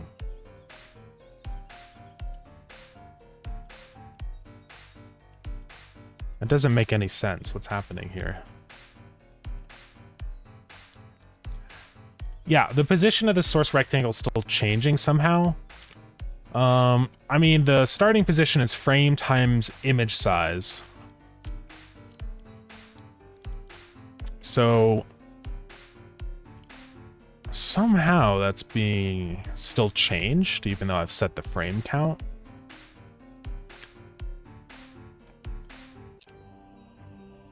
Or like, if that's 1. Okay, so no, it's not that. Because that sets it to 128.32. Okay, the thing that confuses me is how it's changing the frame if it's not even calling the function to change the image. You know what I mean? Something is not adding up.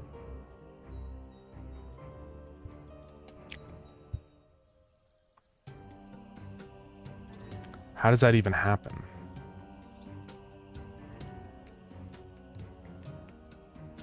I don't even know anymore. That seems so odd. If I print out texture, is it all the same texture every frame? No, the texture is still changing. Oh my god. We're still doing our portrait swapping. Ah. I knew there was... Ah. Okay, I've realized everything now. That's why it never made any sense. Okay, well, I'm glad I figured that out. I feel like an idiot now, you know? So everything was fine. There was nothing wrong with our code at all. It was just other code being stupid. Can't believe this. So now if we set this back to 4 frames and everything, yeah, it's absolutely fine. God dang it. Gotta love it.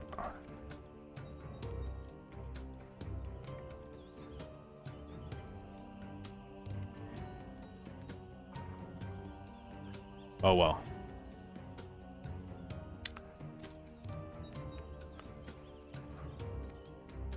All right. Well, anyways, that's it. We figured out our issue. Everything's good. So, oh man. Well, thank you everybody for coming to the stream. I appreciate it. We are going to go ahead and we're going to go ahead and end stream.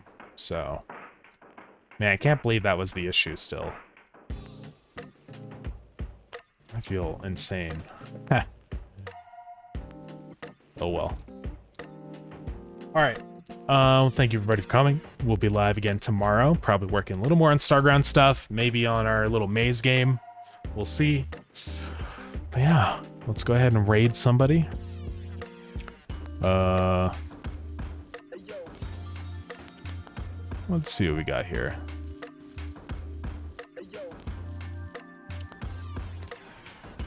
Ayunima.